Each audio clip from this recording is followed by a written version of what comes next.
There we go. Alright.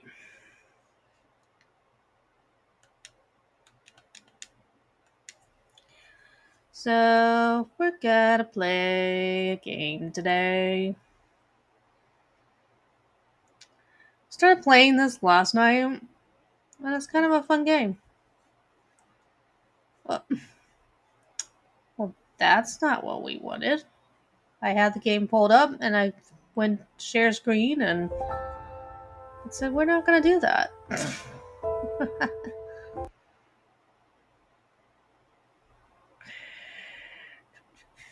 Okay. But we want all the cool things. We want to be like that. We want to be over here. And we want to change the background to our cool.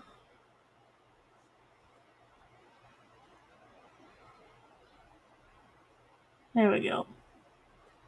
Yeah, got my bald eagle background now. Alright.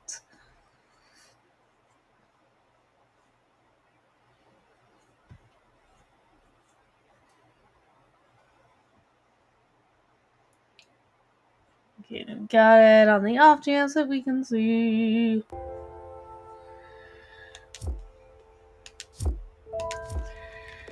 So, like, right now it's like nighttime and I can't really do much of anything.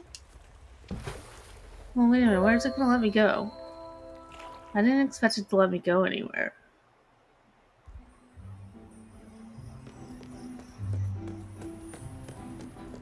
We've been to this town.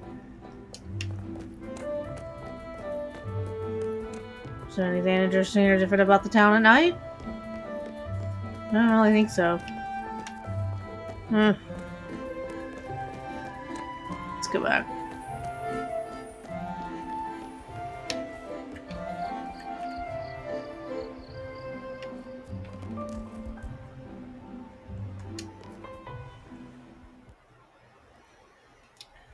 For some reason, we can't travel at night.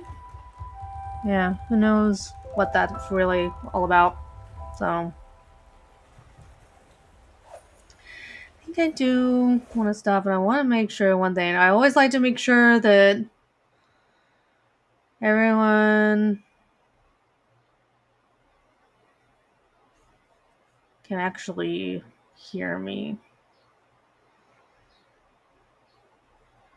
On my channel. I think I do want to stop, and I want to make sure one thing. I always like to make sure that. Yep. Okay.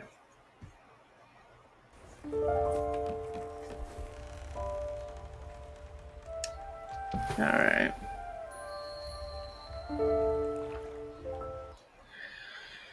So, wait, what? That's not where I thought we were going. Whoopsie.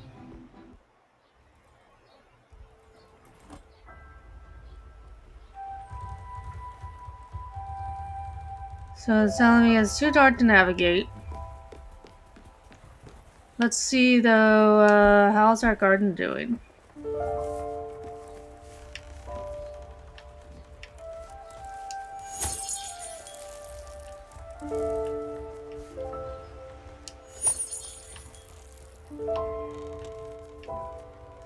It like advises us when we should actually water it, but we're gonna go ahead and water it because now, as well.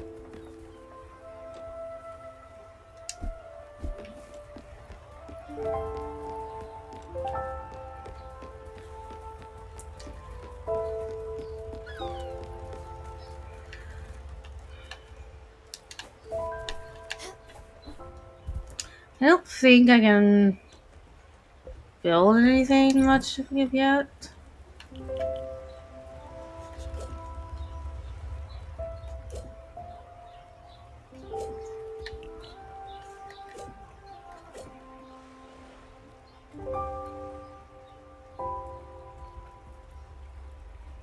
We don't have enough limestone to build what it's suggesting. So what we're actually gonna do? We're just gonna go to bed. Because there's like no point in us really doing anything. So I guess there's some kind of co-op feature. I don't know really how the co-op thing works. But I'm wondering about doing that instead. Maybe it would make it more interactive. Maybe it wouldn't make it seem so slow. I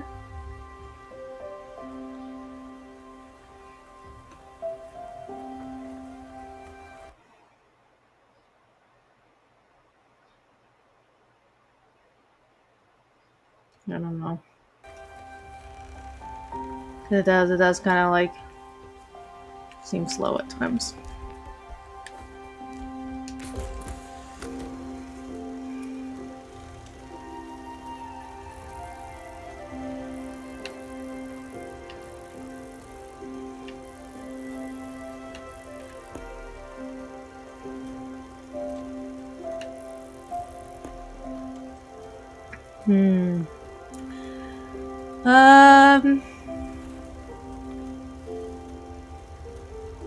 This is gonna sound.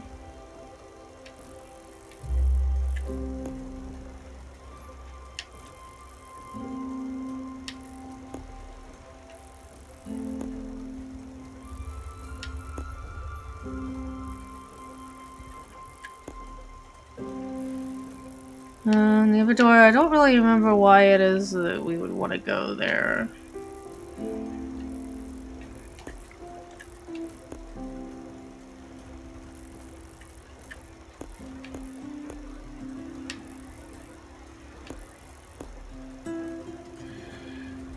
Let's see if one of the characters that we deal with here.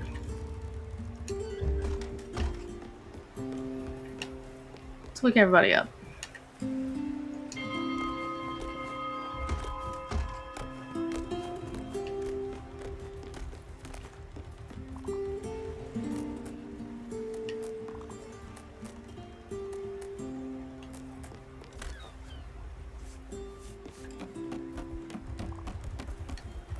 Say let me quit. Just couldn't explain it at first. But then hit me. I'm starving.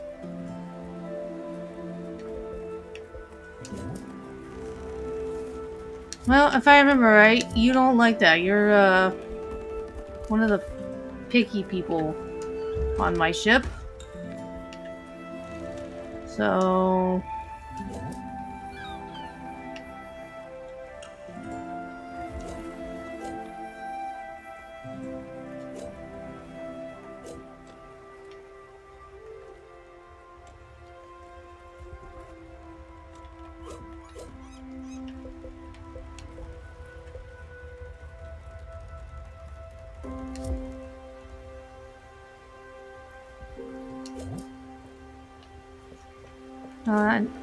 this could be weird.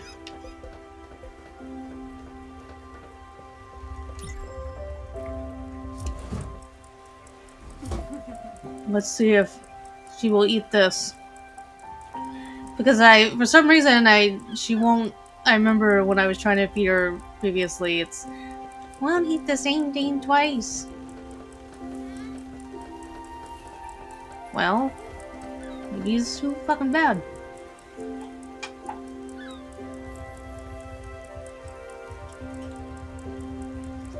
Oh my goodness.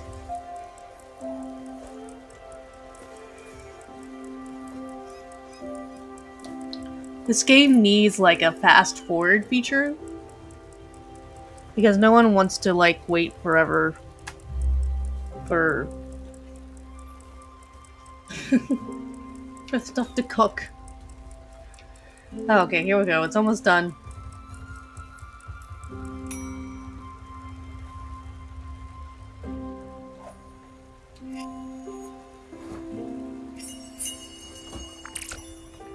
Hey, grilled fish. Hopefully she likes grilled fish. If not, I'll try giving it to somebody else.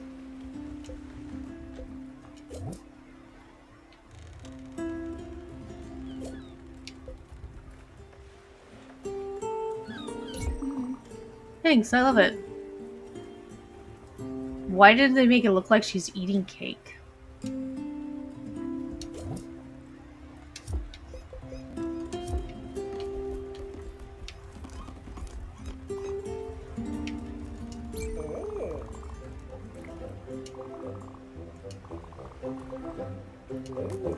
No, I'm Mr. Personality. I can get along with anyone, anytime, anywhere.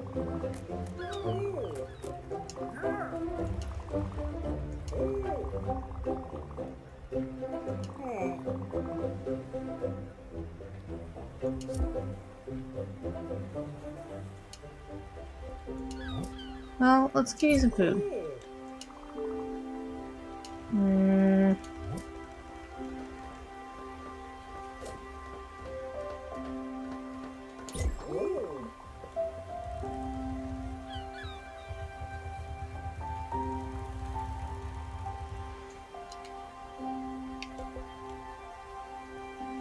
Let's give him a hug.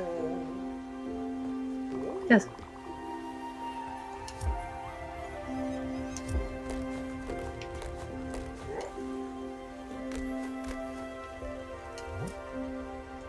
Please do. Yes, I'm glad that you liked that.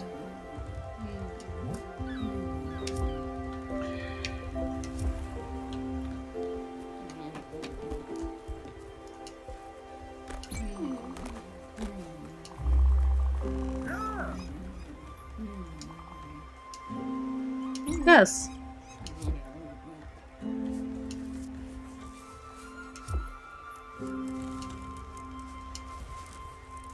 Do you have any advice for where I'm supposed to go? Oh, we're not talking apparently. Okay.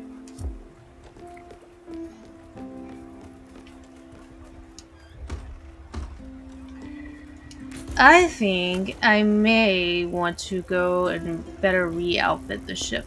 And that would be at Albert Shipyard.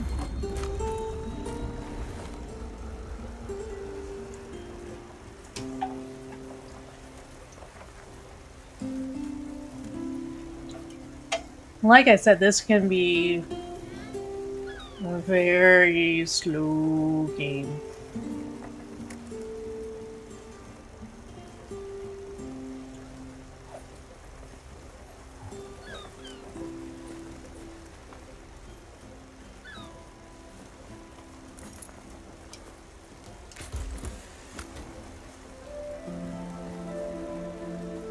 Oof.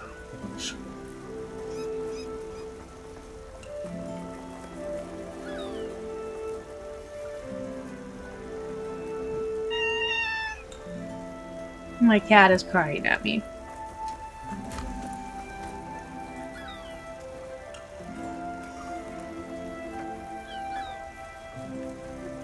Oh, honey, I've spent quite a bit of time with you. All I do is spend time with you.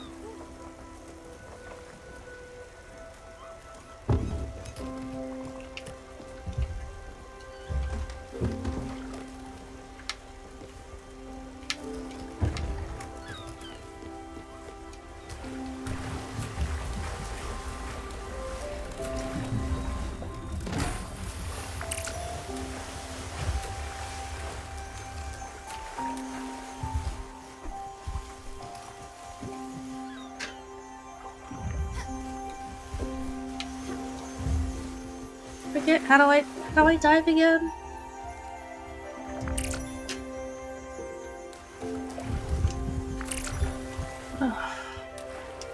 Just tried to. Maverick, stop trying to knock over my microphone.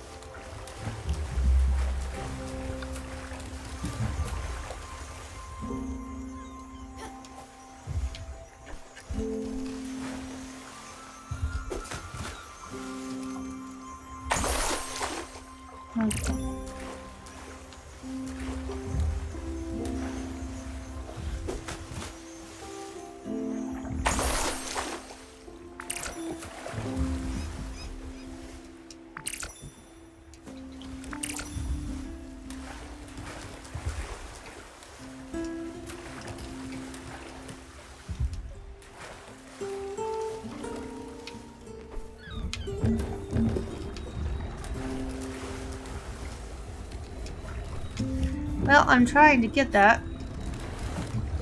That's not gonna let me. I did.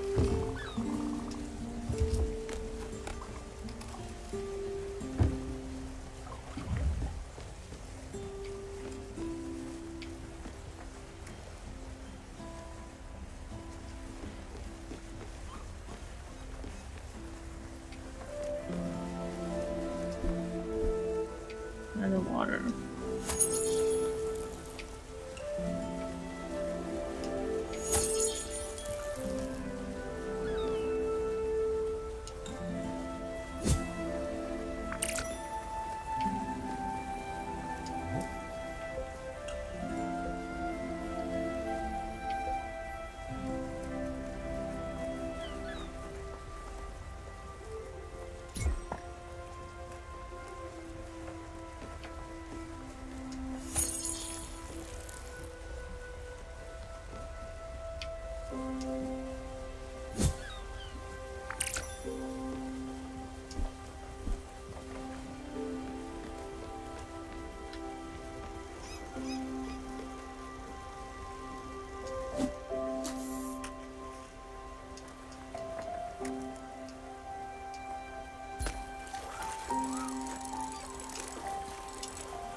Ah.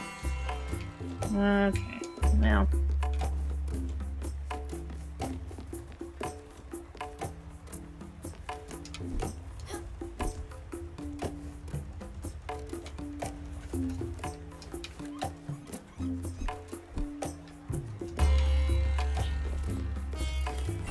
It's very hard to get it to let me jump down.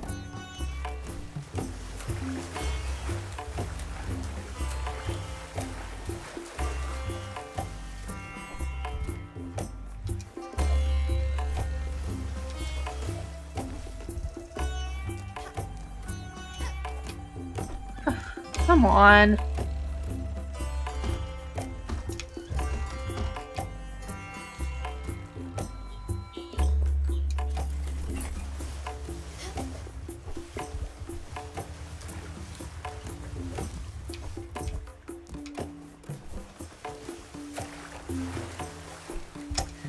Oh my god. Just get up on the thing.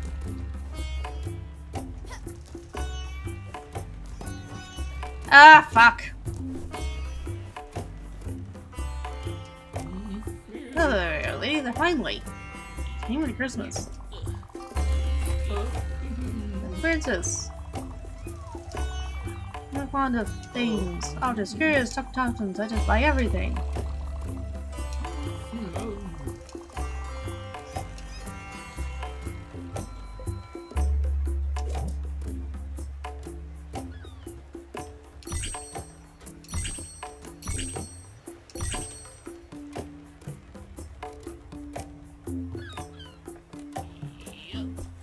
Dusty but precious nonetheless, and makes you slightly dizzy if you look at it for too long. Should be sold.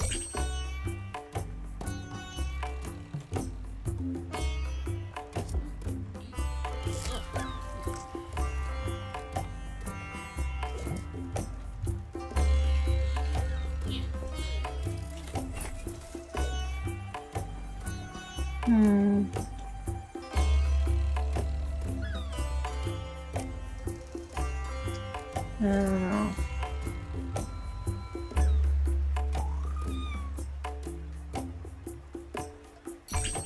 I think I'm actually gonna need some of these. Alright, that's good.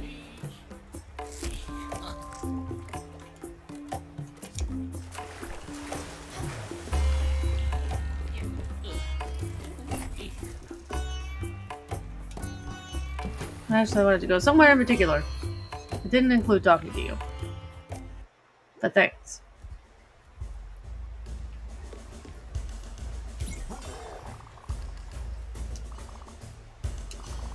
You need to add a mailbox to your boat. And one more letter filled with glitter, I'll lose it. I'm warning you.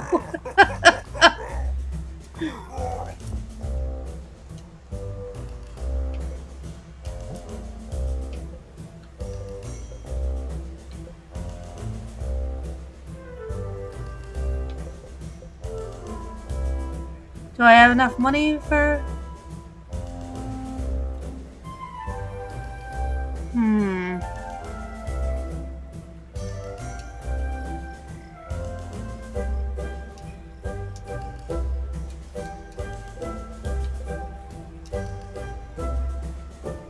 But I don't have everything that I need though.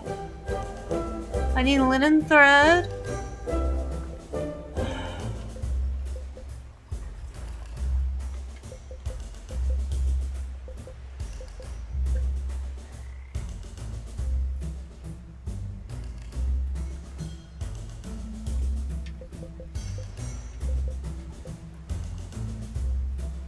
Right now, what I think I want is possibly a bigger boat.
Let's do some fishing.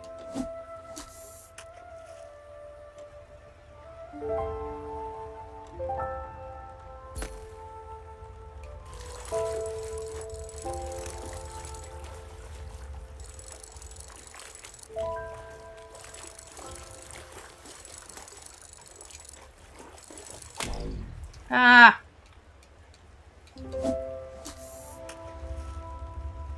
I wonder if there's such a thing as being able to get a stronger...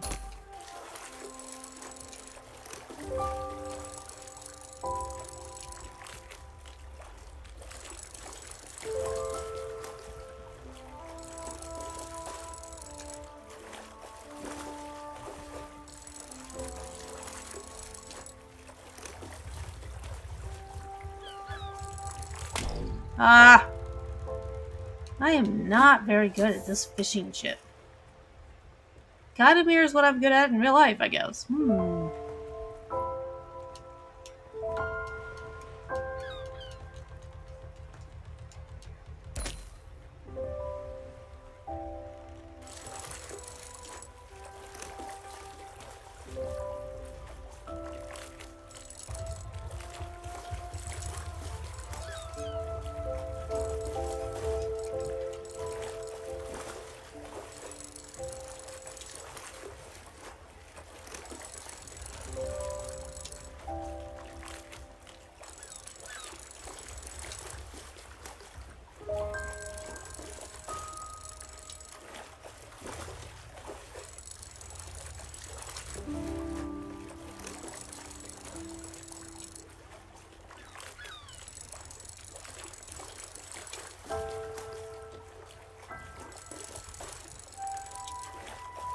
You know you got something on the line, but what? Ugh.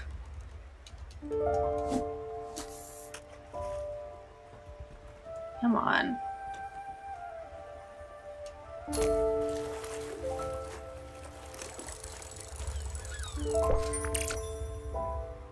Oh, small gun bottle. Nice.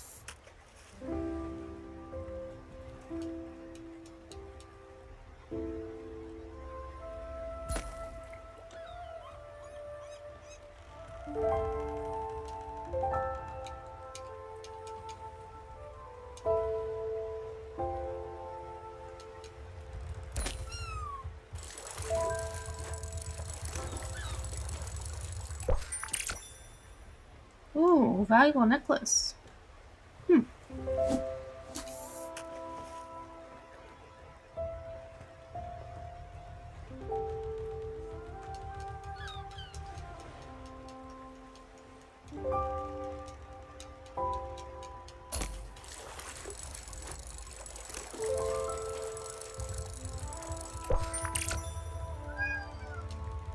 Yay, another herring. Now my cat is getting the zoomies because I'm not playing with him.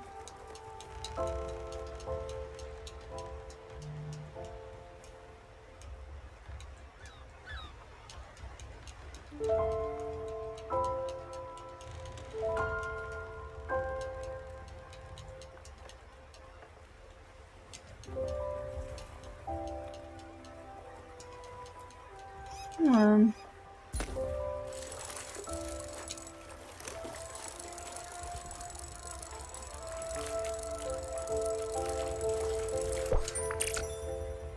Yay, shrimp! Yay!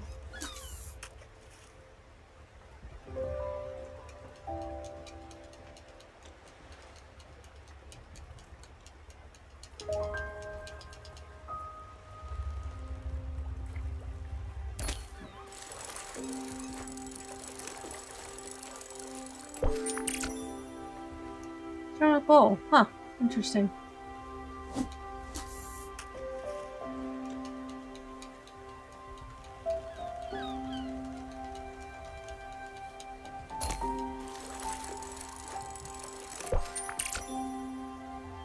Alright.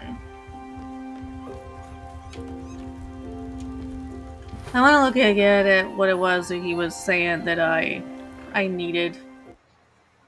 So let's take a look here.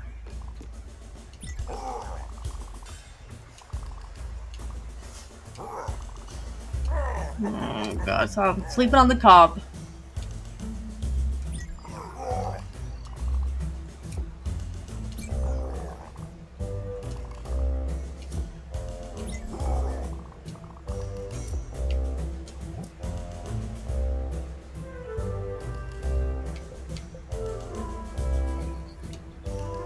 So I need a maple plank. I need 8 of them. Lovely.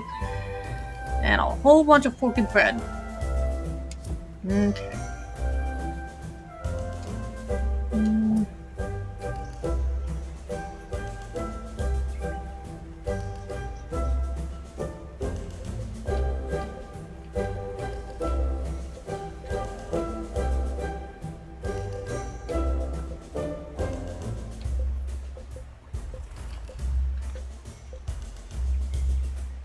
Got a whole bunch of notifications on X. What's happening on X?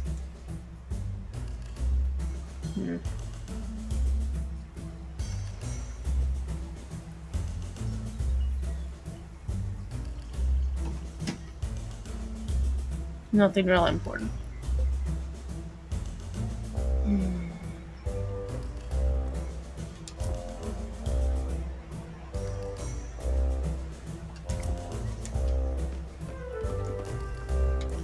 Hey, I'm already forgetting. What is it that I need? Oak. Ah, fudge nickels. Forgotten again. To do that, I need linen and maple. Linen and maple. Linen and maple. And a whole bunch of each.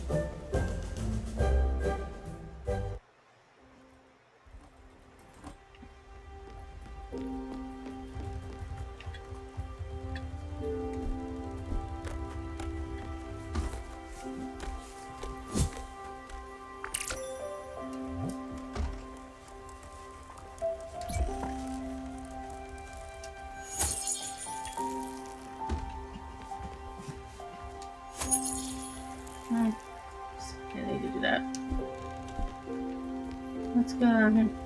What I want? What? You've upgraded your boat, yes. That's weird.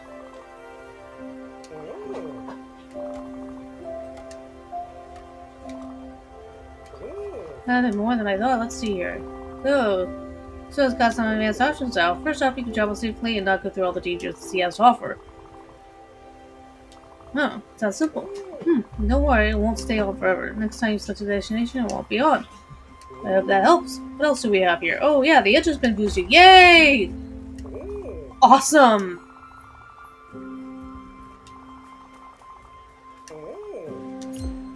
Yay!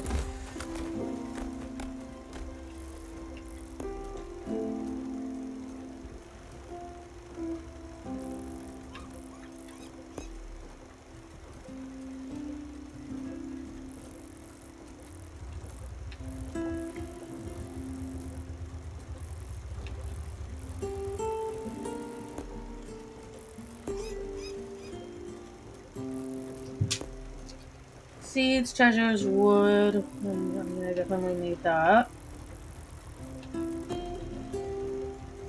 Ooh, that's what I really am kind of needing.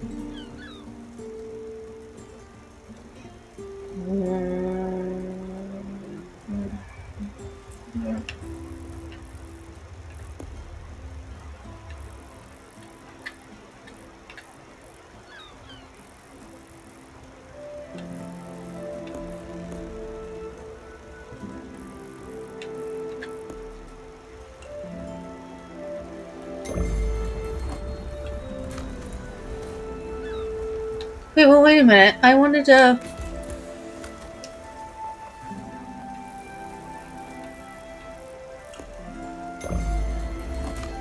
That's not.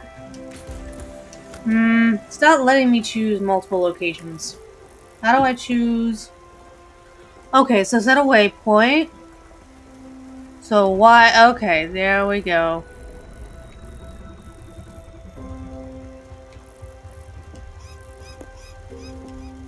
Alright, now. A! Yay!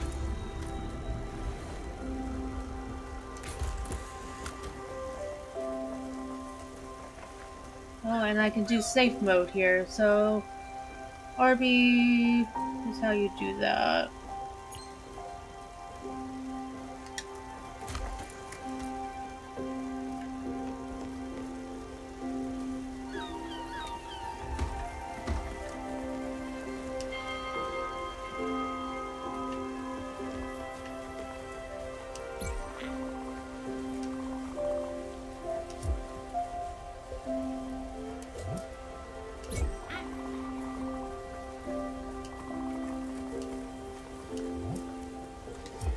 Oh boy.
Wow, this is going to take a long time to do. My goodness.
this takes a long time.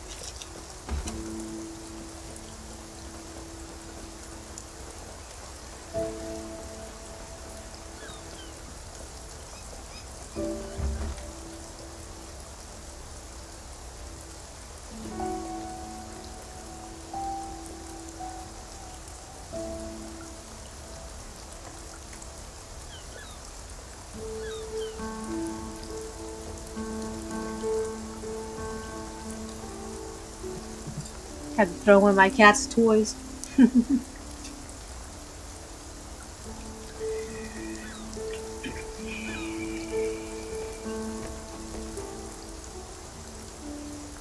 He's bringing it for me to throw again.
Okay.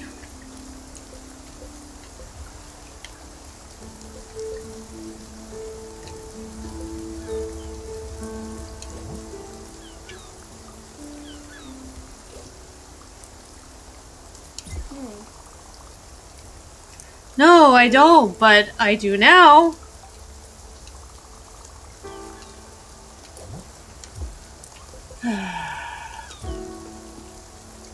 Okay.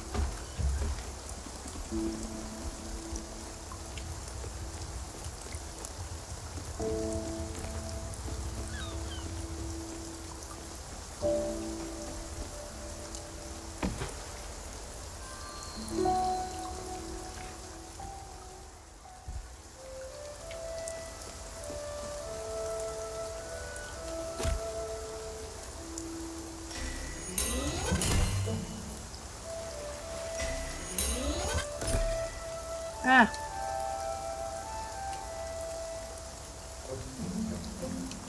Man.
Where are we again?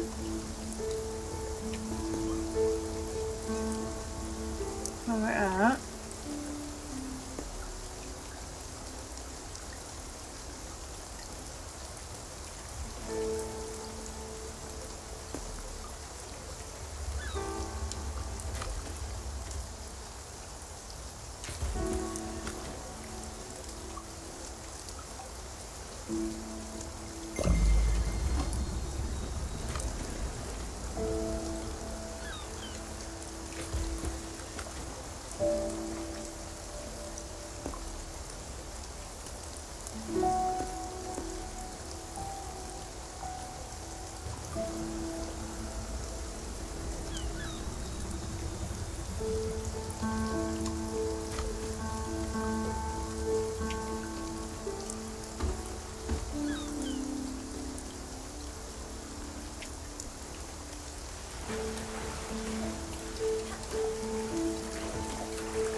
Ah.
Ah.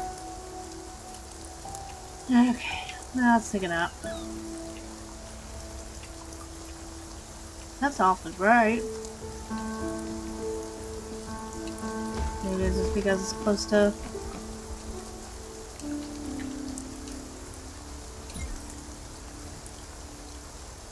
morning? I don't know.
Hmm.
Hmm.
Ah.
Wonder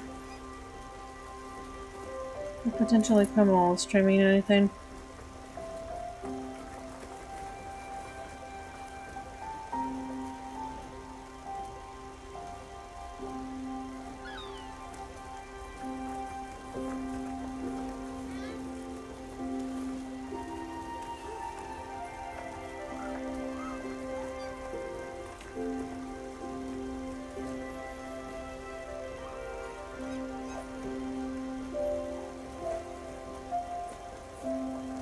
Doesn't even look like he has a stream scheduled.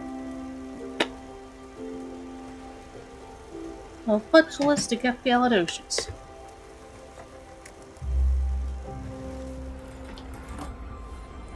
Let's find out if Mr. Nicky has decided that he wants to do an evening stream.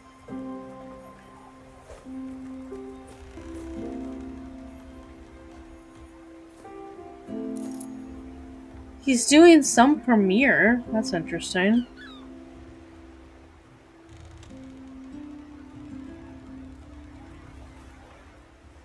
It's 325 people are watching the premiere that he's doing.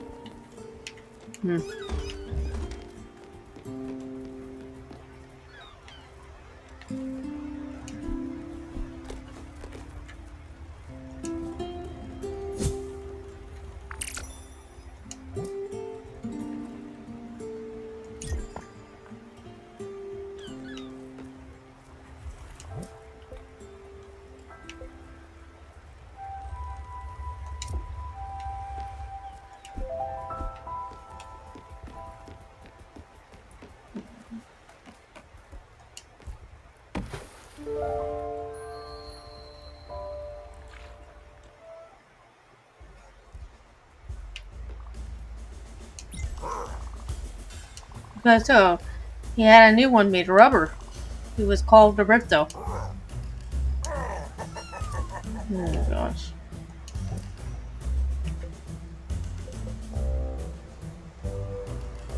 I don't have enough linen thread? And I have 0 maple planks? What the hell? That doesn't sound right.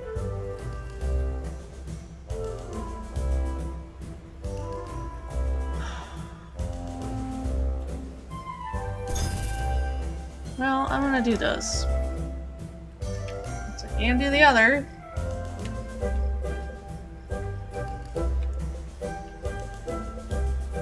I think the problem might be that I need a loom. Let me see. In order to make the linen.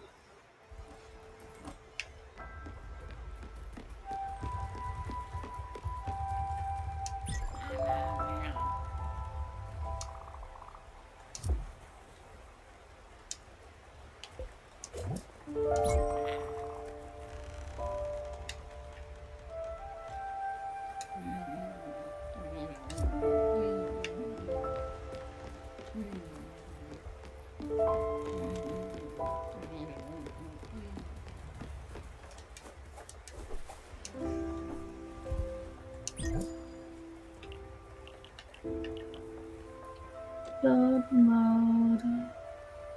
The loom requires more quartz than what I have. Okay, I have nothing for the foundry.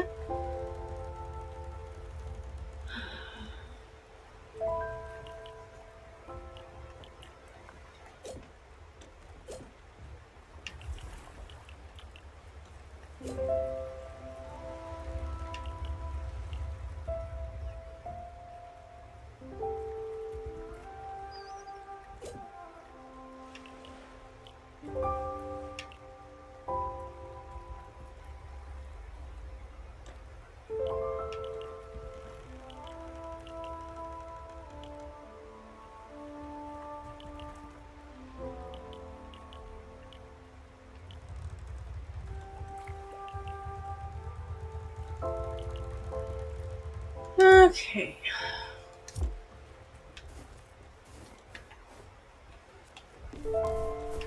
I guess I might as well take a nap because I can't do work a thing.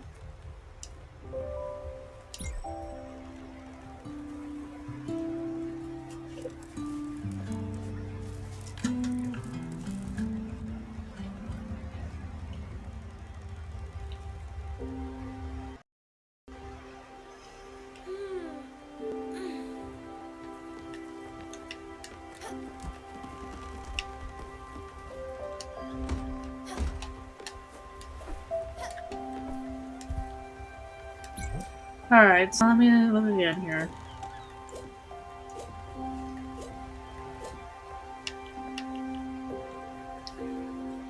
Time to start weaving these fibers into shiny thread.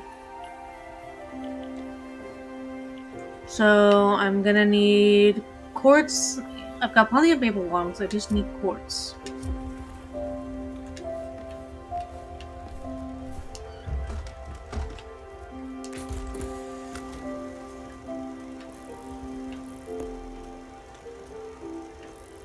I just got odd seed. Okay, got odd seed. What is that?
I don't know if I can get her to eat that or not, but I'll try.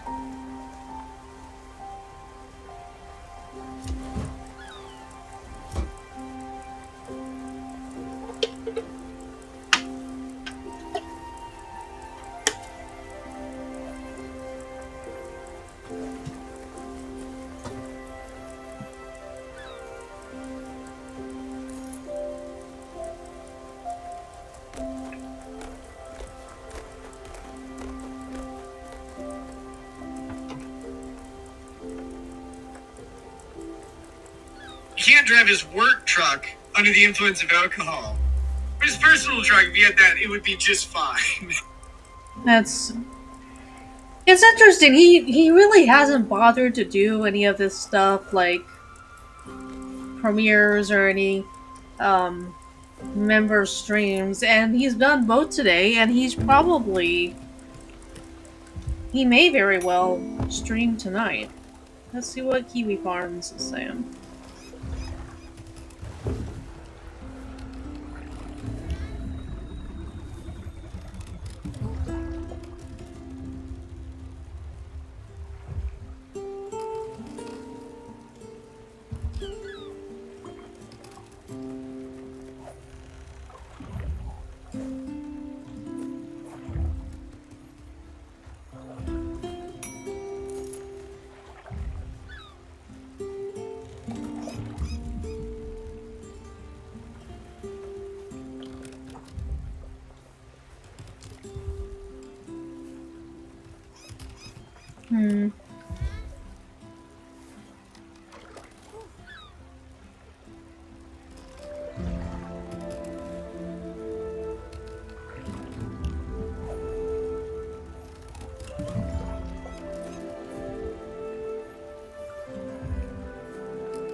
So there's this claim here on Twitter that he's making. What? Wait, do people not know that Aaron has a sealed CPS case? Those kids were with their grandparents an awful lot last year. But, he's never lost custody of his kids that we know of.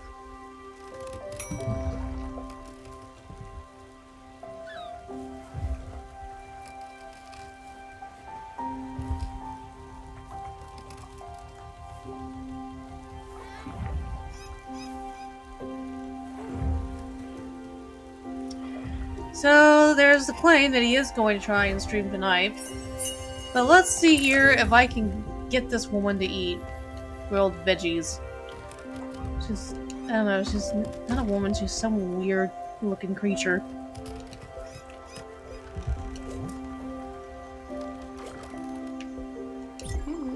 Thanks, I love it. Woohoo! Eureka!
Still need a whole bunch of quartz.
Hey, square that nobody wants to eat.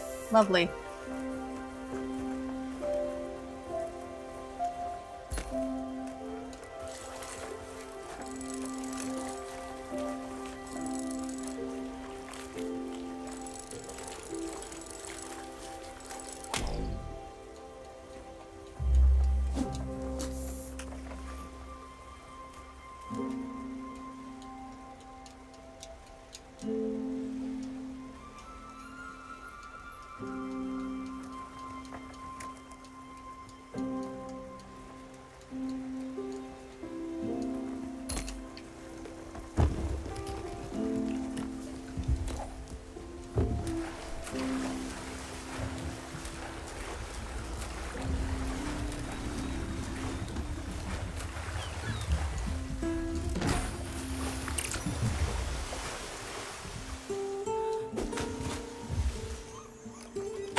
Nothing else? Nothing sparkly?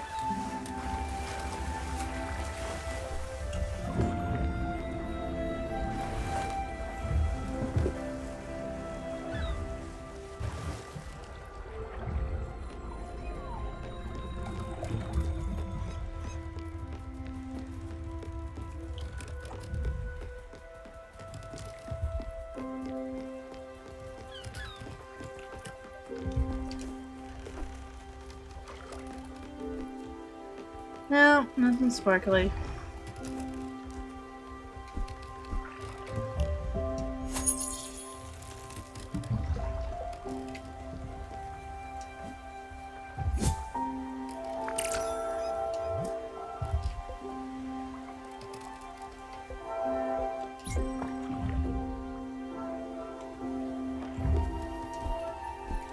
Oh, it wants me to water those.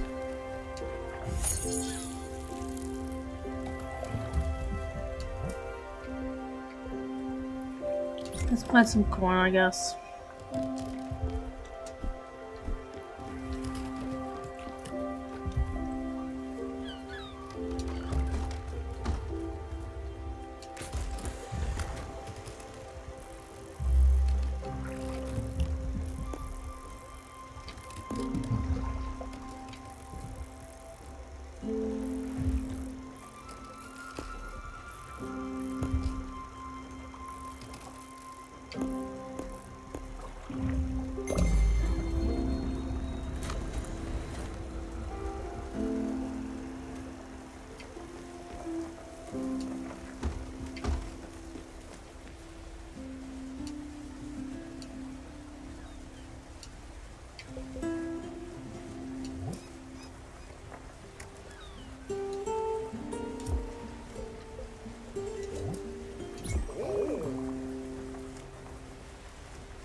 Hey,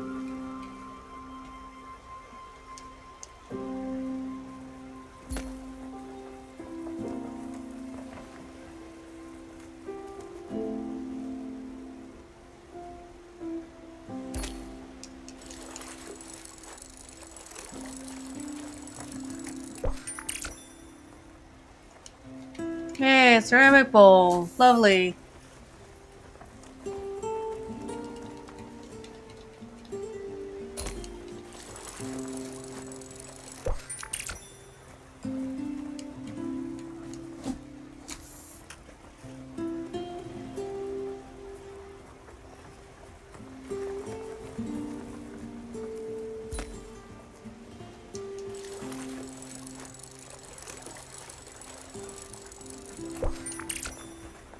Ugh. Just an old shoe.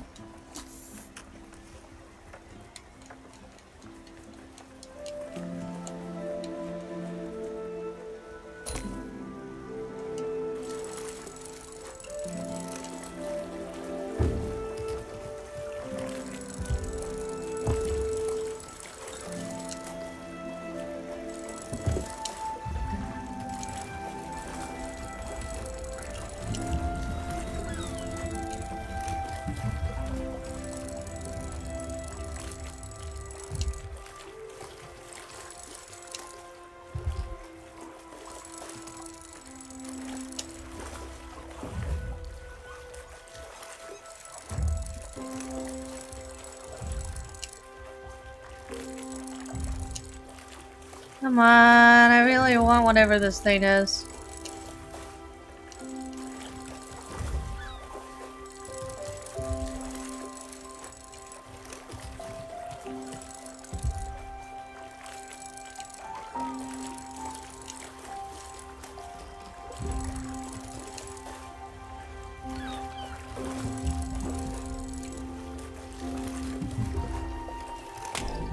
Ah, okay.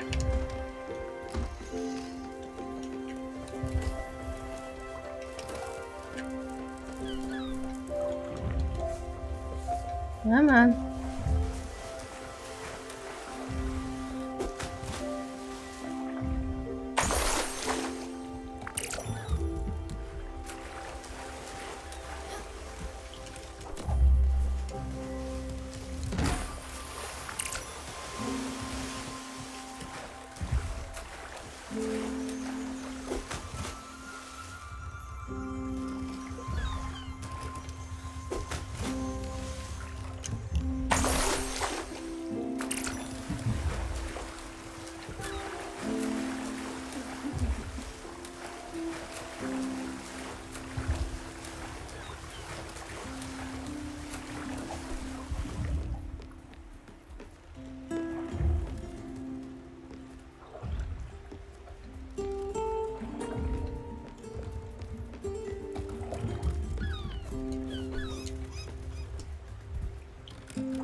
Still need 4 more.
Whatever it is, we're so close.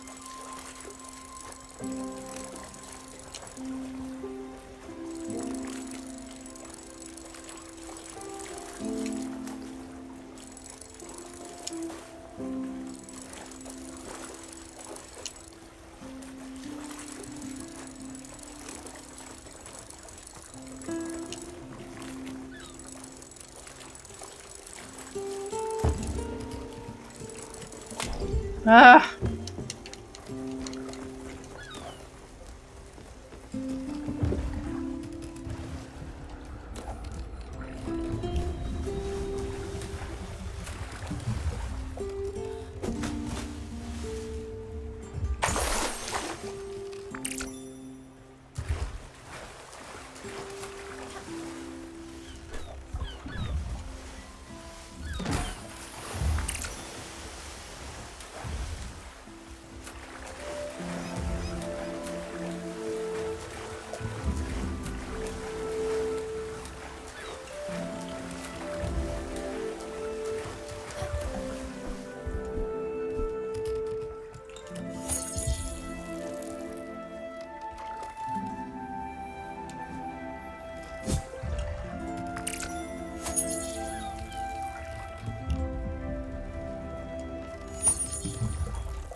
Yay!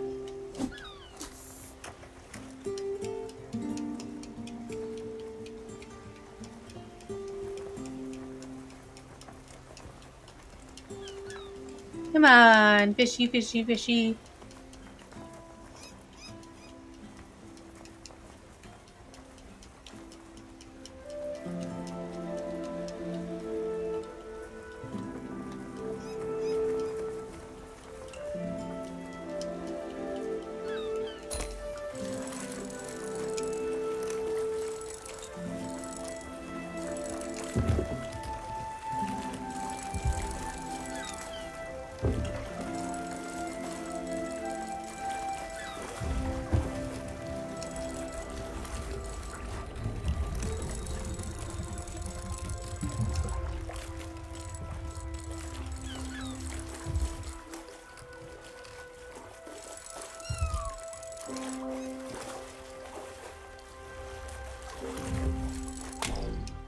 Ah. Okay.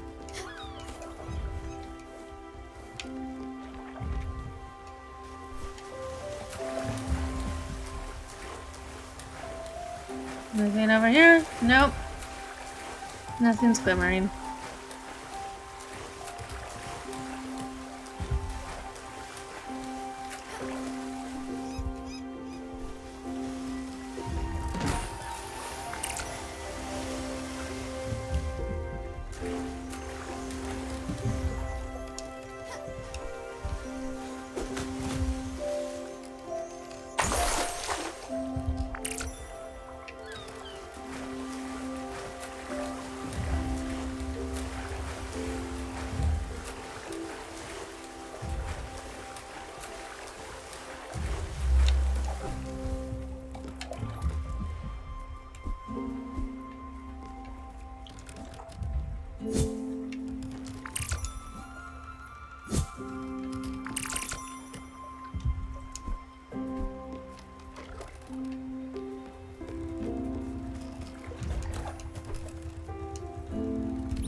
I'm wondering if that's like a save point?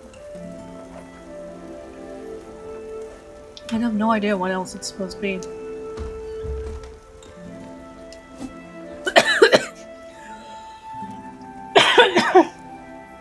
I think we're gonna find out.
Okay, maybe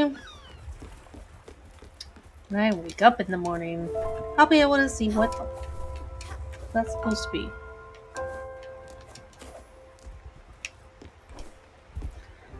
Why does it make me go in here and then... I hate that.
For some reason, I just don't get it. So, like, I can't sit on this thing at all? For some reason, I'm not understanding. I'm not understanding what the dealio is with this thing. Maybe this one of these weird souls that I'm trying to save will explain it to me.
You can probably hear me drinking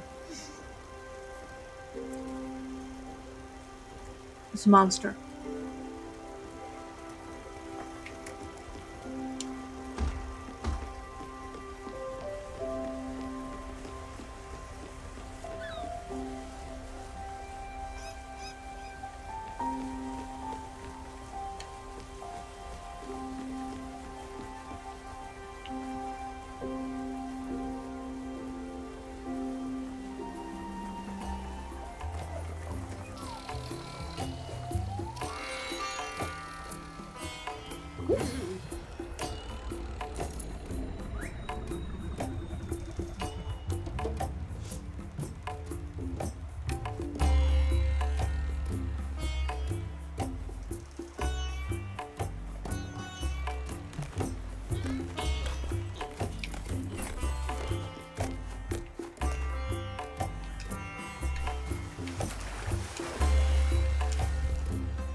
I don't know, friends.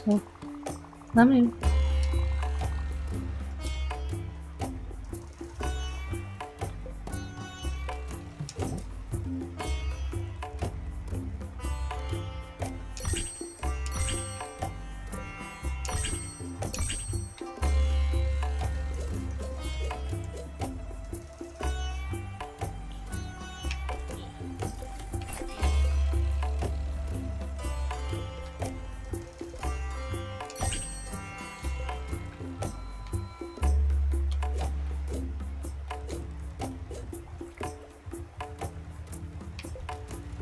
Oh, well, it's worth an awful lot.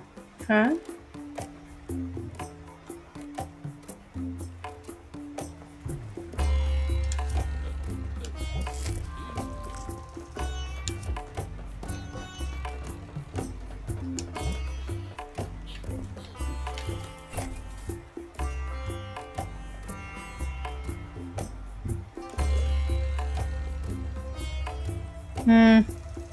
Let's go for him.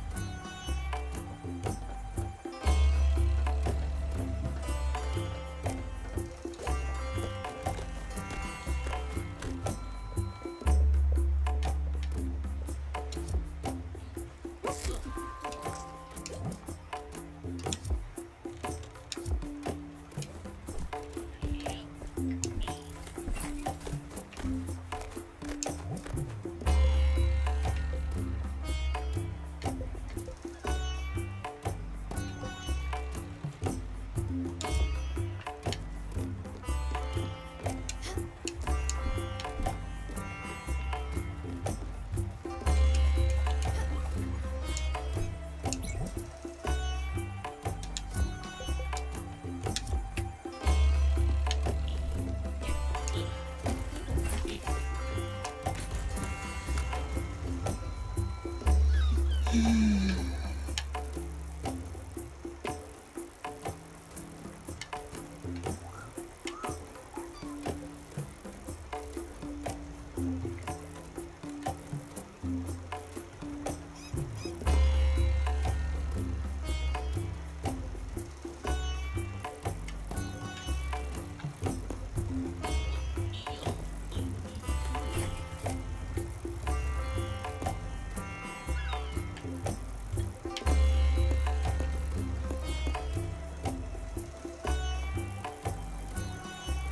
we have anything over here?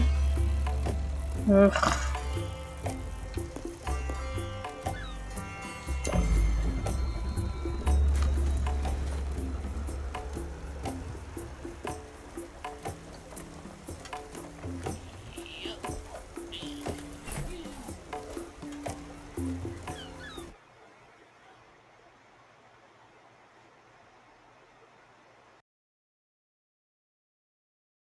We'll travel while I am in the bathroom.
Alright.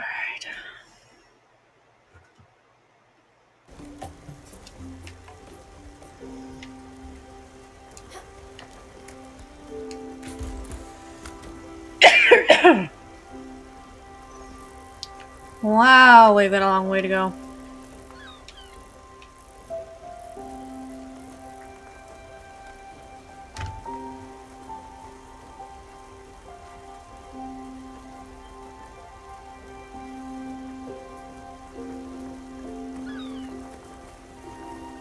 Oh, I have a bunch of messages from my family.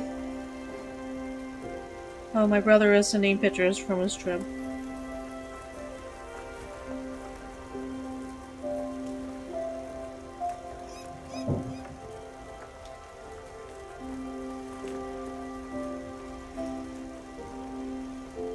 They're in some foreign country right now.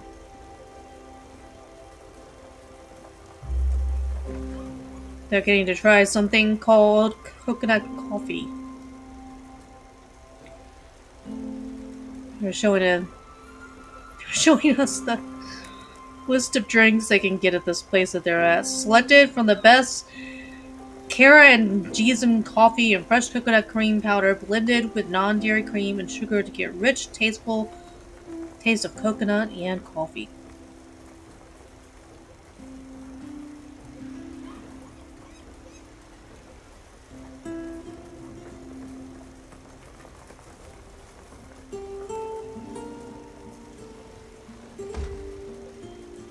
There's this amazing koi pond that they're sending me pictures of.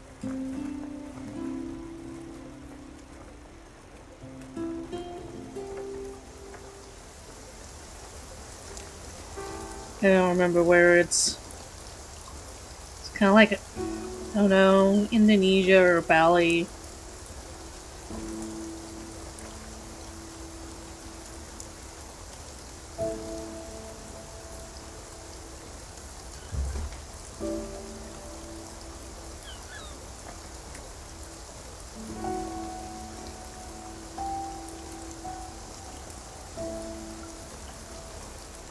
Let's see.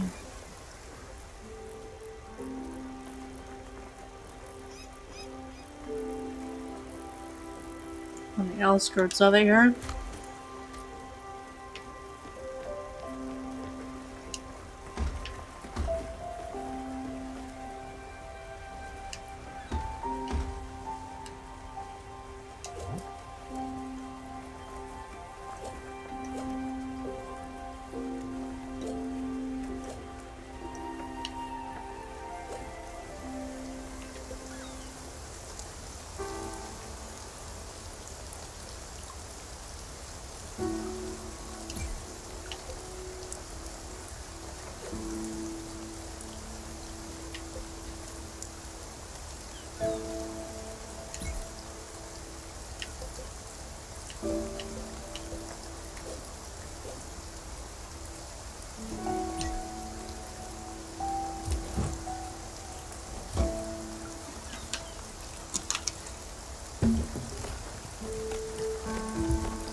And meaty Cheetos.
Well, I'm too fucking mad. Jeez.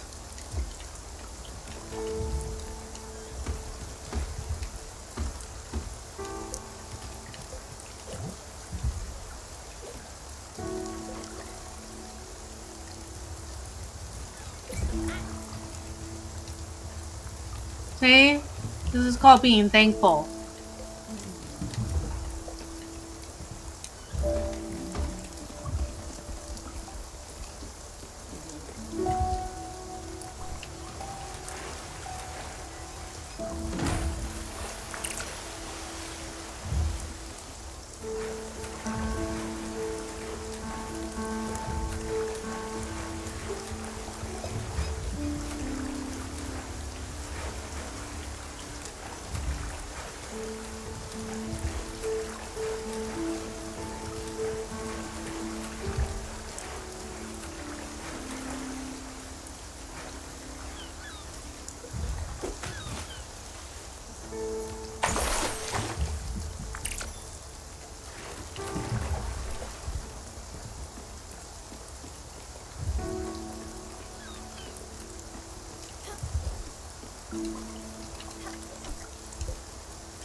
It's too dark to navigate.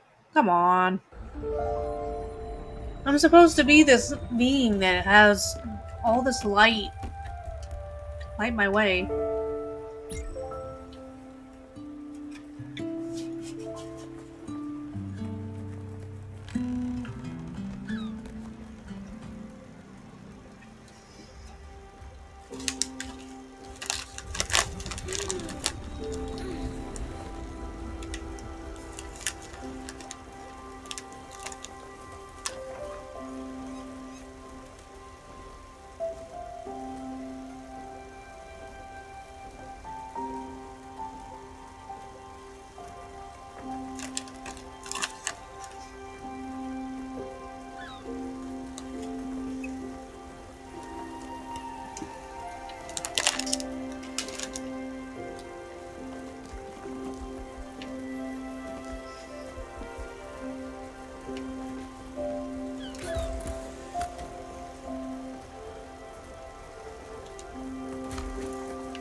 Needs a home.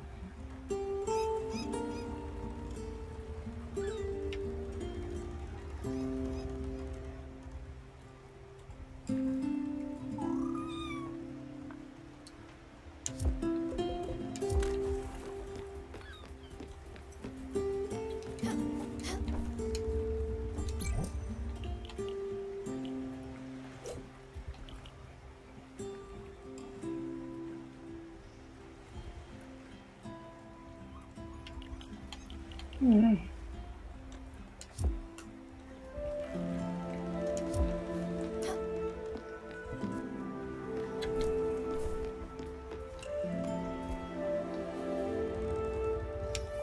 Wonder on what kind of home he's needing.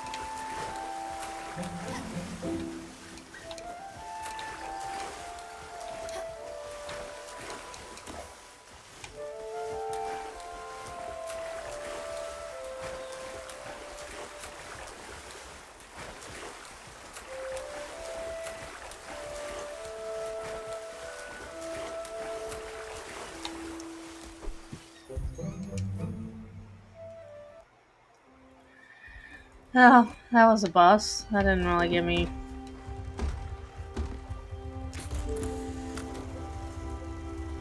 Just waiting for my book.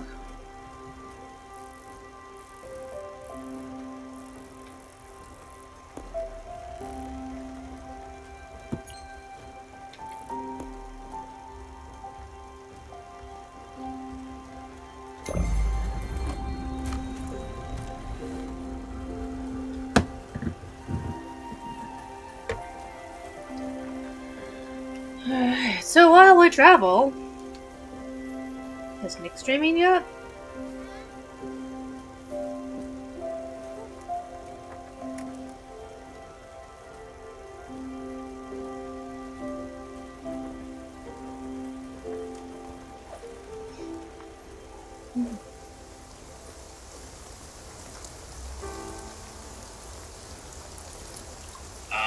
We've missed a whole bunch of potentially criminal. You know, he did not do you guys any favors out there with his entire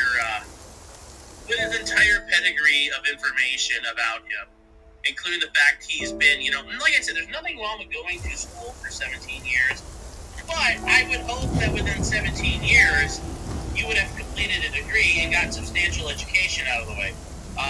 For Mr. Burgess, we learned actually he had not.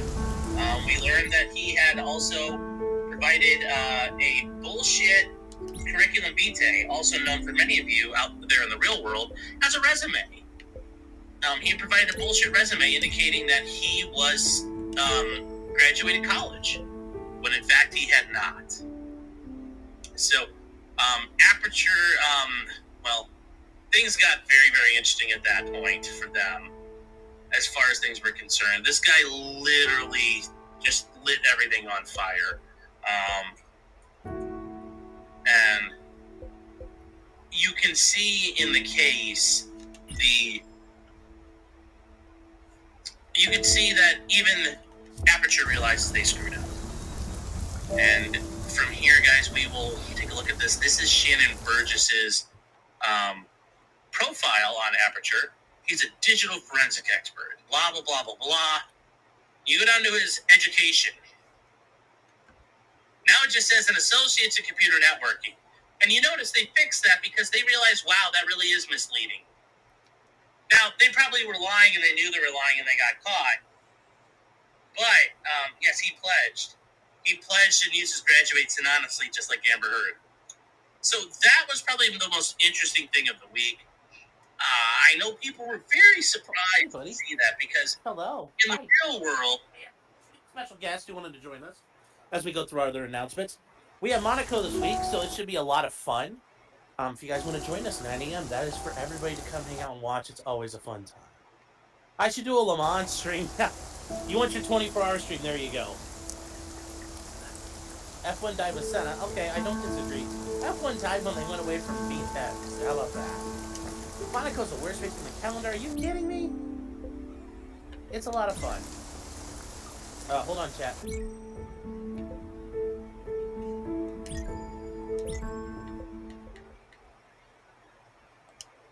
Apparently 2.0 needs Clyde, so she's gonna take him, so you gotta call for him. Shake something. So hold on here, chat. Oh, I gotta set something up here real quick, chat. I forgot to set the goal.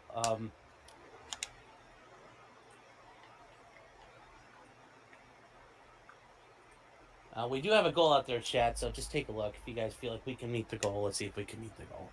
But yes, I agree. It's not what it used to be, but hey, it's still better than NASCAR. So that is over on locals. Hope you'll join us. It's a fun time over there, head by all. We're Oh, well, that's too slow. Tonight on Whoa. YouTube and Twitter. It's always a fun time there. And then also, last but not least, Rumble. Rumble should be up and running. So if you guys want to use Rumble, we are doing that.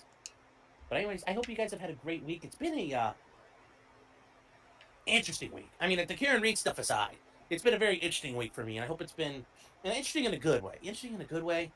I hope for you guys it's been kind of good or interesting or funny and weird, whatever you guys wish it to be. Oh, wait a minute. I hope it's been that way. Also live on Slutload. Yeah. Yes, also on we also have the Coca-Cola 600 Memorial Day weekend, which is always a good one too. So it's also a very nice it's nice when it's nice outside and you can watch it like in your garage, drink a beer, watch Coca-Cola 600. It's never a bad time. Never a bad time. I will tell you that much, chat. I will tell you that much. So, and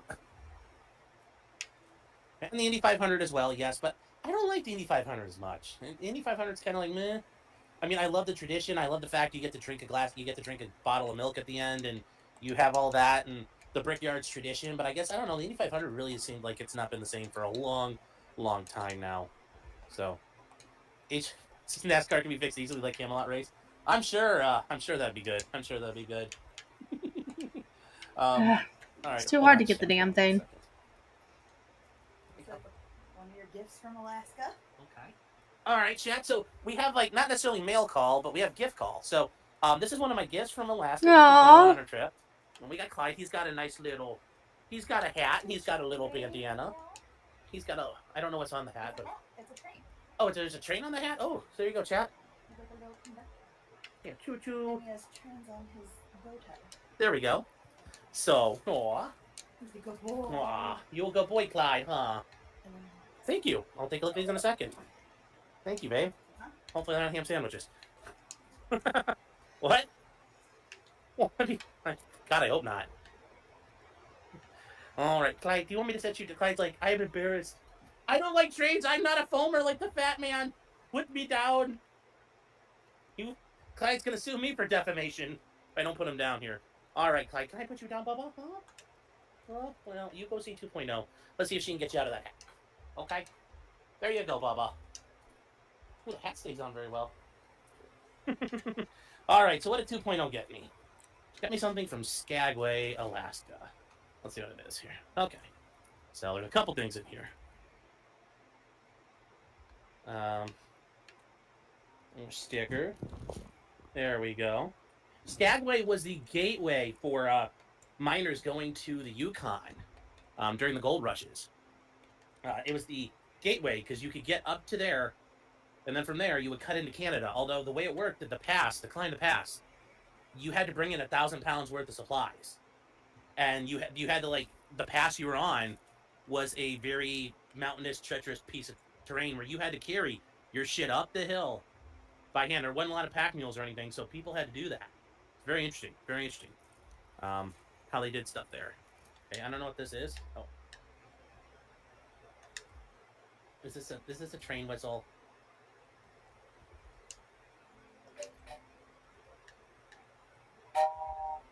Thanks, 2.0. Yeah, it's got all the different things. You can do the see me. I'm gonna have to 3D print one, but you can do the train approaching and crossing.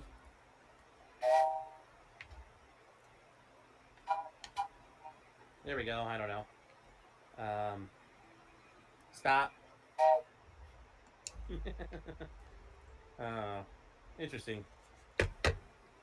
All right. Beam is gonna be pissed. I know. He's suffer mean copium. Josh, you're up to suffer. Suffer. Suffer weeb. I will say all those strawberry flavored things were absolutely amazing, and the ship and all the stuff you sent me was absolutely cool. But in the meantime, suffer. I got a train sticker that'll go great on the safe. Sitting you a dildo. Beware the train people. Yeah, she trolled me in real life on stream. Yeah, you guys understand. She trolls the shit out of me, like, in real life. You know, she breaks my balls like the best of them out there. She can do it. So, and then we have...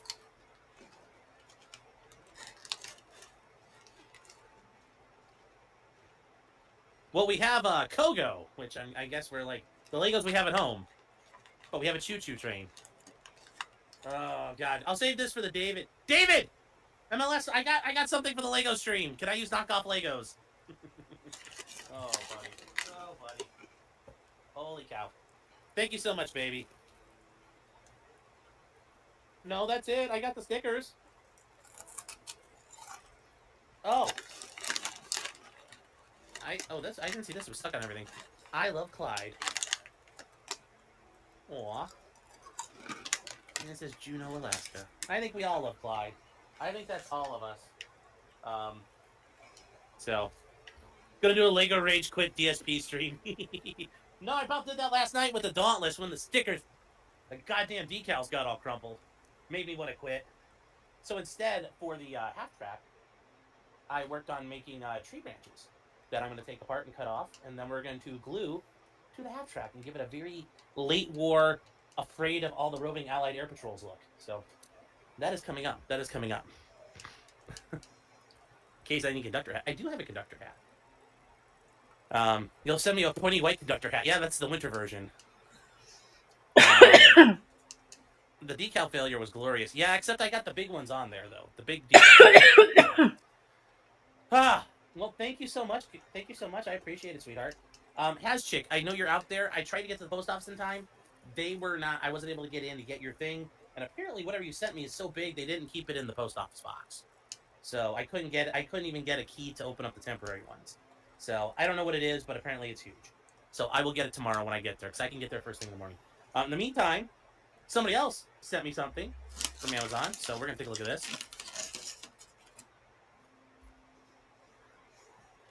There we go.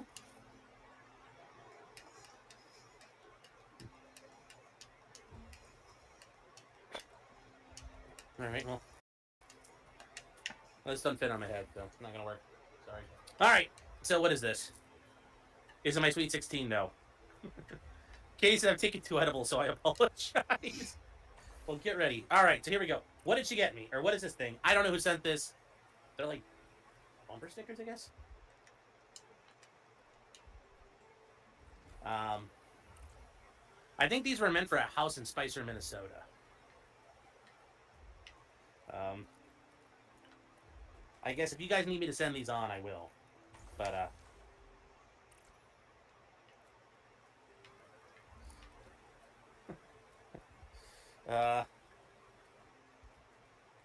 these are great bumper stickers, I guess, to just put on people's things. So again, I think these are meant for Nick. Maybe this one's a Kayla one, I don't know. This is probably a Nick one. I'm thinking this is a very good Nick one. Think this is another Nick one. Probably, I bet there would be a fight over this one in the house between Nick and Kayla, but And that might be a Nick one. This might be an Aaron Imholt one. I'm not sure. And then it'll be between Nick and Aaron because they're going to deny it amongst each other. But I'm not sure if this is for Nick or Getting Aaron. pegged. That's fine. This is my Quincy era. Yes. All right. Well, I'm not going to put all of them up on the gun safe, but one or two of them might get a spot of honor on there.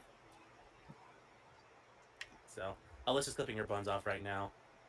Yes. Well, I know that. All my Jannies very much want these too. I'm sure they're licking their lips because remember, chat, all Jannies are gay. That's all Jannies are in life. All Jannies. So. All right, guys. So that is it. Thank you for whoever sent that. But when you guys send stuff, you don't send a note. I can't tell you thank you. So I don't know who sent them. So I don't know who to tell thank you to. So thank you so very much, whoever it is. Yes.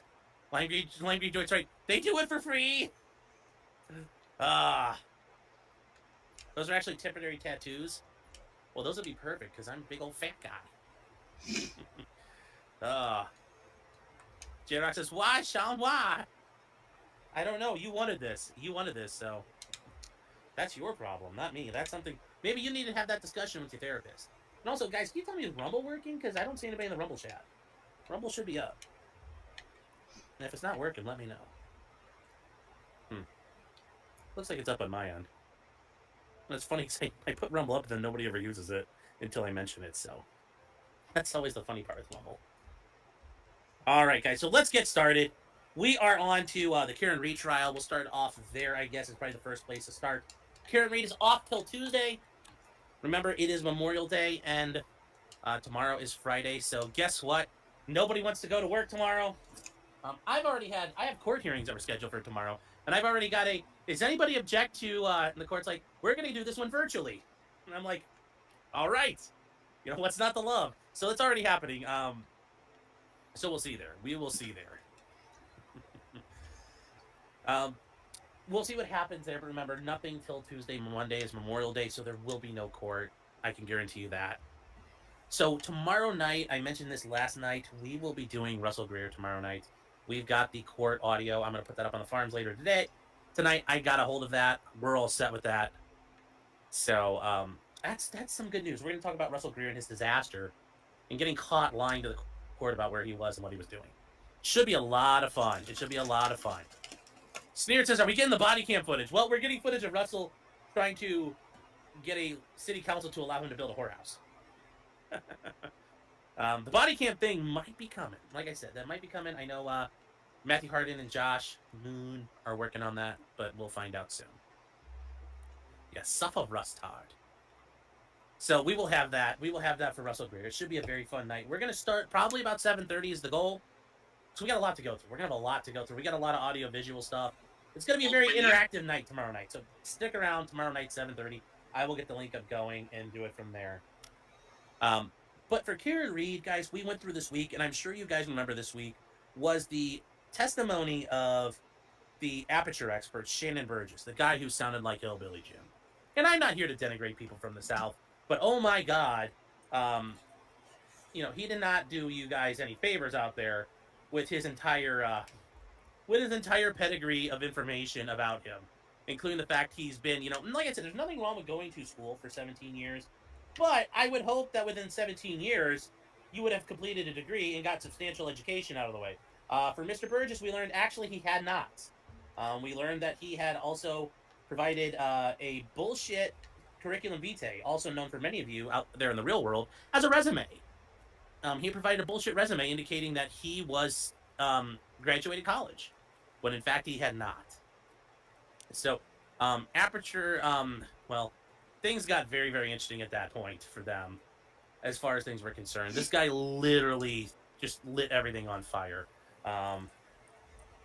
And you can see in the case, you can see that even Aperture realizes they screwed up. And from here, guys, we will take a look at this. This is Shannon Burgess's profile on Aperture. He's a digital forensic expert. Blah, blah, blah, blah, blah. You go down to his education. Now it just says an associate's in computer networking. And you notice they fixed that because they realized, wow, that really is misleading. Now, they probably were lying and they knew they were lying and they got caught. But, yes, he pledged. He pledged and used his graduates anonymously, just like Amber Heard. So that was probably the most interesting thing of the week. I know people were very surprised to see that because in the real world, when you don't have and this is something I mentioned previously, when you don't have a degree yet, there's a simple thing you would do. You would do something like, that's how people would do it. Or you do something like this. You would never put down the year you would never put down a year unless you matriculated, meaning graduated or completed it. But he didn't do any of this. He put down the current year. And each year he was in school, as it was ongoing, he updated it. So back in 2022, he wrote down through 2022. Well, as every year went along, he did that and got caught. He got caught lying in a federal court case. I mean, it just got better and better and better for this guy. So, chat, all I can tell you is do not lie on your stuff. It's never a good idea. It's never a good idea. That was probably like the biggest thing ever because I've never seen that happen. And there's never, that stuff alone would never ever happen in real life. You know, and I mentioned this before, and I actually was talking to Emily Baker about this. She said, yeah, if like I asked her, I'm like, well, you know, have you ever seen something like that? She's like, never. Never. It's never happened that way. Yeah, you lie about doing Excel. You don't lie about your degree. Yes, I did hear about this KRM update. He hasn't taken classes since 2019, which I guarantee you makes sense, and I guarantee you he's doing something like 1 credit hour at a time. So, so this guy, he never made it far enough through college where they teach you how to properly write a resume. Yeah, except the thing is, even high school kids know how to write resumes. If you go online and just Google how do you write a resume, you would see the answer to that question. So this guy is horrible about it. Is fucking horrible about it. I just think it's ridiculous. I don't think it's fair. I don't think it's fair at all. And doing a resume is so easy. Yeah, and that's the thing. Either he's an idiot or a liar. You can pick. You can pick. As far as Karen Reed stuff is gone, we are getting through the experts. The other Aperture expert is left to testify. There's probably one other medical examiner left to testify, but we're getting probably to the end of the state's case. They don't have too many people left. Which means very quickly the defense is going to get going, and now it becomes an issue of who are they going to present, how are they going to present them, and then ultimately, is Karen Reed going to testify? I don't think she needs to yet. I don't think she has to yet. We'll see. As far as, like, I know some of you guys are saying, what do I think is going to happen? Well, we're getting pretty much close to that. Like, we're at halftime. I think Karen Reed's still in the fight. I think she's down still a couple of, like, I mean, the state's still ahead. Not by much, though, and that's really bad for the state. That means Karen Reed's going to be able to probably close the gap. So we'll see what happens. But I think Karen Reed still got a 50-50 shot at getting acquitted. Now, at the end of last week, I thought she was toast. But given how bad the expert went this week, we will see.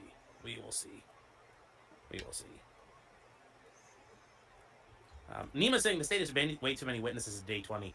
No, it's actually better than the amount of witnesses they had the first time around, so they're doing better.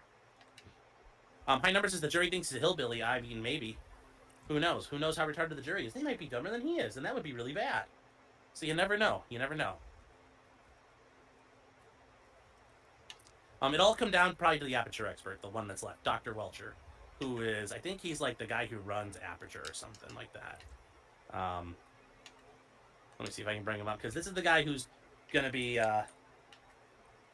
this is going to be the guy here. This is it right here. As the song goes, let's hear it for the boy. You don't have to give him a hand, but this is him. He's a biomechanical engineer and accident reconstructionist, and he's been with Aperture for a long time. This guy is actually around. He's got a BS in mechanical engineering. He's got a master's from USC. So the guy's not a dope. He got his PhD in biomedical engineering. Like this guy's got decent certs, and these certifications are the same ones that the ARCA people have. Although from the way that this went, considering he's one of the leaders of the company, given how Hillbilly Jim did a great job, I don't know if you guys remember hearing this in chat, but people got calling him Walmart ARCA. So we'll see. The BSME from SLO, well, I think you're being a little smarty pants there. But yeah, Cal Poly's not bad.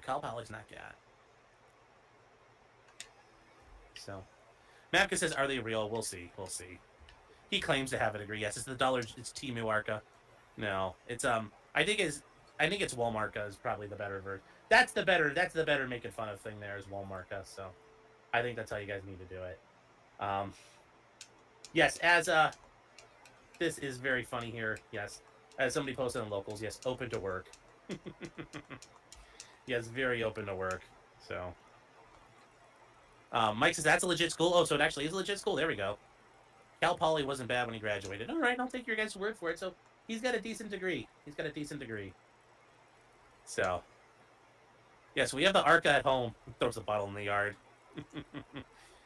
Oh, K Marca. Ah, that's good too. Open to work, closed for college education. Yes. No. Bujalicious is saying they asked me. I asked him if I had a degree in theoretical physics. I told him I have a theoretical degree in physics. Ooh-wee. So, yeah. Anyways, that's the update with Karen Reed, guys. It is ongoing. It is ongoing. The territory. Okay, this is funny. Do you think his photo's gonna fade on the Aperture website? Marty McFly does. Yeah, he's just sitting and he's sitting at home and Earth Angels playing, and it's just fading away, and there's nothing he can do. Oh. He graduated. That doesn't mean it's still decent. Well, I understand. I understand. You were saying it was good back then. So, all right. Okay. So moving on from there, the Diddy trial is underway, and if you guys haven't heard, the Diddy trial has had its own bit of hilariousness, even though yes, Diddy's facing basically life in prison, and it is through the court sketch artist. The court sketch artist in the Diddy case is absolutely. I wish hilarious. I could buy Linen Thread. You get gems like this, and you're just like, the Diddy courtroom sketches are absolutely hilarious. If you guys have not seen them, I love these ones. There's so many of them where he just looks like an absolute alien, and that's Cassie Ventura. And you guys are like, well, wait, why does she look? Well, she's pregnant. There's some other ones that are so goddamn funny here. Here's another one. Here's a one Diddy looking back over his shoulder. There's like these are like almost the thread in of themselves. Diddy, all dressed up. When Diddy came into court recently, he did the little hand heart thing and just. You're just looking at this, you're like, wow, look at this guy. Why is Kim Jong-un in there? Yes. Why is he there? I don't know. He got dressed like Bill Cosby. Yeah, well, that's a restriction on what he's allowed to wear. Don't bother none, says Diddy. Go, ew. No, I'm sure he did not. So Diddy's trial is ongoing, and there's a lot of stuff that's come out. A lot of people have testified. Like, obviously, Cassie Ventura testified to a lot of stuff that happened out there. While she testified, remember, she's the woman he drugged out in the hall by her hair. There were text messages and things like that came out. And while those came out, there have been other text messages and things coming out where it looks like she's involved. It's consensual. So a lot of these things from Diddy, there's a lot of back and forth right now. And the defense is doing a really good job as far as things are concerned. We're learning other things that are out there. So we learned, there's a lot of stuff that come out during Diddy's trial, and people have been reporting on it, have released some interesting things here. Like that Diddy's mom is basically in charge of him, and she goes with him everywhere. His alias during the freak-offs was Frank Black, when he was getting prescription drugs for the freak-offs. It also, and as people are saying, it kind of makes it sound like Pizzagate was ultimately real at the end of the day. You're like, oh my god, was Pizzagate real? Was Pizzagate real? It's like, we don't know. But it sounds like it really was in this situation. There's a lot of stuff that's been released as far as testimonies going concerned. Like Kid Cudi testified, and he brought up a lot of things that his car got torched with a Molotov by Diddy because Diddy wanted that to happen. So there's pictures of his car getting hit with a Molotov, and Diddy had ordered this to happen here. And like obviously, the car is not torched in the real sense, but that car is ruined. You might drive this. And this is when he was going out with Cassie Ventura, and Cassie gave Diddy the address for this, so Diddy went and lit it on fire. Diddy offered him some water as the car was burning. But yeah, it's Diddy sounds like a crazy fucking guy. Diddy sounds like a lunatic. Yeah, you could live in it. Yes. Sweet Tooth Fairy says, what is Pizzagate? Pizzagate is the idea that there was a what was it called? Popcorn pizza, I think, down in Washington D.C. And it's the idea that, in addition to that, people like John Podesta in their emails would talk about they talked about eating pizza a lot and ordering pizza. And you might say, oh, like, well, cheese pizza means kitty porn. No. Comet Ping Pong Pizza. Yeah, I don't know. I was getting confused with the Pizza Planet from Toy Story. Although that's really bad. But they were ordering pizzas and they talked about like eating young pizzas and they had code words about eating pizza all the time. Having pizza in the hot tubs. A lot of real fucked up shit with Pizzagate. And this is John Podesta and other people. And there was an idea that at this Ping Pong Pizza in DC, one of the people who ended up getting arrested and is a pedophile, was, doing the inner, the whole pedophile cabal thing down in the basement where kids were getting murdered. Well, somebody went there and shot up the place. Apparently, they were able to look. There is no pedophile cabal thing there. It's just somewhere else. So that's a whole thing there. It's tied in with Jeffrey Epstein and Hillary Clinton and the Podestas, and as Alex Jones tells us about the globalists and the interdimensional psychic vampires and the potbelly goblins who are hobbling around after us. That's what it's all about. You just gotta be ready. Yes, adrenochrome for all. Adrenochrome for all.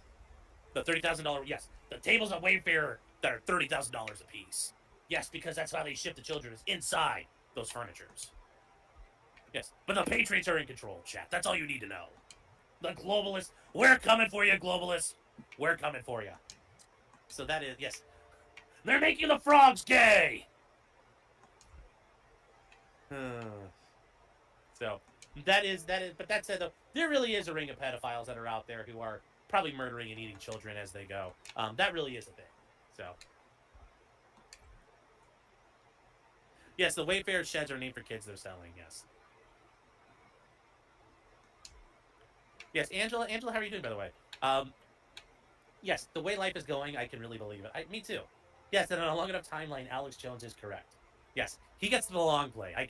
This is where Alex Jones must have gone like 1,000 years into the future and is telling us as much as he can remember from reading history books. And he's getting it mostly right. So, yes, the shipping weights were really fucked up too on those. Yes, they were. So, yeah, there's a whole Pizzagate thing. Maybe one day we'll talk about that. For the longest time, YouTube would shut you down if you talked about that stuff. So it's kind of interesting. Aussie Mark over on Rumble is saying, where's the body cam? The body cam is coming. I promise. It's getting worked on. It'll be here before you know it. So, just give it time. So, Rumble seems frozen. Oh, I'm sorry, guys. Yeah, but just refresh it and stuff. So. Mike says, what about in the year 2400? Alex Jones is seeing then how we look at Copernicus and Galileo. That'll be hilarious. So. Yes, 2 more weeks to curb the body cam. Yes. All right, guys, let's keep moving here. Before we get too far, though, we do need to get to our sponsors of the show tonight. I just need to get them out of the way real quick. We have the dragonstreasure.com. Use the promo code CRIMINAL. Get you 10% off, chat. Guys, remember, use the promo code CRIMINAL for your purchases of tea, also coffee, and soaps from the Dragon's Treasure. Help the tea man out. Buy his tea. Buy some based fucking tea out there. Buy your tea from a guy who would not let his kids test positive for cocaine. Do not, support a man who would not let his nanny be drunk around the kids and not report it to the cops. The tea man would report it to the cops. So support the tea man, guys. He really needs your support right now. Times are getting a little tough for him. Had some personal issues. He would appreciate if you could help him out. And I've already told him anything he gets right now using my promo code, I want him to keep that 10%, turn it around, use it on what he needs to, keep the business going. Help the tea man out, guys. Buy his tea. Take care of the tea man. Next chat, we have MAF-arms.com. That's right, chat. MAF-arms.com. The MAF Corporation.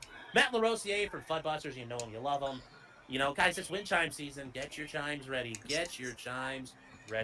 And remember, guys, if you use the promo code PODCRIM, you get 10% off. And if you leave a note in the comments of your order, Matt will give a big old kiss, lipstick kiss on your order. In orders of $500 or more, Ivan, the spinning rat himself, will also get some lipstick on, give you a big old sensual kiss on your invoice and a couple of XOs, and maybe even a woo if you buy just enough. But that's at MAF-arms.com. And then last but not least, chat, we have Stoney's Bar and Grill. That's right, chat. Stoney's at 1580 East Broadway Street in Rockville, Minnesota, chat. You know, like, I don't know what else to tell you, guys. It's Stoney's. What more can I say? Guys, remember, June 7th, they are doing the Ride for Heroes. They're benefiting the Rockville Fire Department. It's going to be a motorcycle run. You know, registration starts at 10:30 in the morning on the 7th. It's $20 a person. How long is this gonna go on? Camping, and even street dancing. They're going to get really ethnic on you. You can go dance out in the street at Stoney's. They're going to have music from Hollywood Boulevard. They're sponsored by Busch. I mean, what more can you want? Drinking some Busch, get some Busch Lights. That's the best thing ever.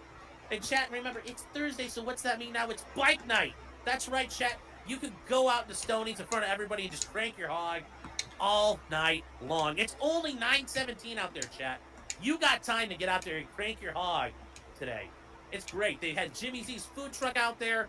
It's been great. It's been great out there as far as things been going.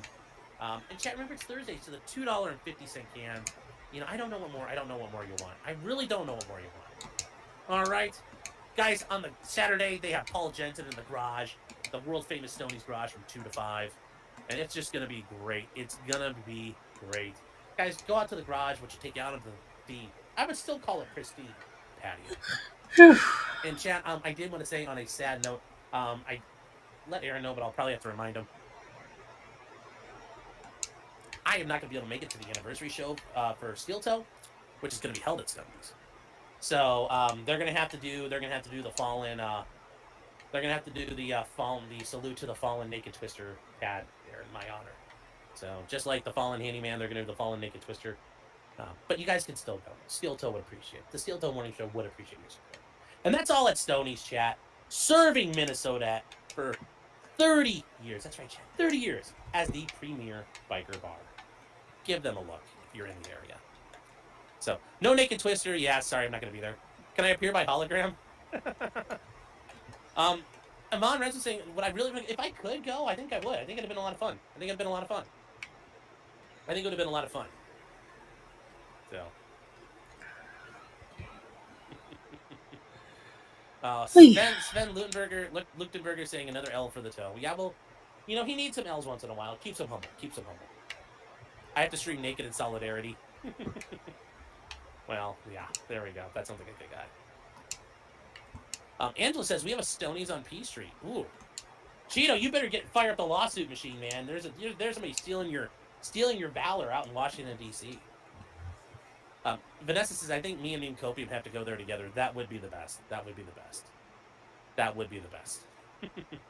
All right, chat. Let's keep moving. We got stuff to do. We're burning daylight here, so let's keep moving. Probably telling me I'm really hungry. We covered this a little bit, but this is going on to Jennifer Aniston. Jennifer Aniston has a stalker that's been stalking her. And you're wondering, well, why is this such a big deal that happens all the time? Well, it is, and it's a very interesting set of circumstances. So earlier this month, a guy named Jimmy Wayne Carwile, I think they might be coming from our showed up mutual and got charged of acquaintances. felony stalking and felony vandalism. So Looking at the map in your cabin, my eyes kept going to the spot that I marked. It's like we should visit. No point in making it wait. You could harass far uglier celebrities. But on May 5th, he ultimately drove his car through a front gate, knocked it over, and he was arrested by the security guards. And right now he's facing up to 3 years in prison. So you're like, okay. You're thinking, wow, this guy's probably crazy. And if you thought that, well, you're not wrong. You are absolutely not wrong, because here is a picture of Jimmy Wayne. That is him. That is the boy. You know, yes. And you're saying, wow, he's in a suicide smock. Yes, he is. Wow, he's behind glass. Yes, he is. Wow, he looks like a crazy man. Yes, he does. So what happened? Well, he is actually there. That's him with his public defender, talking during his court hearings. That's actually his arraignment from previously. So obviously you're thinking, well, this guy's probably crazy. He needs a psychological evaluation. He got one.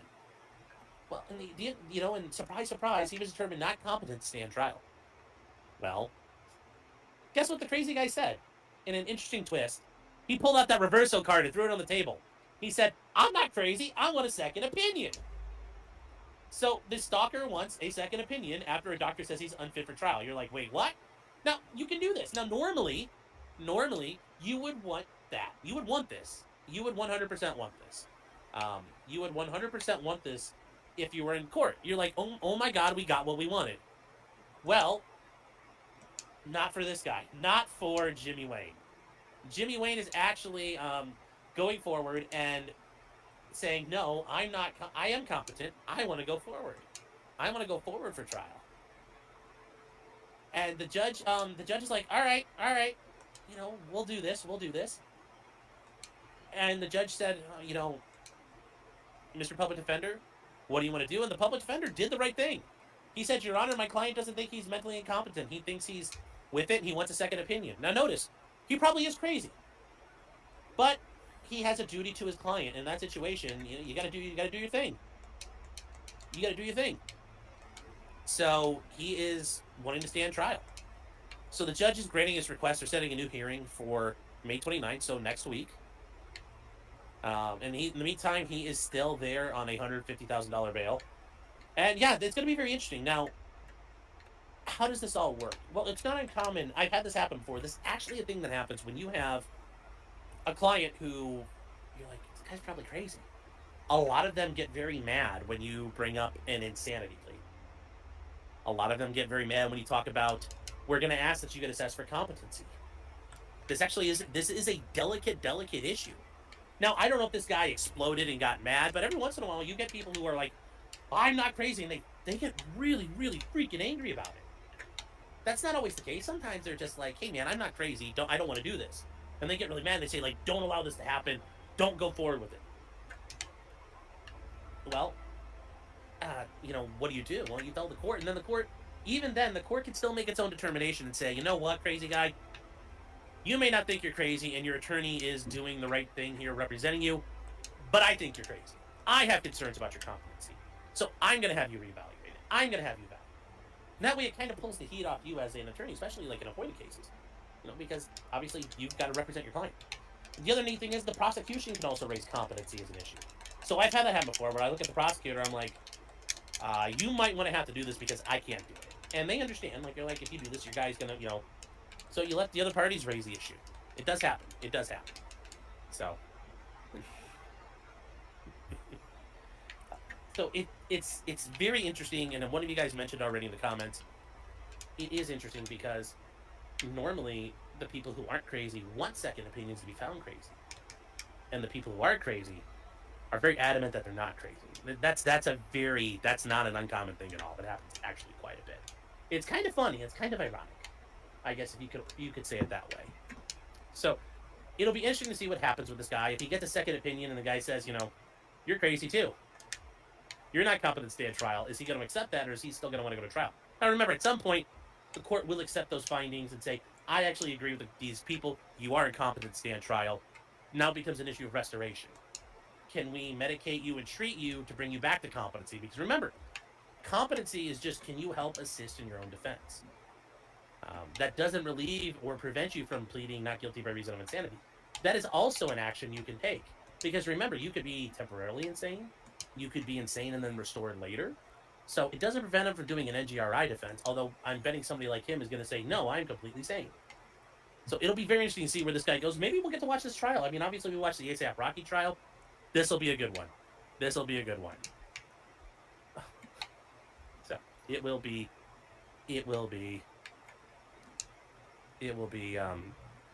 there. And you guys, once again, this is the saga of Jimmy Wayne Carwile. So there he is, Jimmy Wayne Carwile. And we'll see. I mean, I get the feeling, I bet this guy probably isn't competent to stand trial, but, who knows? Who knows what he can prove? Who knows what he can't? So, that'll be an interesting thing going forward. What's going to happen to this guy? What's going to happen to him? Okay. Now, where are we moving forward here? All right. Now, moving on from there, this is something that if you guys have been in the military, or previously in the military, currently in the military, or just kind of detest the way like defense procurement in the military industrial complex is run, this may warm your heart just a little bit. I think you guys will like this. Let's see here. Hold on, chat, need to fix a couple things. All right. So a very common thing in the military industrial complex, and military flag officers, if you're not Why can't I aware, get are in? people who are generals or admirals. So in the Army, the Air Force and the Marines, you have generals, and in the Navy, you have admirals.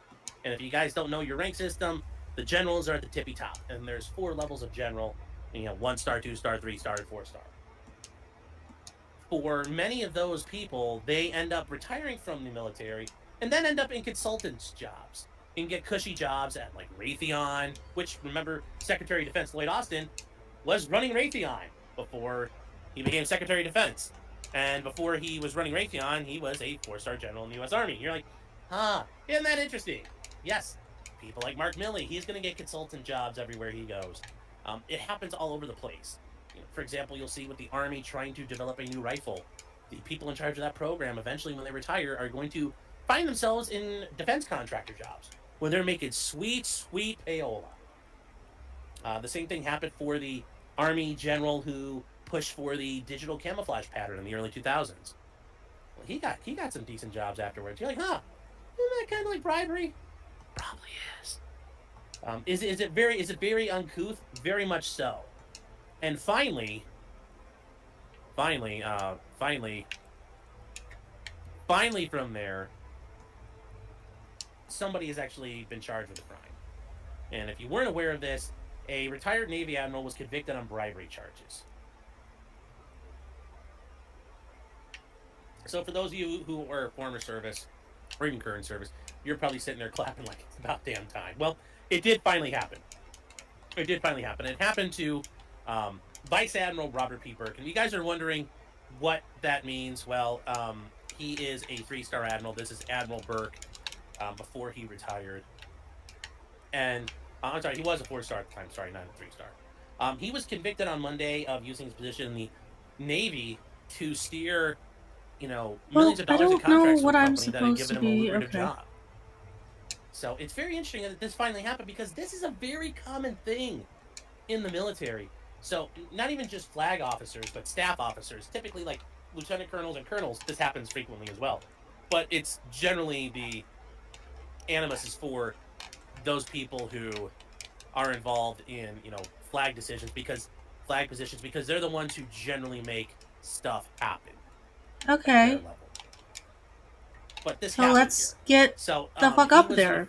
He was in a week-long trial with 4 operations. And he got charged with felony counts including bribery and conspiracy. He faces up to 30 years in prison. And he's scheduled for August 22nd. He said he hasn't done anything wrong. So he became one of the highest-ranking former U.S. military officers ever convicted of a crime. For the love of God, just get the fuck up there. I don't understand why this is hard. And at the time of the scheme, he was in charge of the naval operations in Europe and Africa. I can't get up there. So what did he do? Well, it becomes an issue here. I'm trying, and it's not letting me. They charged him and a couple of people from a technology company where he had lined up a $500,000 a year job and a grant of 100,000 stock options when he retired. So what did he have to do?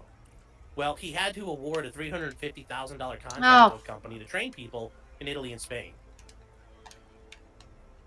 Yeah, which is interesting. You're like, okay, well, and that's how this stuff goes.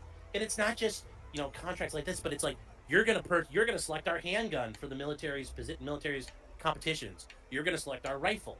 You're gonna select our uniforms, our uniform patterns. We're gonna be the supplier of this. And if you guys don't realize this, in the military, there's so many suppliers and equipment for everything.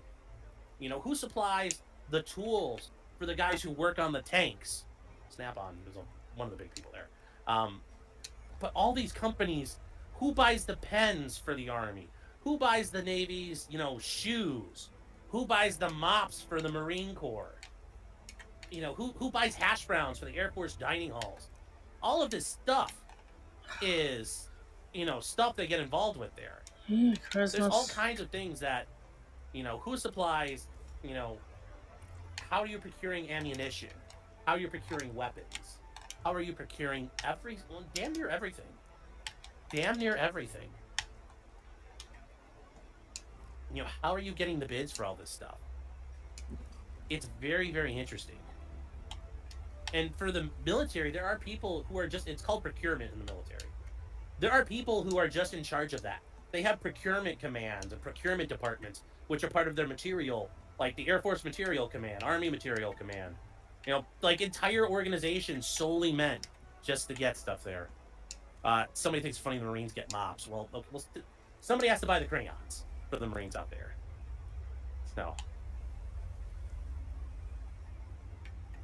So it's very interesting there. It's very interesting. So that is how this works. There is all this there.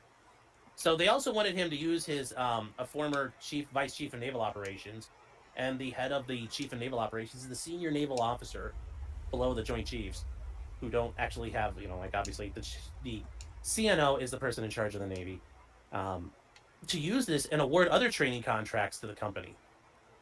And he told the executives he would stay in the Navy for 6 months to make this happen. So it's very interesting how this all happens here. Like, he stuck around and got involved in this stuff. And it's, obviously this is one side of the story, but this appears to have been what was put out there. And it's very sketchy. It's very, very sketchy how this all breaks down. So it's,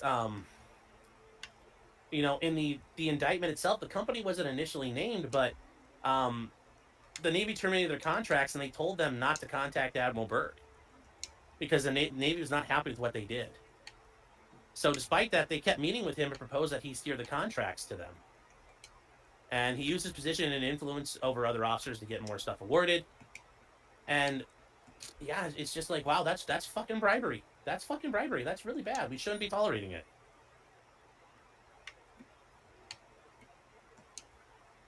So it's a very interesting thing there. It is a very interesting way how this all works out. So I just wanted to put it out there that you guys happen to be I'm supposed to hold X to pull, or served or whatever. Okay. You might be like, oh wow, finally something happened. And yes, have some faith out there. Have some faith. I guess things are starting to get cracked down on. Have some faith. Stuff is working. The swamp is getting cleaned out. You'll see.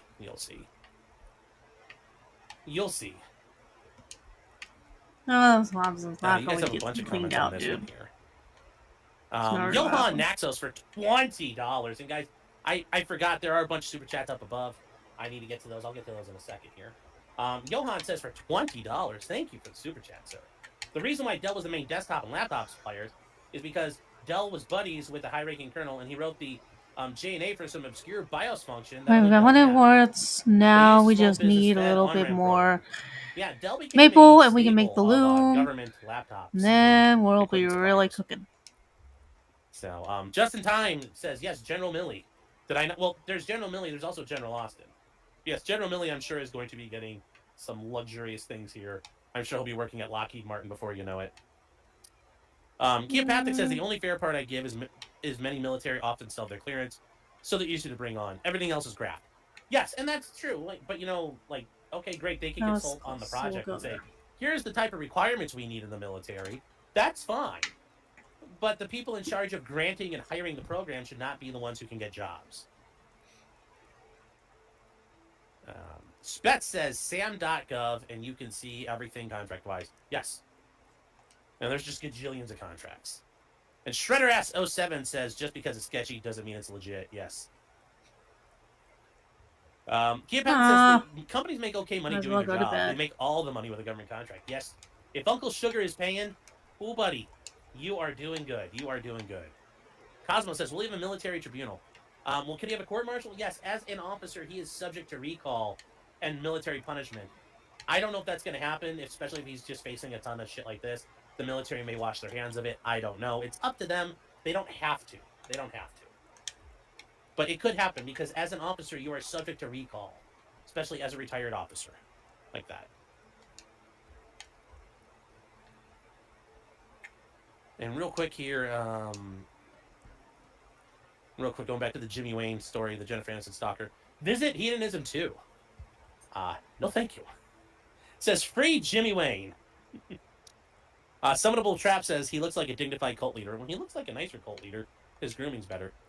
Luke Pearson says, it's funny how the incompetent people fight to be found competent and vice versa. Yes, I agree. And Wrestler Town says he knows he's right. Oh, yeah.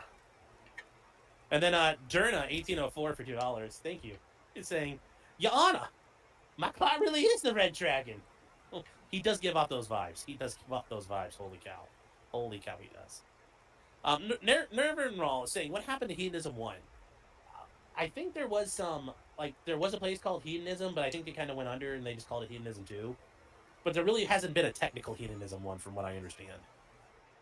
So, Sweet Tooth says, can his pension go bye-bye? The Navy would have to remove it, so they'd have to recall him and do a court-martial. But they could strip it from him. It doesn't automatically go away. And Patrick, okay, yeah, you bring it. If they try and convict, they can strip his pension. Yes, but he has to face a court-martial. So we'll see. Ah. Okay, let's go. The Hedonism 3 is going to be in Ohio. I would on behalf of Allah burn that place to the ground. I would do Allah's will and take care of that. Yeah, they'll let them off light, I'm betting. Well, I'm thinking they probably will. Because they're like, I'm gonna go to prison next. They're like, I don't want that. I want my contract. There's, whoever's on his court martial is gonna be like, wait, I have a contract I'm promising. I have a job I'm waiting on. So they're all gonna say not guilty. Yes, everyone's steering contracts. Yes, 100% they are. So, Hedonism 3 will at Cedar Point. Ew. Oh no. So, Vanessa Anderson says, waiting on the government to see how good their case is and use all that evidence. But it's not double jeopardy because it's different charges. Actually, it's not double jeopardy because it's dual sovereigns in a way. You can actually, in a way, if you commit a crime, if you are in the military and you commit a crime in a state, but it's also a federal level offense, you can be tried by your state, you can be tried by the feds, and then you can get tried by the military. The military is separate jurisdiction over military members. So they could try him, and there's no double jeopardy issue there with that. It's an entirely... Guys, and this is where I would need some JAG officers to come on and explain stuff, but the UCMJ, the Uniform Code of Military Justice, is a separate... It's a world unto itself. It's an entire universe that operates independently. It's very interesting. So, it's very, very interesting.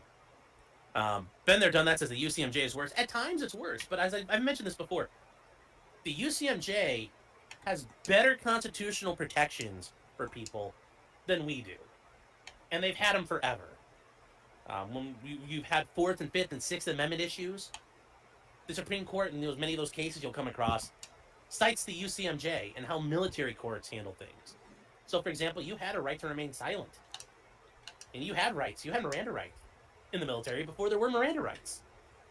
The military offers a lot of protections. Now, in a lot of ways, you get fucking hammered. Things like non-judicial punishments, things like that. That's a whole other story. But overall, your rights you have a lot more constitutional right protections in the military that are actually upheld than you do walking around. It's interesting. It is interesting. Let's see. You guys are talking, yeah. It's a very interesting setup there. Then again, Judge Glanville from the YSL trial was a JAG officer. Yes. Yes. Article 32 is a catch-all, so you could be innocent of violating every other one, but then say, oh, well, you're guilty. Yes, well, that's the thing. The UCMJ has things that are weird and not funny, but overall, it's they do a better... You have better constitutional protections than regular... I wonder if I'm supposed to hold something down. So... Oh, Keith Patrick points out something. On the other side of the PMO, they give you a paper saying you understand your rights, then one saying you waive your rights. You don't want to talk, you stay in the brig till you do. Okay, well, that's a whole other issue. So, but overall, like, your protections, you have a lot of them that, in the military, that we didn't have constitutionally recognized for a long time. So, all right, moving on from there, chat. Moving on from there, it's... Oh, this one is so funny. Out in New Orleans, a jailbreak happened. As Thin Lizzy told us, tonight there's going to be a jailbreak. Some of us will not survive. Well, in New Orleans, they did have a jailbreak. And this was very, absolutely very wild. This happened. This? It's crazy. We need to get rid of it. So in New Orleans, there is a jailbreak, and there's been a massive manhunt because 10 guys escaped from custody. And they are being hunted down right now. Why is this? Why can't I get rid of this here? What is going on? Okay. So these guys escaped recently, and now they're out of the 10. There are 5 on the run. So what happened? Well, these guys basically cut a hole through the jail and escaped out into the city. And how do they do this? Well, it's very interesting. So on last week, the night before the escape, the jail was on lockdown, and then on the early morning hours of Friday, no sheriff's deputy was there watching the jail, and the guards or the civilian workers had stepped away to go get some Taco Bell. Well, at that point, the inmates forced their way out, and we have video of them getting out. And it's kind of hilarious. So there's video of these guys escaping, and yes, they ripped the toilet off the wall and cut their way out to freedom. So this is the police discussing what they've done, but they jimmied open all their sliding doors, and they go, here they go.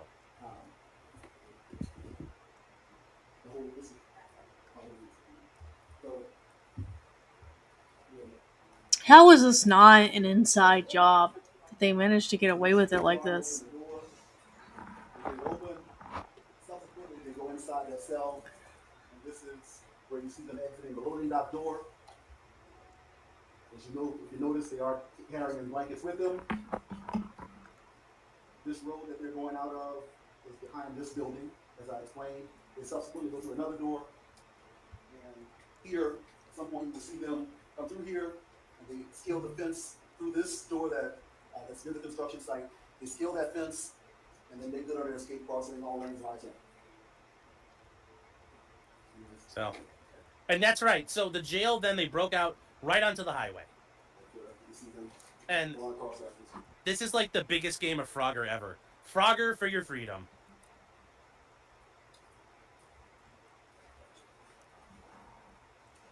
Now look at him just running across traffic. Just. In this case, as Casey said. So that's what happened here. Now this is a very interesting thing that happens when you do this. When you escape, they're not just going to let you go. Number one, you're bad people. You've done a lot of crime. But number two, the government has to go get you. Because now there's an interest in, we have to show we're more powerful than you are.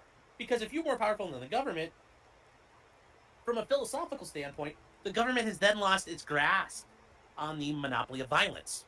Because if you can no longer, as Wyatt Earp said in Tombstone, no, Sheriff, I don't think I'm going to let you arrest me today. Well, guess what? You've effectively destroyed the law and order of that authority. So what happened to these guys? Well, these guys escaped, and the city the government started hunting them down pretty much ruthlessly. And it's very interesting because there have been maps and there's information out there. This is where all these guys have been caught in the past couple of days. One of the guys that got caught within 10 miles of New Orleans, like 10 miles of the jail. One of these guys were all caught basically hanging out. And this may seem weird to you, but these guys they're not smart. Like the one guy got caught in his neighborhood. He went straight home and just did his thing. Like you can't do that. When you escape, you're on the run forever until you get caught. Like if you go home, they're gonna look for you there. And these guys are just hanging out. So just hang on back where he lives. Like you don't get to go home anymore. You're on the run. You're a wanted man. It doesn't work that way. It does not work that way. So you can't just do that. Like they are going to hunt you to the ends of the earth. There are, here's how they did. Here's how they got out of what happened here. Here's how they got through the doors, and here's how they got through the walls. They did quite a bit. They did quite a bit here. And here is what they did for getting out. Instead of doing the Raquel Welch poster, they just taunted the police, which certainly that's not the best way to do it.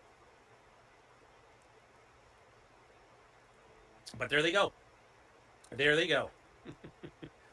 Oh. Not the smartest way of doing it. Not the smartest way of doing it. I would never recommend this way of doing it. And there's still even more, though, because we do know now there are betting odds on these guys that are still out on the run. And you can bet They bet on everything. I don't think these are official betting odds. But yes, there is a... I love this one here. It's like, the wily veteran might turn himself in just for the reward. But yes, it's funny, they mentioned this guy, last seen in Algiers. That's kind of what you have to do. You're going to be on the run. You're going to be living on the own forever. I want to remove There some is of no these going because home when you escape from jail. I don't seem to be There's no getting going anywhere, home. and I don't You're not able to do know. that. This isn't why. 1930 anymore. You can't do stuff like this. Yeah, you basically have to go to Zihuatanejo, Mexico, and go look for the fishing boats and find Andy Dufresne. There's no other way out. There's no other way out, guys. So, Okay. there's no other way. So this is just completely dumb how they were doing this. It was completely dumb. You were never going to survive out there for that long. You're going to have to go to somewhere, and like if you do want to go somewhere, you're going to have to find a country that won't extradite you. Now that doesn't mean that they will or they won't. They can still extradite you. But I'm gonna Google how countries this with no extradition treaty with the United States is supposed to work. Not all of them are places you want to go. And even if you can get there, Google this because it this doesn't seem like I'm is a getting list of- anywhere. here is a map of all the countries you can go to. So think about How this. long does Countries you it can go to that have an extradition treaty. take to make anything? Well, some of you guys are thinking, I'll go to Central America. Nope, not happening. Not happening.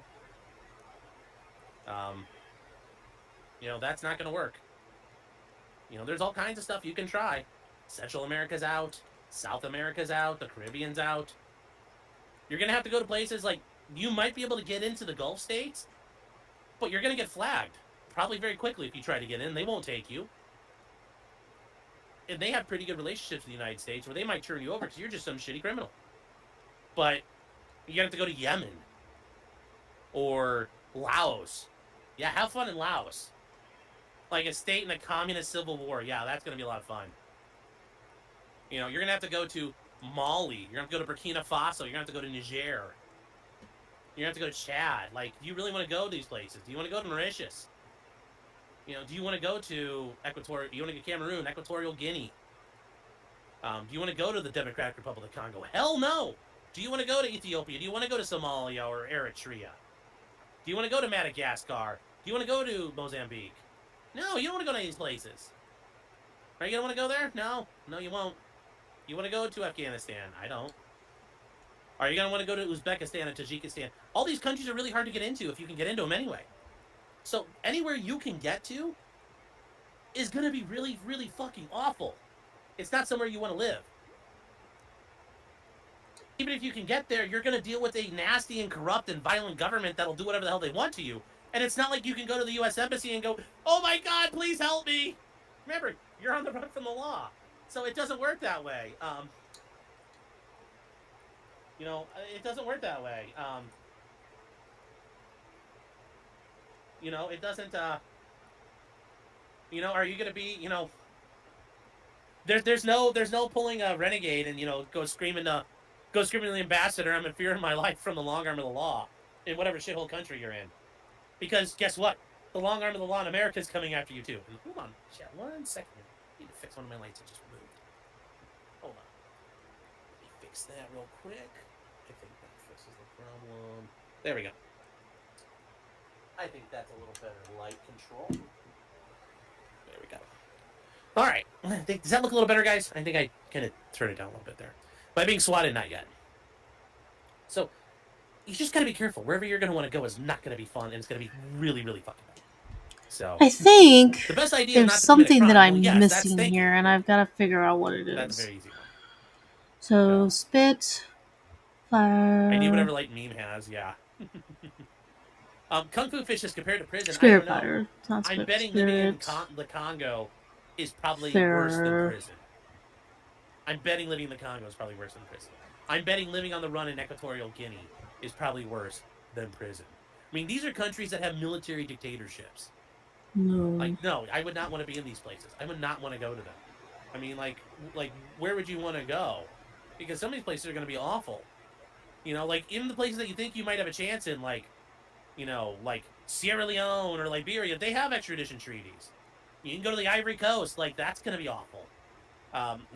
There's just nowhere you're going to want to go. There's nowhere that anybody in their right mind would want to go. Go have fun in Angola. Go have fun in Rwanda, I guess, or Burundi, or Uganda. You have fun with that. You have fun with that. You just got to like hiking, yeah. The Ivory Coast, are you insane? Well, that's where there's no extradition treaty.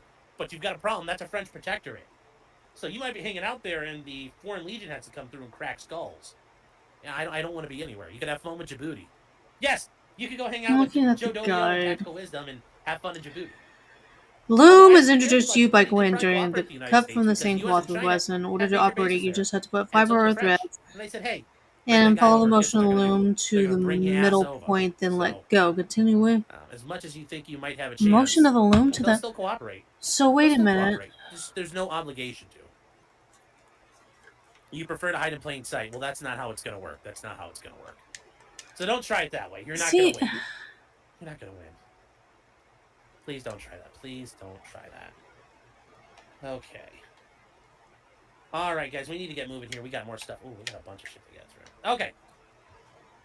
So we talked about this before with the Arizona, the election, the 2020 election, going on to the issues in many states with the slates of electors, the alternate slates of electors. Well, they were labeled the fake electors in many states. oh, Arizona's okay. one, who, along Michigan and other states, actually indicted people Finally, for all what went right. on. Not just in Georgia, where they went after Trump and Okay. everybody in that RICO case, which crashed and burned. Suffer, Fanny, suffer. But also it happened in Wisconsin. And you saw what happened to people like John Eastman. And this is one of the sagas involving John Eastman. John Eastman has been charged not only in Georgia, but he's also been charged in Wisconsin. And now he's facing charges in Arizona. And, well, what's been going on? Well, from here, the court, this is not it's not the win everybody thinks it is. I know people are like, oh my God. Well, it is interesting in a way. So the case is being sent back to the grand jury. And what do we know from this? Well, the Finally. case is going back Came to the in grand Christmas. jury. I had to And the judge in this case put click out an order. on And the it X is an thing interesting and thing hold because you down. wouldn't think about, well, how does this work? Well, why didn't he just dismiss it? Well, every state, guys, every state's different. Every state has its own rules. And we talked about this when it happened back in April. The court took under advisement from the defendants, including John Eastman, motions to remand for the grand jury. And these rules permit the defendants to challenge the findings of the grand jury if they were denied a substantial procedural right. Now, this is something that happens in Alec Baldwin had some issues like this too. Remember, some states give you procedural rights in front of the grand jury as a defendant. Not every state does. You have no constitutional rights federally. But some states give you constitutional protections and state level protections in front of grand juries. And it's the ability sometimes to present evidence or require evidence to be presented. Now, what are they arguing here? Well, it's interesting how they did this. So they argue the case must be remanded due to the government's failure to instruct the grand jury as to the applicable provisions of the Electoral Count Act of 1887.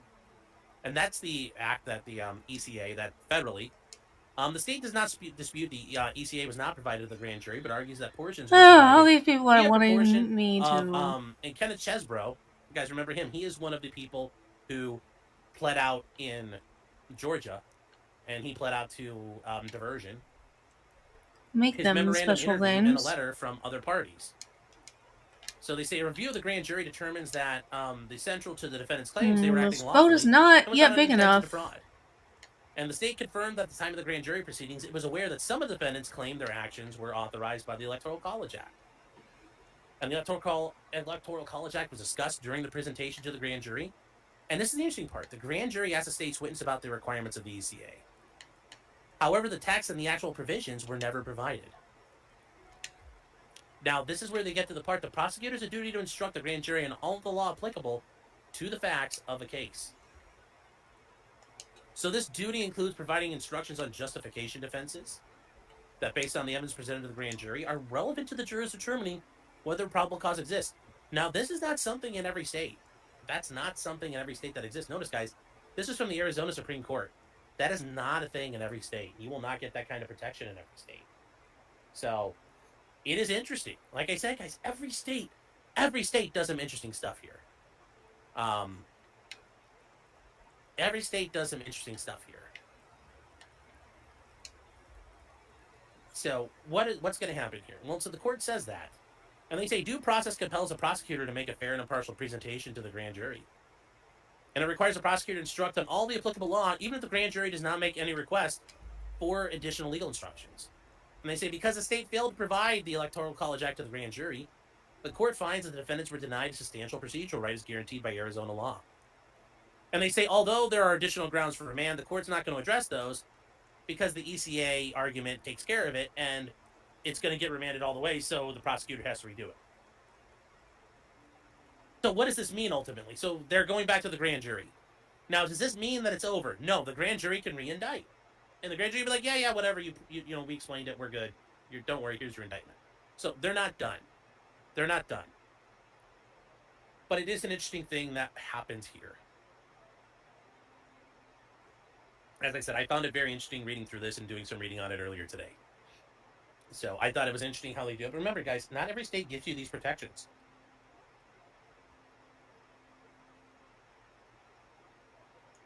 But if they're fully informed, they might decide not to indict. Yes. And some of you guys are saying, well, wait, they're using CNN. Why can't they? It's a news article. They can use it as other information. There's not really a limit to what the prosecutor can use in a grand jury as long as it's reliable evidence.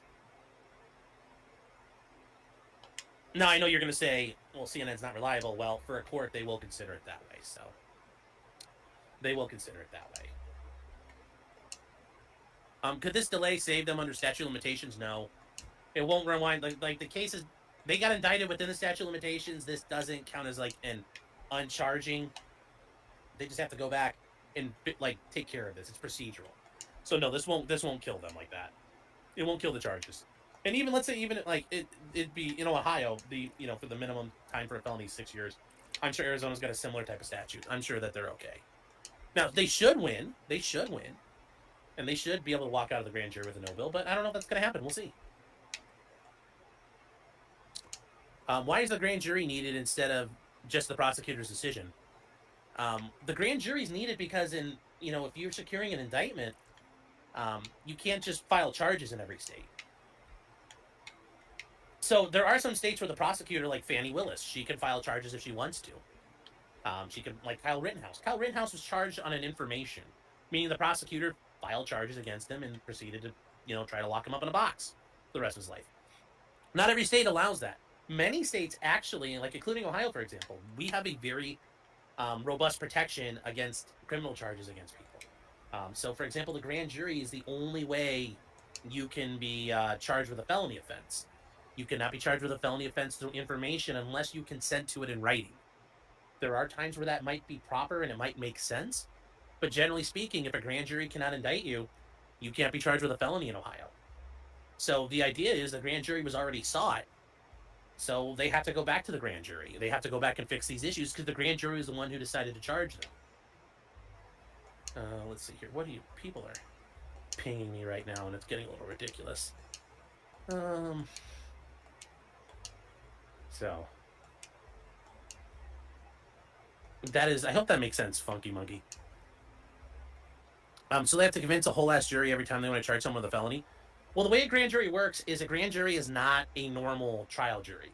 A grand jury is a smaller number. For example, here in Ohio, it's 9 people. Still need Maple? You only have to convince 7 out of the 9 to indict. You don't need unanimous verdicts, so it's a little different. So grand juries are a little different how it works. And grand juries, the way you present a case, a grand jury presentation can take 5 minutes. And then the grand jury can come back, like you walk out of the room and they come knock on the door like 30 seconds later saying, yeah, we indicted. Sometimes they come back and say, we have questions. We need more information. Grand juries are not hard. Yeah, the grand jury does not work the same as a trial jury. So, but yes, grand juries almost always generally agree, but that's because it's a one-sided affair. In most states, it's a completely one-sided affair. It's a one-sided affair in many states. In Arizona, it's not. In New Mexico, it's not. But there's no right in Ohio. I can't go screaming to the judge, they're not going to give our side of the story or read favorable law. There's no obligation for any of that. I go into court filing a motion, the court's going to go, lol, denied. So, who makes up grand juries? Grand juries are people from your local population. So, in most states, it's done by county basis or judicial districts. You're going to have people just like the jury pool for a regular trial. They're going to haul people in, and they're going to do a voir dire, and they'll pick a number of people to be the grand jury. So, Funky Monkey says that's a very sensible protection. Well, not every state allows for that. Not every state protects people that way. Many states you can be charged by the prosecutor alone, which is not good. Not good. If in Ohio it's something that's been around since 1851 when the Constitution was rewritten. If you can't get the grand jury to indict, you shouldn't be allowed to charge the guy, and I think that's a very fair position. And you're asking, so Ohio doesn't have the problem my state has where they hand out felonies like candy to get people to plead. Oh, no. There's depending on what county you're in, they dole out felonies left and right. That's not a problem. Bill says, do you get called for jury duty and it ends up you're on the grand jury? Well, you generally get a summons notifying you're being requested for the grand jury because you're not showing up at the same time that juries are called. The grand jury gets called separately. You're not part of like the big jury pool. You're called separately up to be on the grand jury. Because remember, the grand jury is done in secret. So you're not called up in front of everybody else. Yes. Jury duty is one of the greatest responsibilities, and I'd say it's an honor that a free man has. I'd agree. Is the grand jury led by a grand wizard? No. No. So. Can Scandinavian prudes be on the grand juries? Yes. Yes. They can be. I'm not in charge of the leaderboard. That is a YouTube thing, guys. That's a YouTube thing. I'm not in charge of that. YouTube's doing that. That's some beta stuff they're rolling out. I am not in charge of the leaderboard stuff.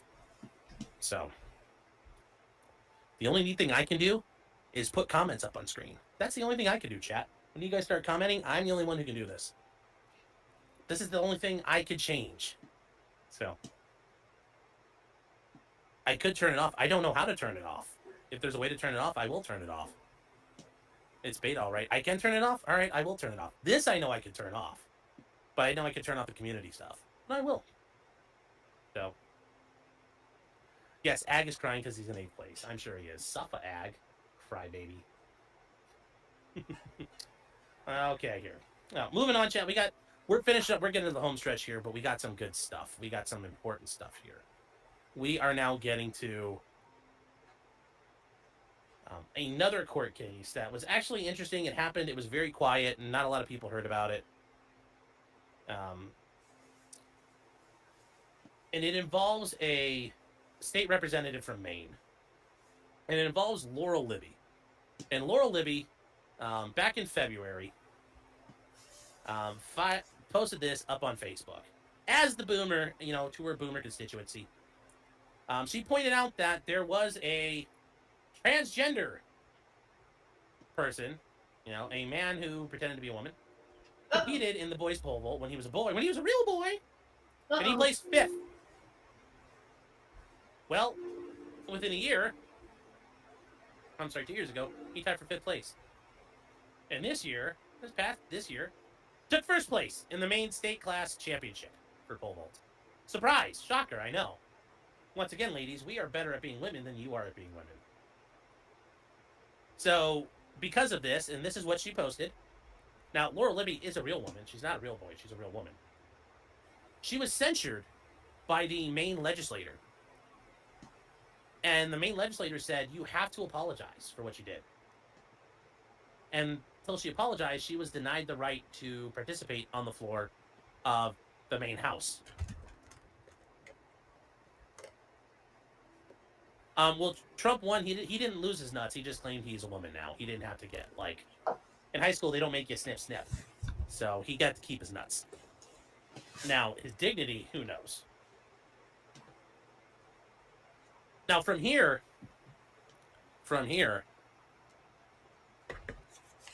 what happened? Well, she was denied her right to participate as a member of the Maine Assembly.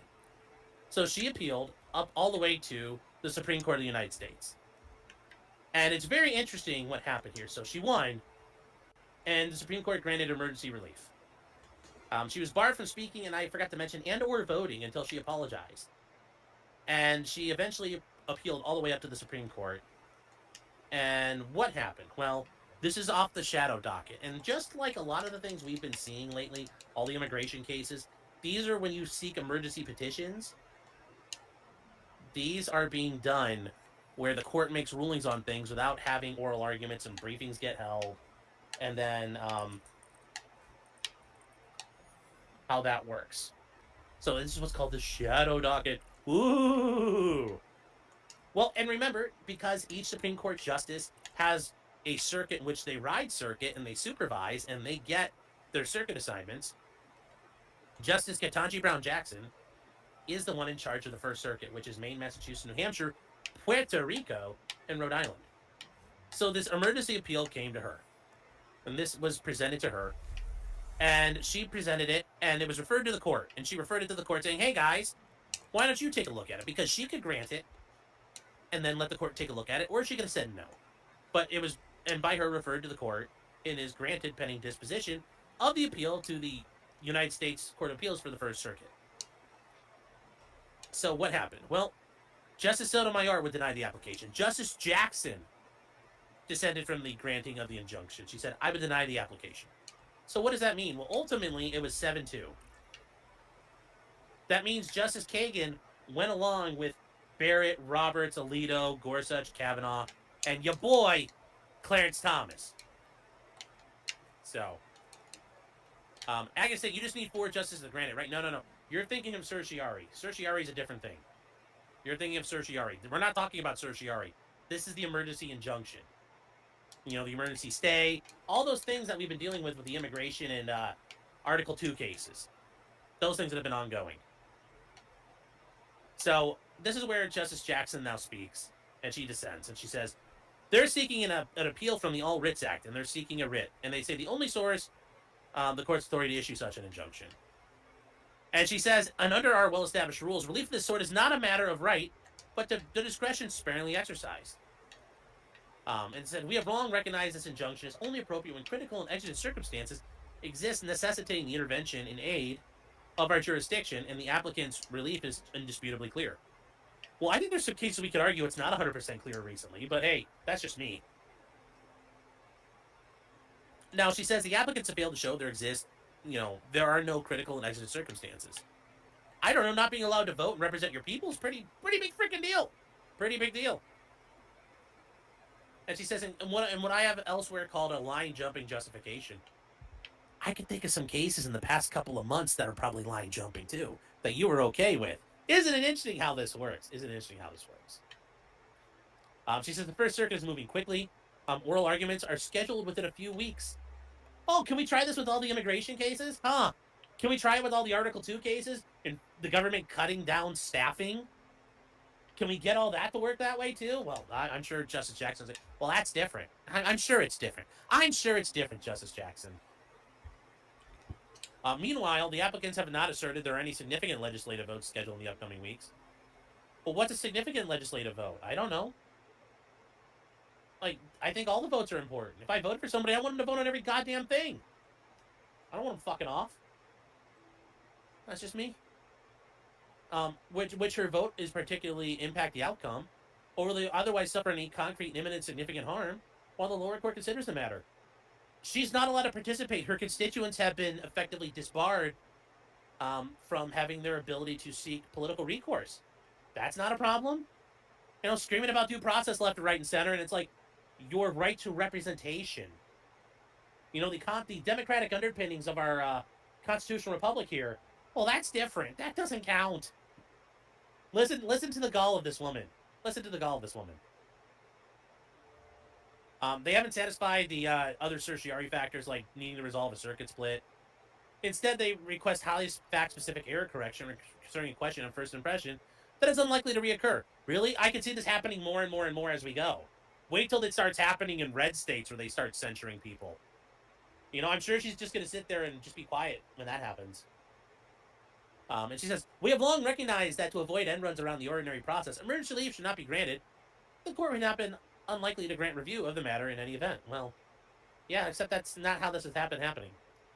Denying emergency relief does not satisfy the usual certiorari factors. It also avoids creating perverse incentives. And she says, why would any applicant who thinks the lower courts are mistaken wait for those courts' final word on an issue if the real-time error on the emergency docket is readily available? Yeah, like all the people screaming for immigration charges. And we've done how many of these already now? How many times has this happened in the past 6 months? It's like she forgets what's happened since November. It's like when she says it's happened for November. They also fail to represent their right to relief is indisputably clear. Now, this is an argument she does make, which I think can be valid, because there are times where legislators have the right to set up their own rules, just like the House of Representatives, when they censure and remove people, or the Senate, they're in charge of their own rules. The rules were adopted long before the events here took place. They contemplate stripping a legislative member of the ability to vote as a sanction for certain ethical violations. Well, this one was just speech. And the House determined she violated those rules when she engaged in behavior that a majority of the House determined may endanger a minor. Not even would or has, but may. Entirely speculative. Yeah. So, remember, we had a vote on it. We had a vote. We voted on it. That is one of the scariest that's one of the scariest sentences in the English language. We voted on something. So I have there's to a have. lot of stuff we voted on as a society. Okay. That doesn't mean it's good. And she says whether the censure and resulting sanctions violate her rights or those of her constituents raise many difficult questions. She says, what are the limits on a legislature's ability to bind its members?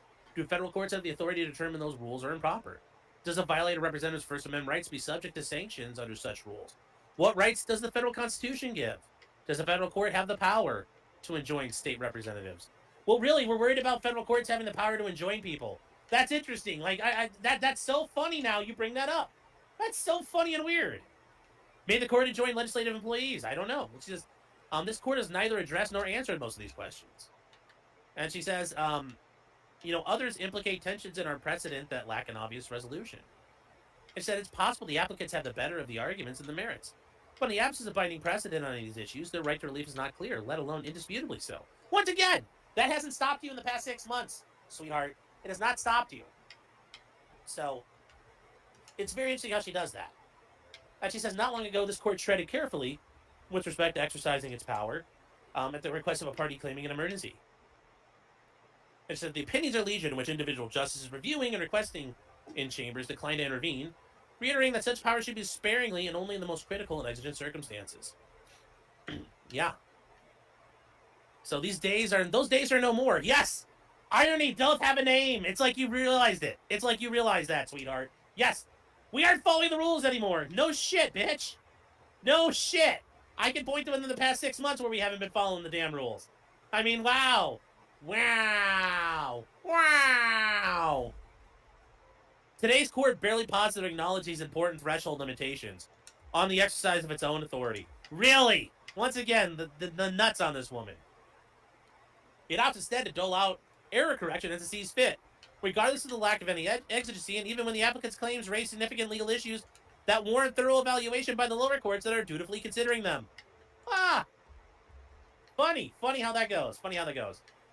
I think this clear departure from past practice is both inequitable and unwise. Well, gee, I wonder who caused that to happen. For one thing, the court's failure to articulate clear standards when emergency relief is appropriate makes it difficult to confidently conclude that any such standards are actually being referenced and applied even-handedly. Yeah, I mean, yes, this is turned into a complete... Okay, this that's part she's right. so She's just 100% right. There not... is no clear answer. Thanks. But given the schizophrenic way the court has handled things, Chief Justice Roberts, this is your fault, John Roberts. This is your fault. This is your fault, Amy Coney Barrett, having this fetish of not wanting to deal with interlocutory issues. What the fuck? This is oh, she's been right like bulk of this. Well, she's only been right now, but you change this to about some heckin' immigrants, some heckin' immigratinos, and her tune changes immediately. So that's the problem here. Yes, she's telling the truth now, but it's like, if Laura Libby was a Venezuelan, she'd be like, nope, we're gonna fix this right now. If that's all she had done, if she had gone, oh, by the way, my client's a Venezuelan immigrant. Granted. You know that would be too, Luke. So, as a practical matter, it's plainly prudent to preserve our emergency docket for applicants who demonstrate they truly need our help now. In the absence of that showing, we can and should allow even applicants with credible threats or claims to litigate their arguments in lower courts. The watering down of the court standards for granting emergency relief is, to me, an unfortunate development. It is. It is. We learned it from you. After all, the manner in which we handle applications on a short fuse without benefit of full briefing is hardly a model for sound decision-making. Yes! It's like you acknowledge that. Okay, so now I can't even get it. I don't understand. By lowering the bar for granting emergency relief, the court itself will bear responsibility for the resulting systemic disruption as a surge in requests for intervention at earlier and earlier stages of ongoing lower court proceedings with greater and greater frequency will undoubtedly follow. Yes, it's almost like you should stop courts from also getting the ability to do nationwide injunctions. It's kind of like you brought this on yourself. And you're like, oh my God, I let things get out of control. Oh no, who could have foreseen this? Oh no. Yeah, no duh. But this is what you wanted. You wanted this. And Luke says sending people to a foreign supermax with a hot day's worth of notice and no opportunity to be heard feels mildly different. Oh, I agree. As I said, sending people to El Salvador is a rendition at the end of the day. I said that from the beginning. This is a rendition. I don't like that. There's a lot of issues that haven't been resolved. Like, how long do those people, like, let's say they're actually the bad man. How long do those bad men stay there? Like, because it's even worse than Guantanamo. Because even the guys from Guantanamo Bay went home at some point. Most of them. So, yes, it's even worse. Really just the way this has all been done. That's probably the one that made sense. Like, they had to get involved to stop that. But a lot of these other things, I don't think were necessarily proper exercises of the authority there. So, but it's almost like, wow, you haven't stopped the injunctions from occurring, so you've encouraged this problem where nationwide injunctions are forcing people to seek drastic remedy. Well, maybe you should stop people from getting nationwide injunctions. Just thought, Katanji. Just a thought. Maybe you don't let people fuck with the system, other people won't have to fuck with the system too. Just what do I know? I'm some schmucky lawyer from Ohio. I'm some schmucky lawyer from Ohio. What do I know? What do I know? So she got her ability to go back into court or go back into the house. So that is some news there. That is an update there. We have two other things, guys, and we're going to talk about these real quick, and then we'll get to the final thing tonight about the National Firearms Act. So if you guys were not aware, last night there was a shooting of 2 Israeli embassy workers in Washington, D.C., and they were gunned down outside of a Jewish museum in Washington, D.C. It's like, shocker, that's where they're going. There was some sort of event so there. now I gotta Google the sawmill and figure out why the fuck I can't figure out how to get the sawmill to work. Judge Janine from fucking Fox News on TV standing there as the U.S. Attorney for Washington, D.C. is so fucking cringe. Is absolutely garbage. I mean, she was always awful on Fox News, but like, yeah, this is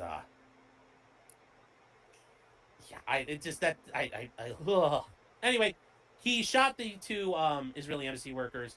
They're pointing out the death penalty eligible offense, and they were a couple, Yaron Lashinsky and Sarah Lynn Milgram, and they were shot outside the U.S. Capitol Jewish Museum, and they were killed by a guy named Elias Rodriguez from Chicago. And yeah, this is actually a good courtroom sketch artist. So unlike everybody else, this is not the Diddy sketch artist. So what happened here? You guys are saying hi to Smile. So he showed up and shot them and was screaming about free Palestine. I mean, for some reason, he wanted to get Palestine with equal or greater value, which, remember that, chat. If you buy a Palestine of equal or greater value, you get a second Palestine for free. Luke says, why did the defendant sitting perpendicular to the bench? I'm sure he was sitting at a table and turned that way. So from there, what happened? Well, he's known as he's involved with the digital repository for the Black experience, because yes, Elias Rodriguez, this is the Black name. But he is involved in, he has a bachelor's in English from the University of Illinois Chicago, and he is an avid leftist who is socialist and wants to free Palestine, and went out there and did that on behalf of Palestine. So, yeah, great stuff. I'm sure this is not going to spiral out of fucking control. It's not really everything that I'm finding is not explaining to me how the sawmill. We're just going to have to wait and see, guys. We're just going to have to wait and see. Works. But yes, he was arrested screaming free Palestine as the police caught him. So, yeah, it's going to be interesting. It's going to be,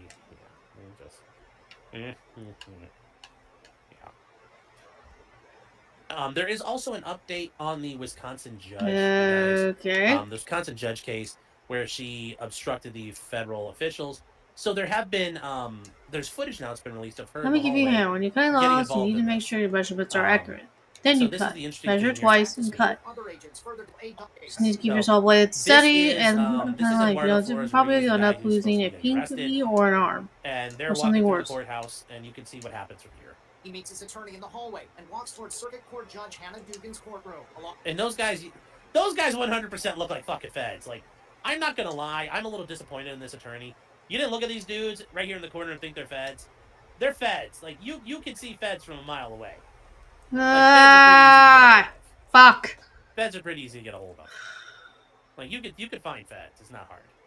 Along the way, he passes plainclothes federal agents who are sitting on a bench. They're there to detain him. Yeah. After Flores Ruiz walks by, the agents turn to each other and appear to confirm his identity amongst themselves. But a few moments later, Yay. and another judge approached the agents sitting on the bench. A criminal complaint against Dugan later said she was alerted to their presence by a court official. That complaint says during this interaction, Dugan and the agents disagreed over the type of warrant they had to arrest Flores Ruiz. According to the complaint, Dugan ordered the agents to go to the chief judge's office. Video shows her. Now, some of you Let's might do say, them all. why Let's did see they if I do can get that? them all Why did done. they follow her order? Part of their, they're told, like, not cause a scene, don't cause problems, and fine, whatever you say, judge, we're still going to arrest this fucking guy. Yeah. So that's part of the reason why they did it. That was And I'm sure interesting. she was just all like, hey, you need to go away. No orange man here. I'm sure that's how it sounded as she did this. Pointing them to a double door. She then turns back to speak with other agents further down the hall and orders them through the doors as well. Shortly after that, with the agents gone from the hallway, Eduardo Yay. Now, That I said went this pretty before. well. Good job on the defense attorney doing what she could to get her client out of there. That's her job to get her guy out of trouble. If I was in a situation like that, for example, let's say I had a case, that was me, I'd figure, like, can I get him out of here? Hey, there's ice guys outside. What can I do to get him out of here? Is there a way I can Oh, leave? goodness. Is there another door that hasn't been stopped? Ah. I don't blame the attorney for doing that at all. The attorney's doing her job. turning exit into the hallway through a different door. As they walk Yeah. down the hall, Yay. another plainclothes federal agent. Neither they nor Judge Dugan seem to have noticed at the time. That agent motions to another to follow Flores Ruiz. Security video shows Flores Ruiz exiting through a basement exit. Upstairs on the 6th floor, the other agents have left the chief judge's office and worked their way downstairs. Flores Ruiz left the building onto 9th Street. Videos of the street shows the agents catching up to him. Flores Ruiz runs across 10th Street while trying to get away, but the agents catch him and arrest him. As he gets a flare at. So, and then that makes sense there. That makes sense. So, in my arrest is okay, but you might end up like her. Well, they haven't charged the attorney. And I think that they know better than to charge the attorney. The attorney's doing her job. The judge actively obstructed. So, the reporter's voice is so nasal, yes. Oh. So, there you go. Charge him with jaywalking. Well, they don't have to. He's got an aflera. Yeah, he runs. You think he's going to sit there and get deported? You think he's not going to get arrested? That's not how that works. You know, when people are chasing you, you don't just give up, especially going to get a flare out of the country. Funky Monkey says, what if he got shot? Well, how would he get shot? Running away, that's not a felony. So. SB Seller says the attorney is following the judge's orders at that point. Yeah, I don't know how that would work specifically there, but yeah.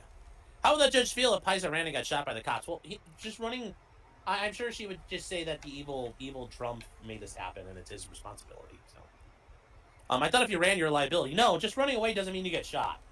We don't do that anymore. This isn't like 1901. You can't just shoot people for running away.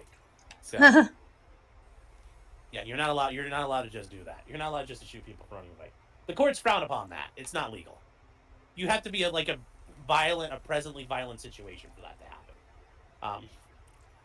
That's not how that works. I'm just telling you, chat. That is not how this works. So don't worry.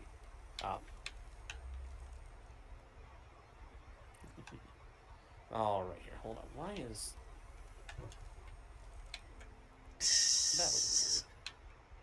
that was weird. That was kind of funny and weird, chat. Not in a good way. Not in a good way.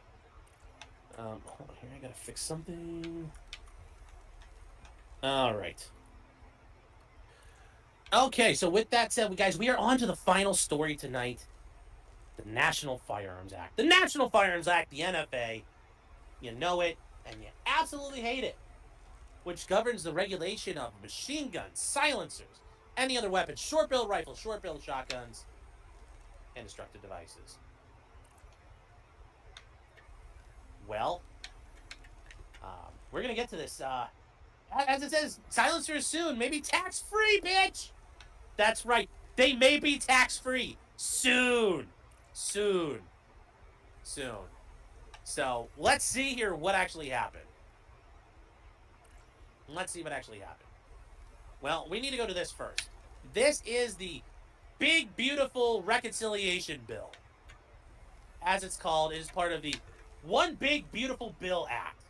It is a massive reconciliation bill with tons and tons of things in it. And most importantly, it passed the House today, 215 to 214. 215 to 214. And what's happened? Well, oh God, guys, it's so close. This is what's there. This is what's there right now. The reduction of excise taxes on firearm silencers. It's close, Chad. It's close. And it says that Section 5811. Now, you might say, well, what's Section 5811? Well, that's not 18 U.S.C. 5811. It's 26 U.S.C. 5811.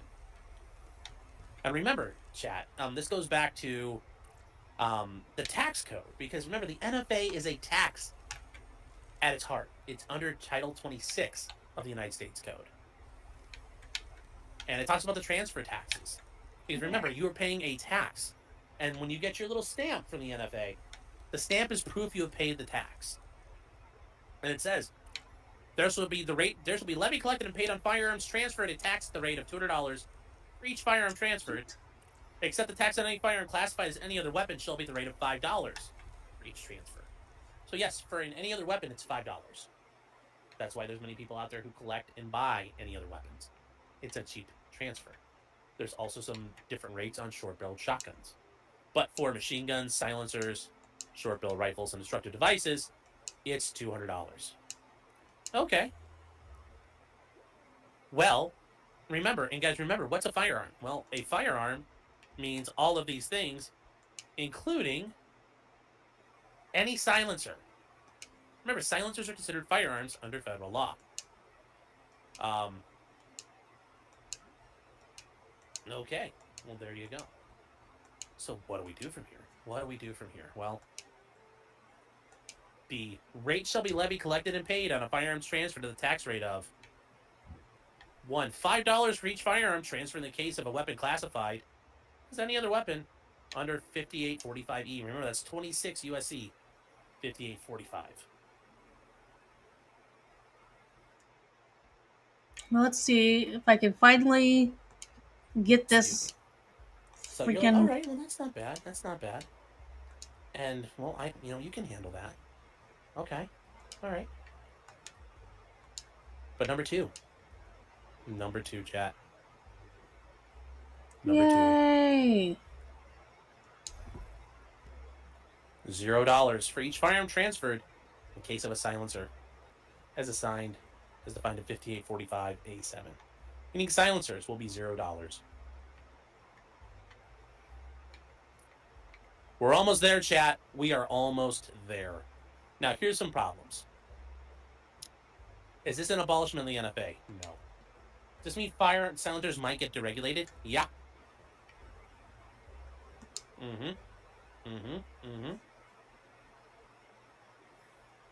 So because it's a firearm, how would this work? Well, as of right now, if this passed the Senate as is, and because this is a bill of reconciliation, it needs a simple majority.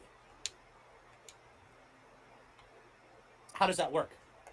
Well, the Senate were to pass it, this becomes law. There's no longer a tax on it. Now, that doesn't relieve you of the ability or notification of the feds to notify them if you're transferring across state lines. You'll still have to do that, I would argue. Because it hasn't been removed from the NFA. It's still an NFA item, but it's with a $0 transfer tax. Okay, well, that's great. It doesn't remove...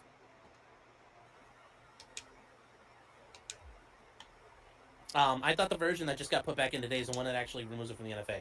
Well, I don't know if that's going to survive. As of right now, these are tax-free. That's guaranteed. There is some idea that this might be completely done, but we don't know yet. We don't know how it's going to shake out. Because I think you're wrong about this.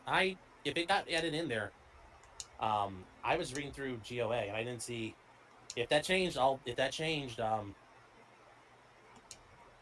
double check it, but I didn't see GOA talking about it here. All right, well, hold on. Time out. Let me see. Actually, yeah, you're right. I fucked up. I fucked up, chat.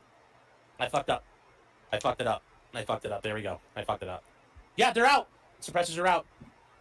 Suppressors are out of the NFA. Is that going to happen? I don't know if it's going to get... I did fuck up. Yeah. Is this going to get out of it? That sounds great, but I don't know if the Senate's going to go for it. And remember, guns are icky. Will we get them? Yeah, Swizgar, I agree. It's in there. I agree, guys. Yes. Daddy messed up. We get it. We get it. Daddy messed up. Call your congressman. Try to get this fuck. Well, you gotta call your senator now, because it's out of the House. Call your senator. Is this Senate's never gonna pass it? Yeah. Well, I mean, I'm just telling you, it's. I see the $0 tax coming back in. I don't know if we're gonna get this. I don't know if we're gonna get this.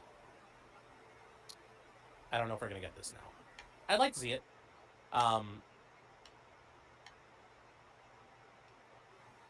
So we will see. We will see. The ghost of that Jewish couple are screwing with me. Well, it'd be nice if it worked. It'd be nice if it worked. Because here's the thing: if you got rid of suppressors off the NFA, there'd be like gajillions of them. You go to the hardware store and buy one. You didn't live in a shitty state like California. Somebody actually brought up a very good question here. Richie says, "How much does a silencer cost on average?" It depends, but generally speaking, you're spending at least $500 minimum for anything reliable. And for the higher grade of suppressor or silencer, it's like a silencer that's full auto rated, you're looking at over $1,000 minimum. And there are more and more advancements in suppressor technology and silencer technology, how they design the baffles. So the baffles are, here, I'll show it. We can't show silencers. YouTube will probably shit itself.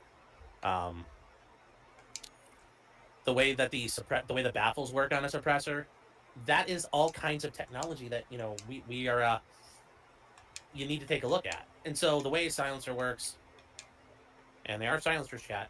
Just remember they're silencers. All right. So here's the muzzle, here's the back end, and this is the part that the barrel comes through, and there's threading, and it screws onto the suppressor. So this is the barrel. As the bullet comes this way, there are these things basically called baffles. Now, the old school way was they were just metal, basically washers with holes in them. Or if you go back far enough, they were pieces of rubber you had to shoot through. And what happens is all of the gases from the explosion curl off into them. And as it goes on, they cool off and get cold in here, which suppresses the noise. So that's how a suppressor works. But these baffles, there is massive engineering and geometry, all kinds of things that go on to it now. So it's very important. It's very important, the technology involved. There are ones that can shoot full auto. There are ones that are rated for certain calibers. So for example, a suppressor that works on a 22 is going to be a lot more fragile. It's not going to be built to the same standards. But yes, if this gets delisted, you're going to see a proliferation of cheap silencers, because you know what? Who cares? The silencer only lasts 1,000 rounds. You could buy a new one for $100. You could buy a silencer for every gun you own. That'll be great. It'll be great. A $0 tax isn't a bad idea either, though. I mean, I wish it would, but I still don't think we're going to get that. But the $0 tax, I think that's probably what we're going to end up with. That's still better than nothing. But you're still going to have to wait forever. So we'll see. We shall see. We shall see. I don't know guns, but you'd be happy for me. Yeah, I'd buy a silencer for every gun I had if I did that. So call your senators up. Call your senators up. Wouldn't it be profitable for me to double down? I don't know. Maybe. Trump wants his oil filters and some adapters. Yeah, oil filters are actually a very good suppressor. So you can make your own. You can make your own. Yes, the 3D printers will be going burr. Yes. Joe says, how often would I need to change the washers in steel wool? Well, that's a traditional old way to do it, is having steel wool absorb all the pressure. So you can use, yeah, Stacy, oil filters.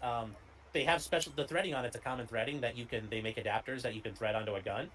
And then you thread an oil filter onto the end of the adapter, and you have a big oil filter on the front of your gun that can handle all the pressure, and you can shoot through it.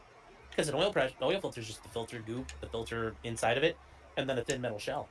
And they're pretty. Due to an unforeseen supply shortage at our bottom line port. They're not built like a purpose-built suppressor, but they're actually pretty quiet. They're pretty effective. So, Do you register the oil filter?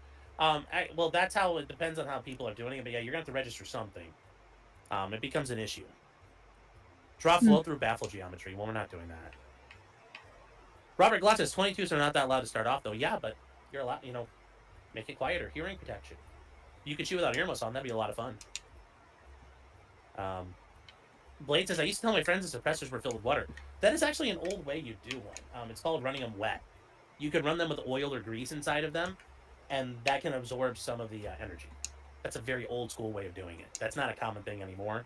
But running it wet was not a uncommon thing. So you wouldn't necessarily use water because water could leak out the front if you held it down. But like oil or grease was like an acceptable way of doing it for a while. Show us your 3D print them. I will when it's the chance. We just use Flowmasters out here in the swamps. Yes, here's the thing. They're still considered firearms, so you will still have to fill out a 4473. You'll still have to pay a excise tax on them, like every other gun. But you're gonna have to comply with all of the laws. So if you want to go across state lines, as of now, the ATF has not said you don't have to notify them. Although we'll see how that all works. We'll see how the ATF treats it because it's not clear. It's not clear how the ATF would do that. So you can get a potato for like 50 cents a pound. Yes. Blades Escape saying a $200 tax on a $500 to $1,000 product is asinine. Well, remember, it was $200 in 1934, and $200 in 1934 was a shitload of money. This has never been adjusted for inflation. If it was adjusted for inflation, it'd be like $1,900 for a tax. So they've never adjusted it. Today says I didn't miss the shows. Are locals tonight? Yes, there will be. So, yes, even South Africa. Yes, most countries around the world do not regulate suppressors. They're considered hearing protection in Europe, especially. It's considered poor form and uncouth in a lot of places to shoot without suppressors. Gunshots are loud and noise pollution, so it's considered uncouth in a lot of places to shoot unsuppressed weapons. So, could you have a Baldo for a grip? Sure.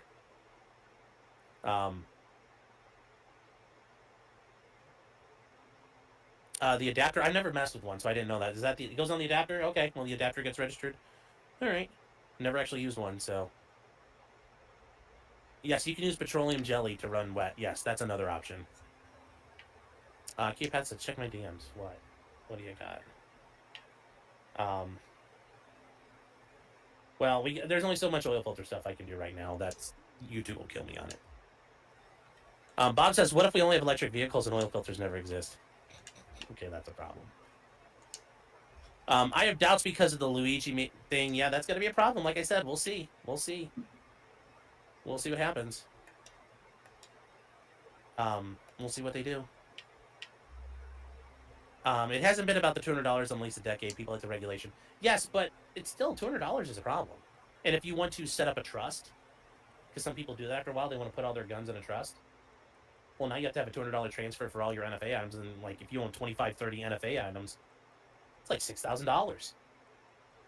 So, did I hear about the bad news about Scott Adams? Yeah, I heard he has cancer, which sucks. Hope he gets better. Taylor Cook said, I got my last scan in 3 days. Well, that's good, but there are still people who have had to wait shitloads of time. How about KY Jelly? Yeah, no, you don't do that. You don't do that. The immutable trust thing is the way to go from the start. You mean the irrevocable trust? Well, I don't know if an irrevocable trust is the best idea. That depends on your state, but a revocable trust isn't a bad idea to do things. It's a little bit more of a hassle, but nowadays the true benefits are not. They don't exist like the way they used to, and it hasn't been that way since like 2017. So there are some benefits to the trust, but they're not as much as they used to be.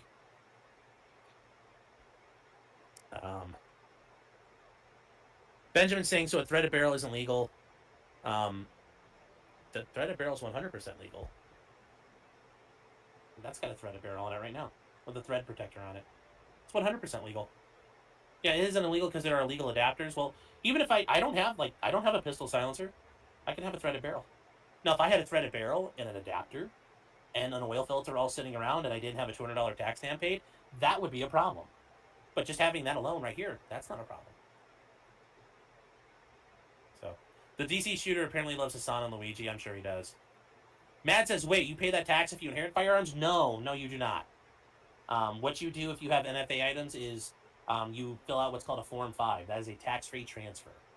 The ATF has a vested interest in making sure things stay papered and that records are held and maintained. And that is a way they do a tax-free transfer. Because otherwise, yeah, people would just say fuck it and not pay the tax and just keep stuff. So they are terrified of that idea. So that's why tax-free transfers exist. If you can show that, it's actually a very easy process. Like if somebody you know dies and they in their will they have like an Uzi and I will you Mad Rhetoric my Uzi when I die. If that's in like your dad's will, that's easy enough. You go to the ATF and say my dad's dead. Here's the will that says it goes to me. Here's me. Here's my paperwork. Here are my fingerprints. Here's my picture. And here's my Form 5. And they go, okay, cool. Tax-free transfer. And then after a while, you get your stamp back and you're good to go. They have a very big incentive because they're terrified of that shit just getting unpapered and loose in the wild. They process those. They don't fuck around with them either. They actually take care of that stuff pretty good. So, I take it good says every gun I own was passed through the family, never paid money or filled out paper for any of it. Well, I doubt I doubt any of the things going through your family were automatic weapons, or silencers or short barrel rifles. That's going to start happening more and more now. But for right now, that hasn't happened. Pitchlock says you heard it, chat. Sean promises his Uzi. Well, I won't. If I give it away before I die, you get nothing. Okay, I thought that interest has been extinguished. So, and yes, guys, I completely fucked up earlier with the oil filter shit. I'm sorry. Benito Salazar says threaded barrels are illegal in my state. Well, yeah, a lot of states stuff is weird about what's illegal. In some states do have banned threaded barrels, but not most of them. Let's see here. Oh, somebody else. Yeah, I completely messed up. You're right. You don't need to notify for suppressors. Just machine guns, short barrel rifles, and short barrel shotguns, and DDs. What does it mean to put your weapons in a trust? Winston, it's just like a trust. Like a trust, you could put your house in. Let's say you owned a $10 million house, you could put your house in a trust. If you had a lot of money, you could put your money in a trust. A trust that'll protect assets. A trust is a legal document that controls and protects assets of some kind. And the neat part is let's say, for example, you owned an Uzi or an AK-47. The reason why you would use a trust is if you happen to own it by yourself, as Winston, you owned an AK-47 and you had a tax stamp and a Form 4 with your name on it that says Winston's the owner of this AK-47. He's paid taxes on it. It's legit. Let's say you have a brother and your brother wants to take it to the range. You have to go with him. It can't leave your presence. Now, like if you're sitting on the range and like your brother turns around and goes back to the car to because it's an AK, he's gonna sit it on the tailgate and smack it with a rock to fix something because it's an AK. That's legal. He can't leave basically your physical presence or your conscious presence. So he can't take it and run home. You have to go with him. That's what happens when you own it personally. When you own it in a trust, you might be the trustee of the trust, but you can have beneficiaries in a trust. And the beneficiaries can have access to trust property at any time you see fit as the trustee creating the trust. So you could have your brother, your dad, your best friend. You could have anybody and everybody you let in the trust, you could have them have access to it. As long as they're in the trust and they're listed as a party in the trust, they could have access to the items. You could make them an officer in the trust, a fellow trustee. They could have access to the items. They could use the items. How would that work then? Well, and at that point, if they are going to have access to the items, this is where it becomes an issue. Everybody who has access has to then send in their fingerprints and paperwork to the ATF. So, really, the trust allows you to be fluid in how things work. That's the big thing. The second part is when you die, just like a trust for a house or a bank account, like with $30 million in it, you can say in your trust, upon my death, the beneficiaries get this or that. Okay. So at that point, the trust is a private document that nobody has to know about. Now, the ATF gets a copy of your trust when you submit it. But other than that, they don't have to file a Form 5 or do anything with it. So that's an advantage there. The other advantage, and this is kind of where one of the bigger things is, that's really one of the things you can avoid, is an immediate everybody can keep using it, everybody can work it together. And just like a normal trust, you avoid probate court. Nobody ever gets to hear about it. Whereas if you die and you have a will saying, I, Winston, will my AK-47 to my brother Bob. Well, anybody could find that will and say, oh, Bob has an AK-47 now. Now, do criminals come through there looking for guns to go steal from people? No, but people would then know that you did that. So just like a regular trust, nobody gets to know that doesn't have a right to know. So it's got its own advantages. It's got its own advantages. Let's see here. Let me see here. You can put land in a trust. Yes. Yes. You can 100%. Funky Monkey says, put your weapons in a trust because you take out an insurance plan on them and loan against it. You'd have to find somebody willing to insure your items, and then I don't Well, know. you guys are you gonna have have to to find be somebody willing to do patient that. I doubt they would because let right you. now it's I doubt not they'd let you. freaking big enough. I doubt they would let you. So, yes. Uzi 9mm? Uzi 9mm? To put the great Arnold Schwarzenegger. So, Winston, I hope that answered your questions. John Doe says, will they get mad if I haven't paid my $200 by the time my antique pack 88 arrives? Yes, you have to pay the tax before you receive the items, and you technically can't really receive ownership of the items until you get your stamp. So, yeah. Trump 1 says 400 foot-pounds per second is cute. Dude, there are air rifles out there that you can kill hogs with that shoot like 30 caliber slugs of lead. So no, air rifles are dangerous. There are air rifles that will kill people, like shoot you through the skull and kill you. They're dangerous out there. Maverick? Branches No. of trust is something you do. Trying to get on my computer. You will mess So it your all kids up. can do coke.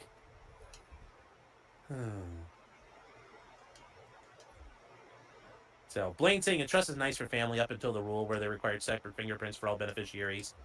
Yeah, I mean that's the problem. It's called responsible persons. So the grantors in the trust, the trustees, yeah, that was the rule they changed back in 2017. So before that, there were no rules. You just submitted your paperwork, and there were no fingerprints required. So it was a really quick way to get stuff done. Robot Glot says, what if I have a felony and I'm gifted a firearm via will or a trust? You can't accept it. You accept it. So you should find somebody else to take it. Because it doesn't matter that you're giving it to you. By law, you can't possess it. Which sucks. But that's how it works. Let's see here. Funky Monkey says, I wonder if you could use a trust to set up like a gun club or similar to what they have in Australia, but it's voluntary instead of mandatory. I mean, you could probably do that if you wanted to, but here in America, there's no real need to do that. That would just be ridiculous. That would just be here in America, that would just be a non-thing there. So that's not I get what you're saying, but that's just not a thing here. You just won't do that. It's not gonna. It won't work the way you're. It won't work the way you're like. I get you're worried about like how you have to do stuff in certain countries, but we don't have to do things like that here. That would just be like having a bunch of guys on a trust. I mean, after a while, if you get too many people start fighting over shit anyway. So having really anybody outside your family in the trust is kind of a bad idea, but you can always do it. Let's see here. Funky Mikey says, I thought you didn't have to tell the government about big artillery things. If it's black powder, you don't have to tell them. Like a black powder cannon, that's not regulated. But if you own like a flak 88, like an 88 millimeter, anti-aircraft gun, you do have to pay a tax on that, and you have to notify them. If you own a 155 howitzer or you own a mortar, you have to. But if you own something that's black powder, like a big black powder cannon, like off a pirate ship, no, you don't have to notify them. So, yes, old artillery, correct. But really, if you get anything breech loading, that kind of changes the game. Taxes are theft, yeah. So, let's see here. Let me see here. Yes, Lewis and Clark also had air rifles. Yep. Benjamin Lewis says you have to surrender to a beneficiary of the trust if they get a felony or arrest. Yes, and the NFA trust I've put together for people before, it includes provisions like if you get indicted or you're a disabled or you're a prohibited person, you're considered dead in the trust until you rectify the problem. So there are things you can do that. But if you happen to own yourself stuff individually, that's why you find a friend who's an SOT somewhere, and you can turn stuff over to them, and they could diagnose an unknown mechanical issue. And I'm gonna say, look, he gave it to me. It's not working. I'm chasing the gremlins. I'm holding his guns for him. Now that's probably the only other way you can do it if you're an individual owner. Funky Monkey says there's no fancy pants clubs for rich guys. Oh, there are. There are very, very very bougie shooting clubs, but that's not how they work. Robot says Glock says an LLC. I mean, an LLC is another way to do stuff. You can set up an LLC to have your own firearms. It's the only problem is you have to keep the LLC active. So the trust, you never have to do anything to update the trust. The trust can sit for 25 years and you do nothing to it. It's still valid. The LLC, you have to follow up and do LLC stuff too. You also have to pay to register an LLC. And an LLC is then also public record. People can find out because you have to have an agent to serve. You have to have an agent. So LLCs, get the public to your information. So, yeah. Yohan says you're putting me in your trust. Well, there is a trust, AR15.com. Some guy put up his trust he was using, and a lot of people copied and pasted it, and they didn't change it all the way. So there's a bunch of trusts out there where there's some guy in Maryland who's going to be the beneficiary to a lot of NFA items when people die. So, yes, you have to be very careful about copying and pasting stuff. So,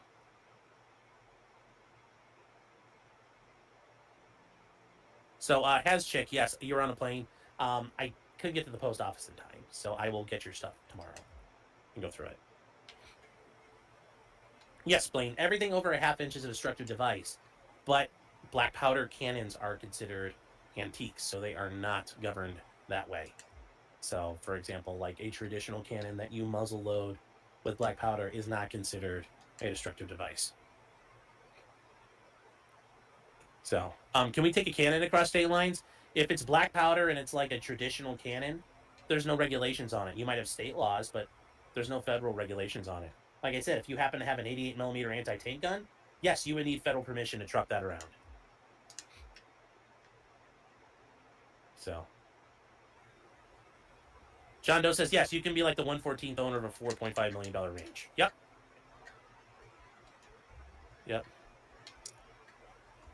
Trump one's saying, what about those people that build their PSA daggers without intent or reason the thing runs full auto?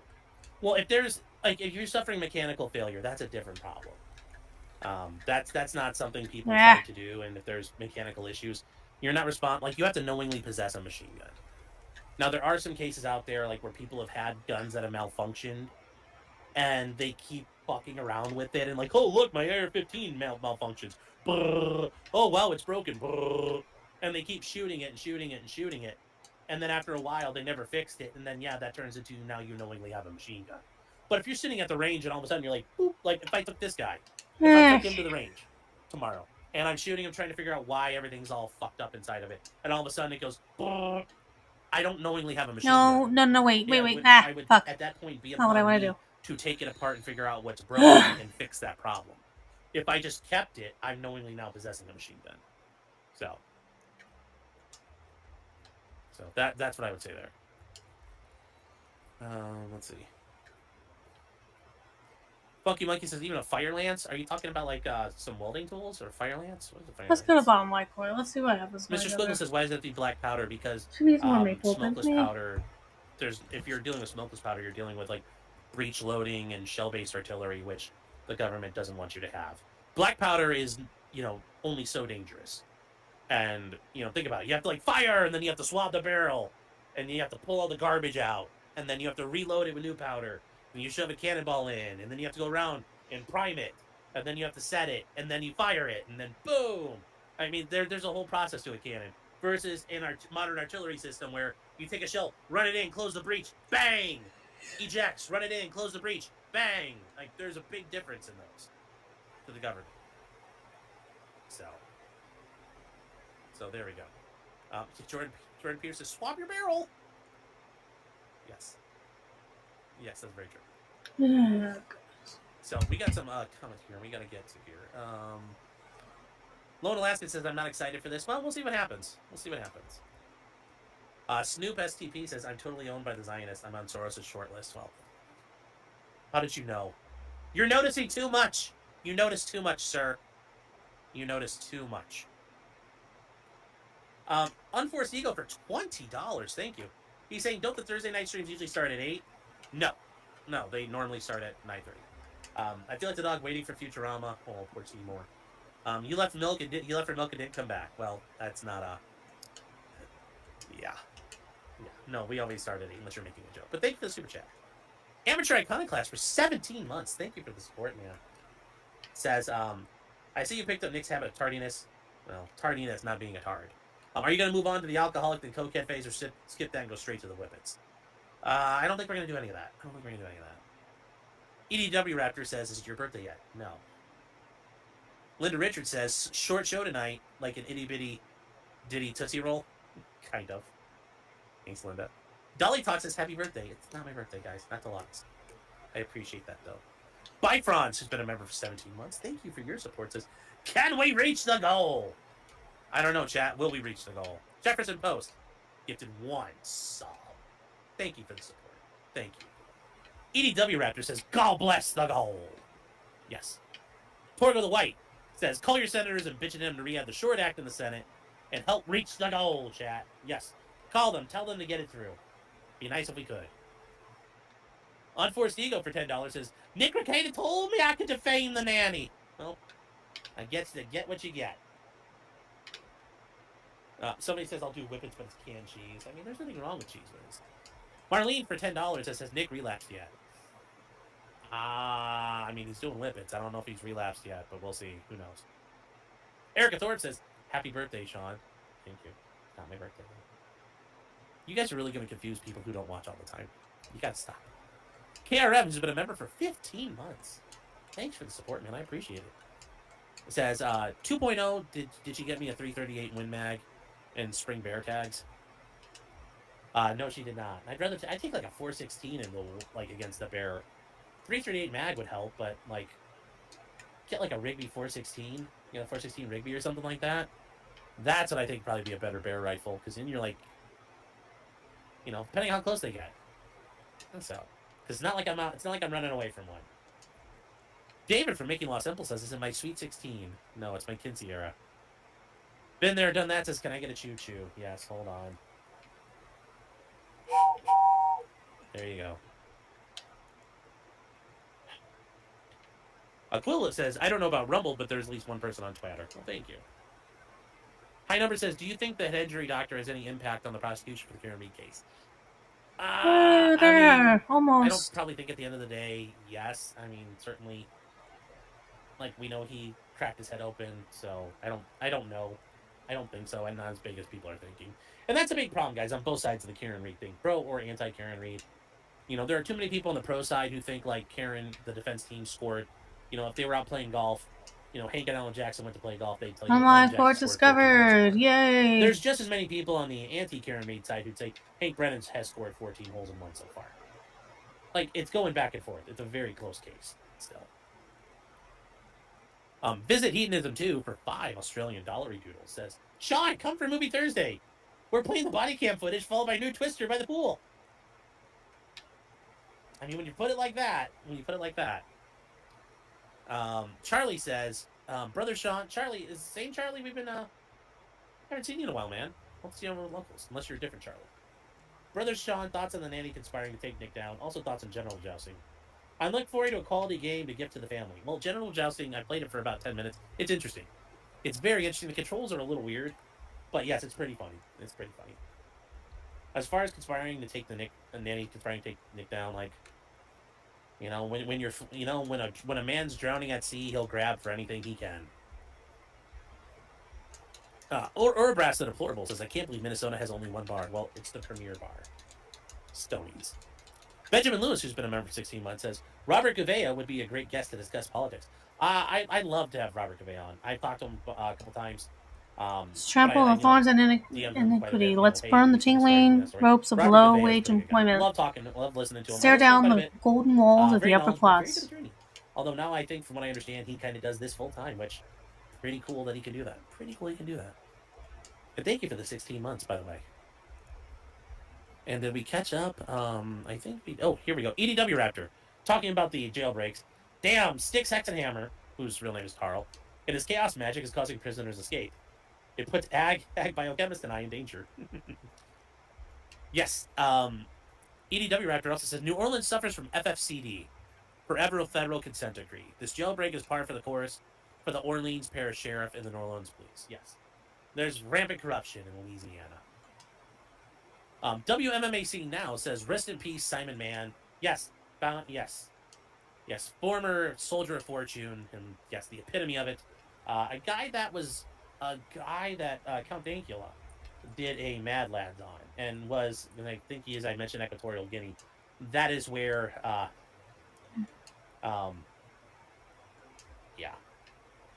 So, if you guys don't know him, he is famous for starting Sandline International. They were a similar organization to Executive Outcomes throughout the 90s. He's a former SAS Well, operator. that's not what They I did all needed to kinds do. of, like, if you need a coup, we'll help you do it. So some real dogs of war shit. Except he got stuck in a prison in Equatorial Guinea, fucking around and kind of pissing off the CIA. So, but yes, he died this month. Died about 2 weeks ago. So let's see here. DK Cripple's been a member for 9 months. He says Ohio over Minnesota any day. Very true. Very true. Swizgard says if it's a tax and it's set at 0, does that not help fighting it all together in court? A tax at 0 is not a tax; it's a registration. Yeah, but then they would argue, well, you don't have to pay a tax, so it's not that big a deal. And remember, you are not going to get the court to repeal the NFA. You're not getting the Supreme Court to repeal the NFA. Remember what I said, chat. You could have 9 Clarence Thomases there, and you're not getting machine guns back. The government's never going to let that happen. Squidgar says, as far as I know, it only removes it from the NFA, but it leaves in the Gun Control Act. Yes. Not sure how it's going to work with other state laws. Well, states can still ban them because the Supreme Court's never smacked it down. Although if these get delisted from the NFA, that would make the court cases much stronger going forward. Squizgar has been a member for 11 months. Thank you for the support. I appreciate it, man. Let's see here.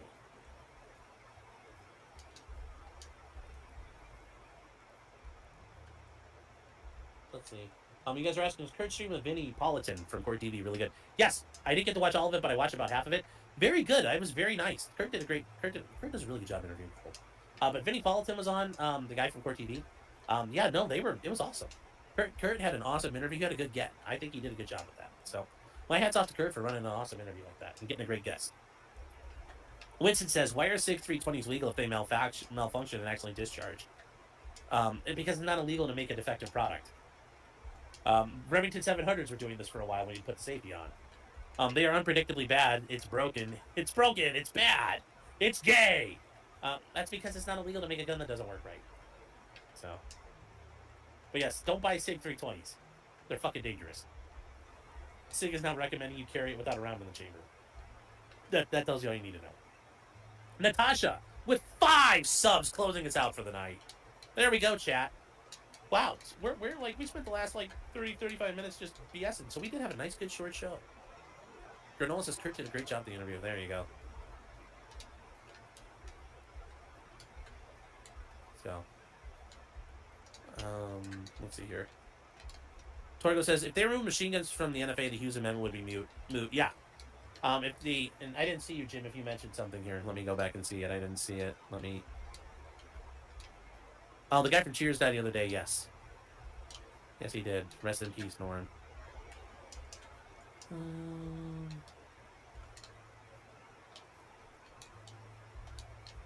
I only play new laser tag. Well, how did you know? Bella says, was Alessi on the OJ team? No. Robert Alessi was not on the OJ team. He had his own team of assassins. He had Robert Shapiro, who was the guy who put the team together. That was really his skill. Robert Shapiro was on the team. F. Lee Bailey, Alan Dershowitz. Those guys were great there. Those guys were the great, all part of it. Barry Schenck, the guy who was the DNA and science guru, who later on went to do the Innocence Project. Johnny Cochran. They did a great thing there. Alessi was not on that team though. So let me see here. Where am I? I can't see. So you want to do a rule where I use the whistle like PPP's triangle? Yeah, well, maybe we'll do that. Yes, all aboard the train to Tardville. That's what we'll do. But yeah, if machine guns got removed, the Hughes Act would be irrelevant anymore. So, and even if it wasn't violating the Hughes Act, at that point, fuck it, I would violate it at that point anyway. So, because remember, the ATF's the only one to approve stuff. Yes, Foamer alert. So, wasn't it the Rihanna song? Oh no, boner alert. So, anyways, guys, that is it for us tonight. So we are all caught up. Aussie says I need to interview the nanny. Well, yes, GOA said that they have a new avenue of attack on state bans. I think so, but we'll see what happens.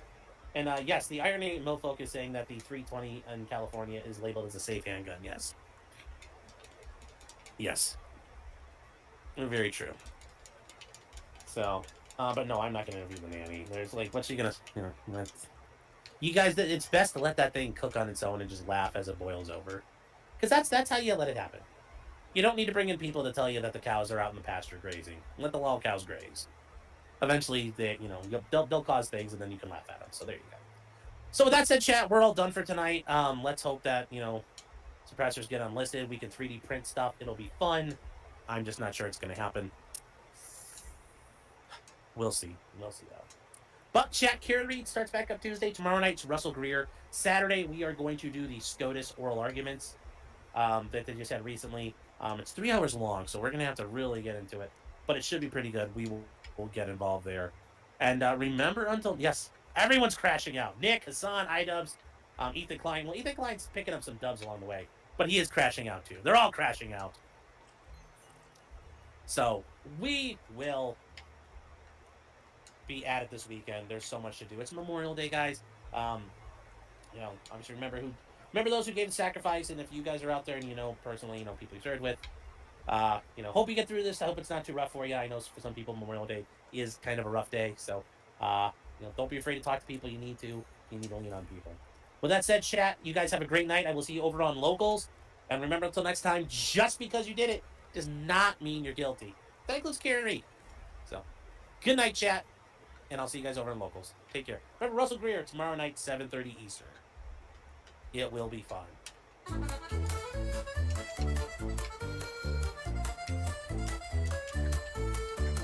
Weapons, blacksmithing, and models of planes, esoteric works, and even some trains. Much merriment had while drinking White Claws, tips on hunting, and even talking the law.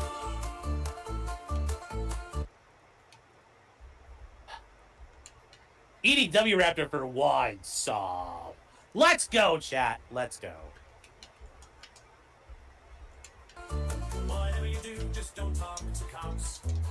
Even when they nab you on illegal stops. Just cause you did it doesn't mean you're guilty. But please talk to a local attorney. Was that the fat guy that Ken yelled at? Why, yes it was, he even knows he's fat. For all Johan Naxos for one sob. Let's go, chat. Let's go. fun and more, there's one place to go. Here on Sean Martin's Potentially Criminal Show.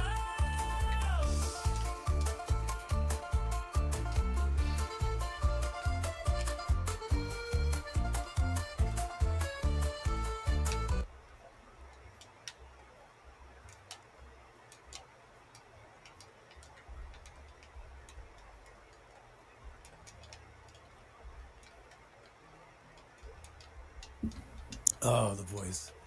Oof. I sent a text to Dr. Steve. Dr. Steve. Because the allergies down here are crazy. I got to get like something really not over the counter. Something a doctor has to prescribe.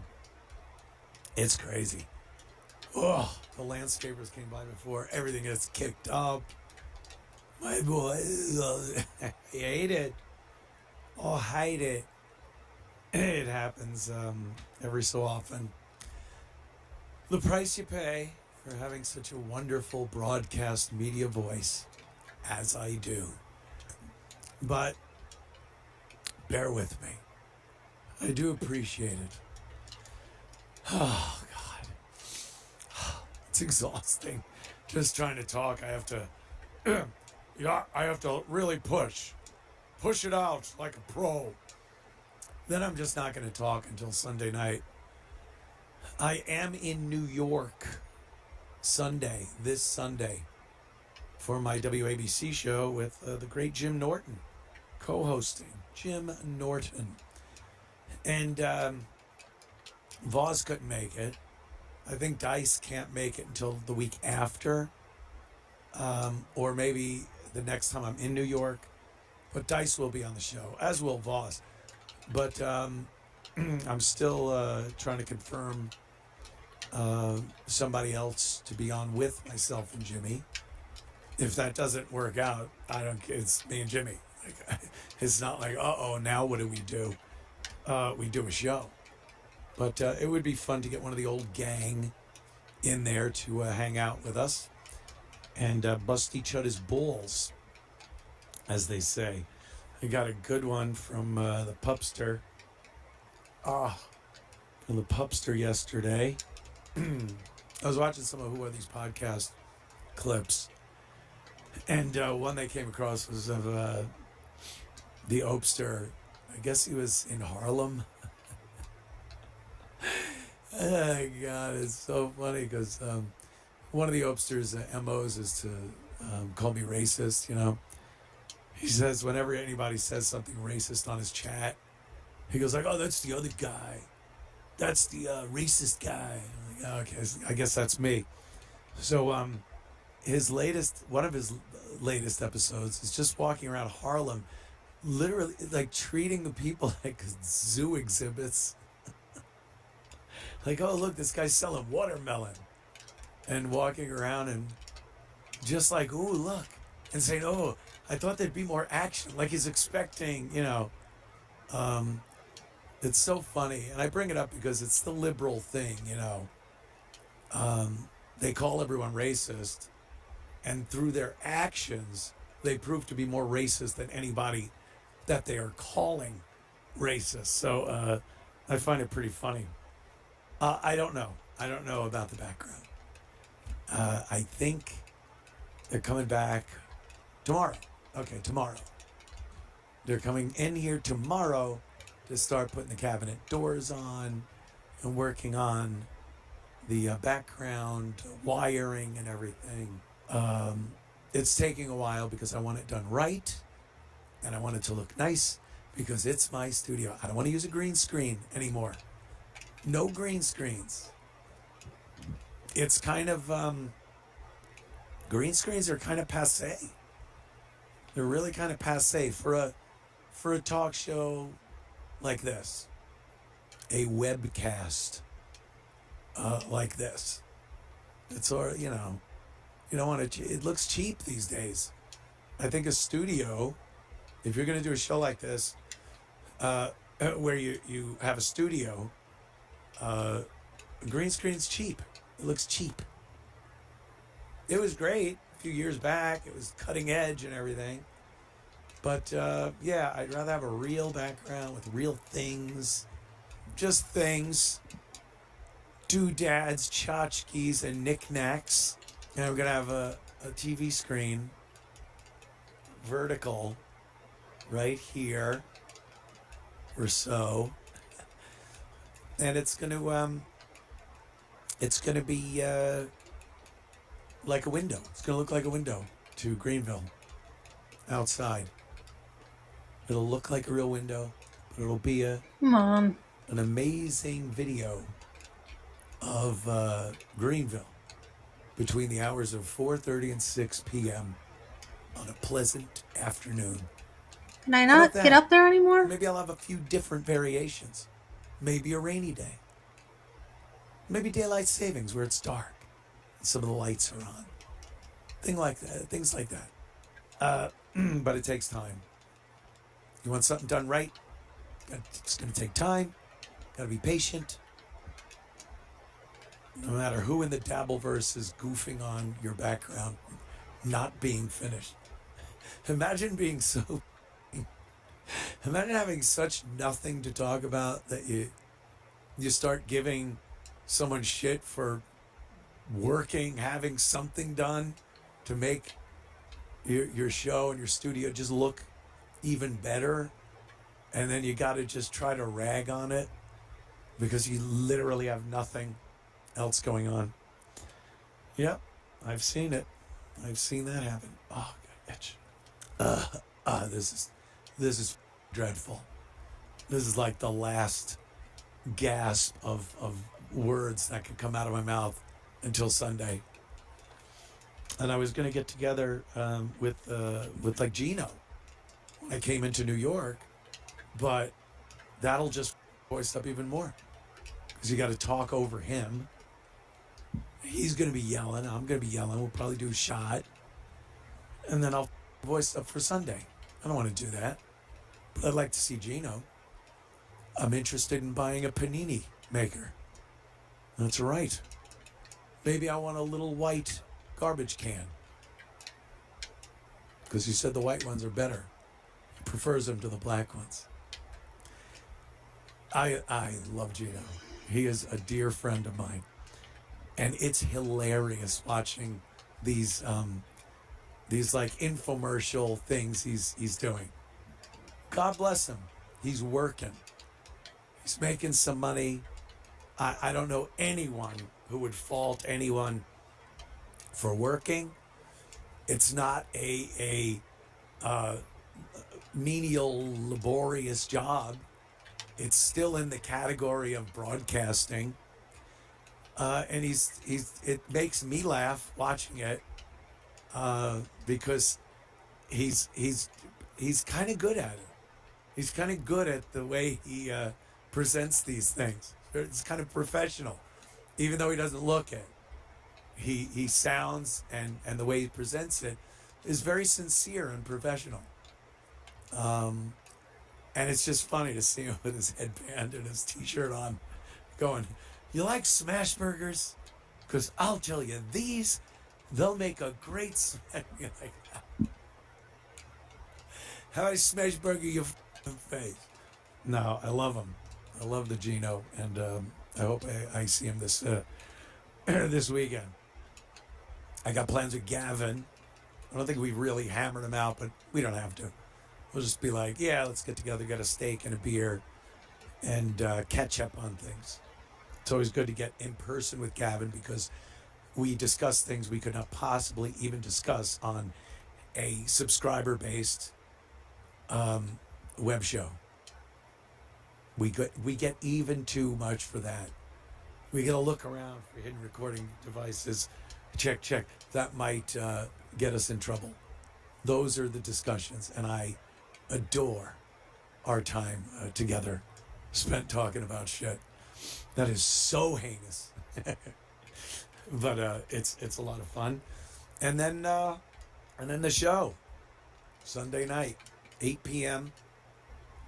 Sunday, and then I fly back Monday afternoon because Monday evening starts my week-long stint filling in for Bill O'Reilly on WABC Radio. Monday through Friday of next week, I will be on from 9 p.m. to 10 p.m. 1 hour. That's like, I think the Sunday show is 3 hours. About four segments on average per hour. So it's 12 segments, 2 top of the hour segments at least. So it's 14 segments. An hour show, what do you do, 2? You don't want to break it up too much. And with commercials, it's probably 45 minutes, 50 minutes, if they really skimp on the commercials. And then a couple of phone callers. Yes, Missy with the doggy outside. Doggy, oh God. So, yeah, maybe a couple of different segments, a few phone calls. Easy peasy Japanesey, you're in and out. But I'm very excited to do it, and I hope a lot of the people that watch this very program, no matter where you are in the country or the world, you can download the 77 WABC app from the App Store, and my live broadcast Sunday night and my Monday through Friday filling in for Bill O'Reilly is available live, and afterwards you could listen to the recorded show if you couldn't listen to it live. And I would definitely appreciate the support. You know, you people have really supported me on this Sunday night show for the couple of months I've been doing it, and they recognize that at the station. They've syndicated me all over the country. They added another hour to my show. It used to just be to 10. They went to 8 to 11. And this is a great opportunity to do weekdays. You know, eventually I would like to do weekdays, an hour, maybe 2 hour show, Monday through Thursday or Monday through Friday. And I think this is a great, shakedown. I think they want to kind of see the response I get for a weekday show at night. So if you could help out your pal Anthony and give, I'm not asking for anything more than you've been giving me Sunday nights. The support there has been insane. So greatly appreciate you guys. If you could listen, watch the broadcast when it comes out online, and really show the fine folks at WABC that I have an audience, a dedicated, passionate audience that wants to hear the truth about what's going on in the country today. I can turn my atomic clock on. There it is.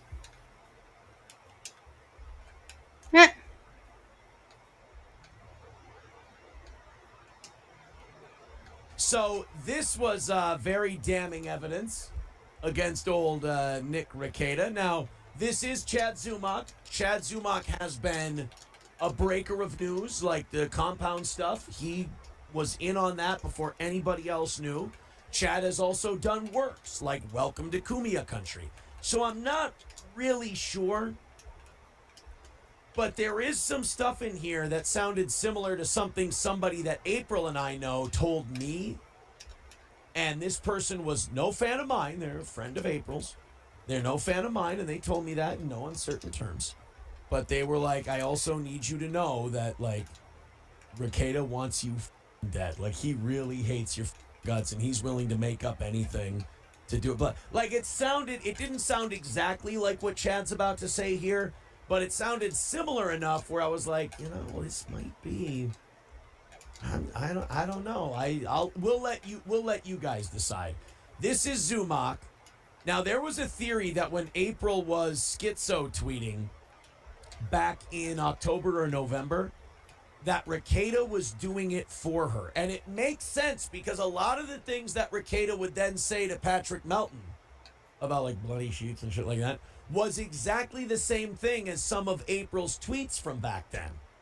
So and also I have a little story. April and I, when she was, when I filed for divorce and I said, and we were working all the time, I was like, you got to come get your stuff. We were we were texting very cordially and very nice. And she's like, this is, it sucks that it ended up this way. And I'm like, yep, it does. It sucks. But it was very mature. It was very adult. It was like, and I was like, take care of yourself, whatever. And I just kept it very light. Well, right around the time she would get back to Spicer, all of a sudden, out of nowhere, the messages would get really aggressive and shitty for, like, no reason. Like, just out of nowhere, just boom, all of a sudden, like, I'm fine, I'm not addicted to anything, I'm like, what? Oh, come on. Said goodbye. Like, that's it. That's done.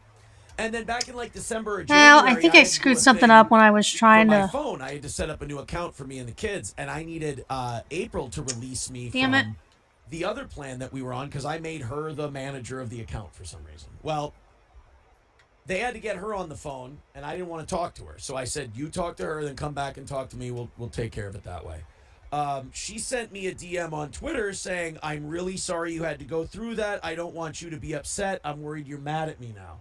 And I wrote her back. I'm like, don't ever worry about me being mad at you. You just take care of yourself, blah, blah, blah. I'm fine. It was really nice. It was really cordial. It was like the last time we ever exchanged any message with each other. And then that night, again, like when it got really late, all of a sudden, and if what Chad's about to say here is true, then he did have access to her Twitter. Blocked. I was blocked right after that. We had this cordial, nice exchange. There was no reason for her to block me. We hadn't messaged before that, didn't message after. As soon as we shared a nice message, blocked, gone, done. Like, okay, that's a little weird. So what Chad's about to say here in this email does make a little bit of sense, but I do receive it with skepticism. Here we go. I got this email, and here we go. As someone who knows April well and has helped her through her living hell the past couple of months. Now, some people feel that this was Keanu. If it is who I think it is, and Chad's not lying, I know who this person is, and they do know April very well. Just know April was completely manipulated by both Aaron and Nick. You know what? I think that she probably feels that way. I think she probably feels that I manipulated her. I know when I would talk to her about drugs, she would be like, why are you trying to make me feel guilty for having fun? And I feel like you're being passive aggressive and you're being shitty. I will 100% own that. I didn't know how to talk to her about it, and I was very aggressive about it sometimes. I would definitely say that she probably felt like I was trying to manipulate her. And, like, in a way I was. Like, I didn't want her to be doing coke. I didn't want her to be doing that shit. I did watch her become a completely different person and not someone I liked. And, yeah, so that was, I mean, is that selfish on my part? To an extent, sure. So, for the sake of conversation, manipulating? Yeah, I bet you she felt manipulated. 100%. I'll own that. I've sent you stories before, so you're aware of what she dealt with Aaron and Nick. Nick was 100% the one that put April up to sending these text messages about Aaron eating cum. Oh, just like Aaron said. Did I not say that it's kind of weird that it took him 7 months to come up with this bullshit story? Did I not say that it was a little bit weird that, which by the way is even more if you're Nick, that means you thought of this fantasy in your head. And then you wrote to April and said, send this to me. No offense, bro. They were obsessed and determined to bring down Aaron after Aaron ratted them out to the police. And I did. I don't know where this Aaron ratted him out to the police shit came from. Hey, retard, you had coke on your nose on stream and you were in a goddamn K-hole, you dipshit. Your pastor, your in-laws, they all threw you to the wolves. They were already looking at you before you even had the powder on your face. When you showed up with powder on your face and the whole internet knew, that's when I said, well, yeah, Nick does coke. I mean, it's kind of obvious. And I didn't know that I was ratting anybody out. Kind of seemed obvious. And then after you got arrested and after you were already out, the police went, we're not saying you have to come in, but it would be a lot better for you if you came in. Like, it was not a we need you as a witness thing. It was you better come here and explain yourself kind of a thing. Right around that time, Nick also got April's password to her Twitter and took her Twitter over and would tweet as April. Oh, shit. The block would make sense. And if he's getting a hold of her phone and he's texting for her, it would totally make sense.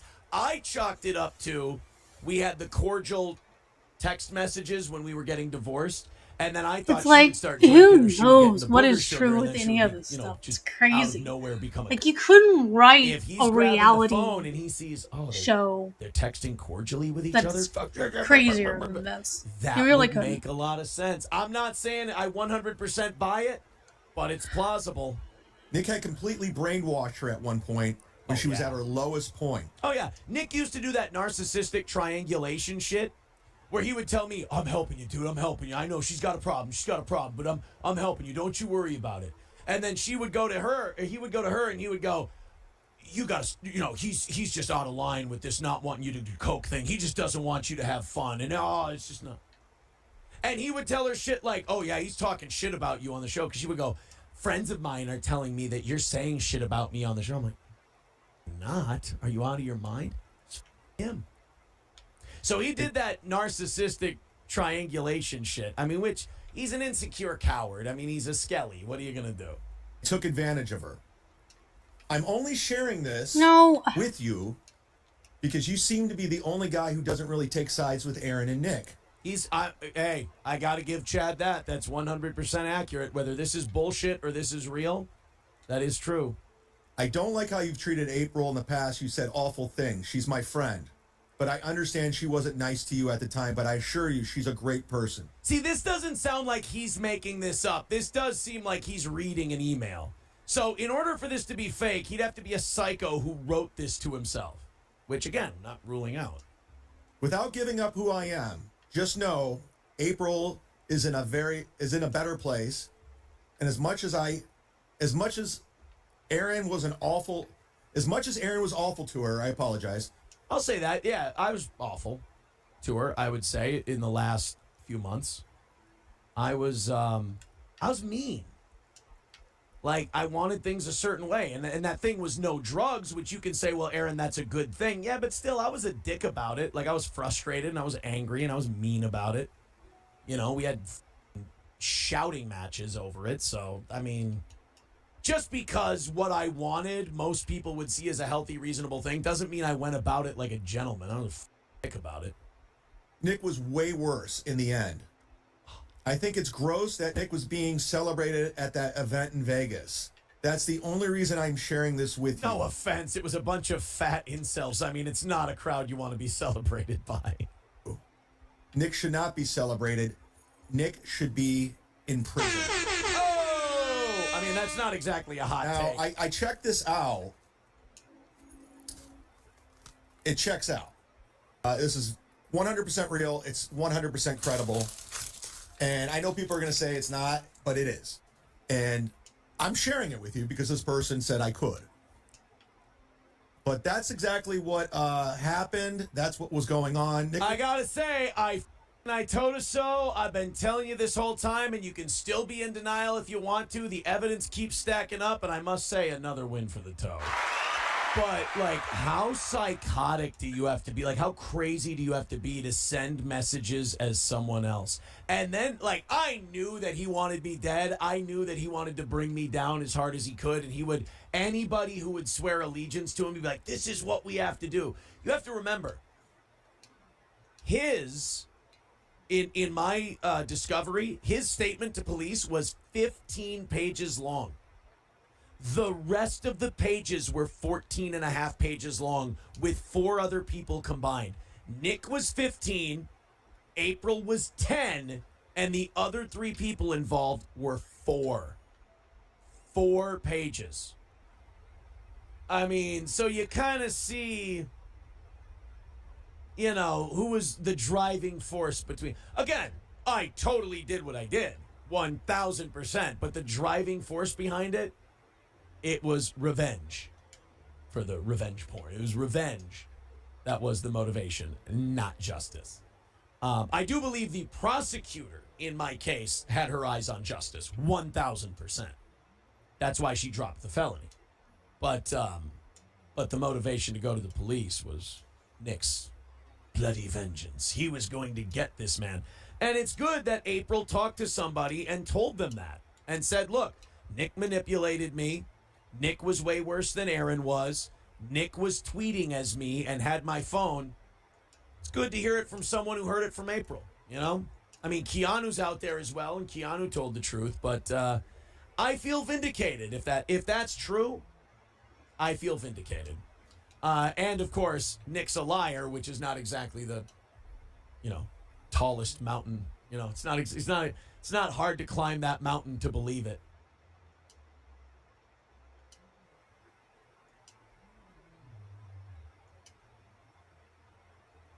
Ralph's had quite a week. He is now mixing drinks in his mouth. He's just chugging Absolute. And I think he's even taking super chats where it's like if you give him $15, he'll pop a Xan on stream and down it with vodka. Yeah.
Let me double check my schedule for tomorrow. I think it's pretty much about time for me to try to get to bed.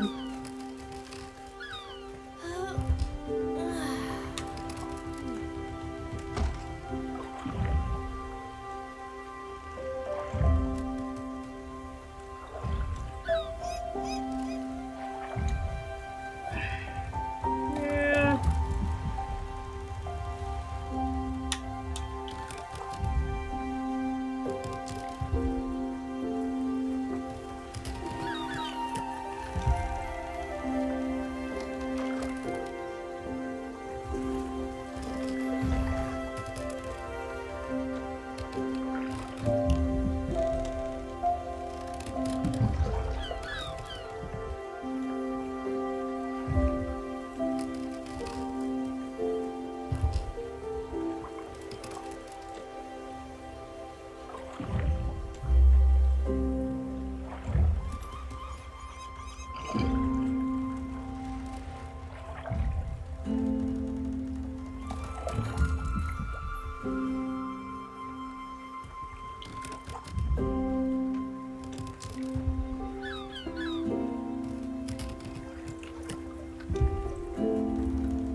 Yeah, I gotta get to bed.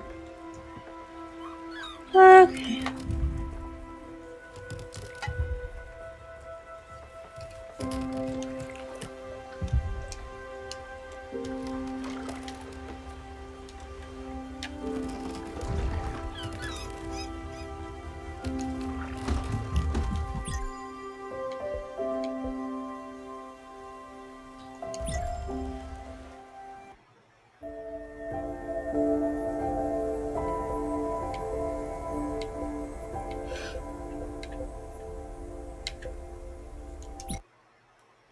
Alright.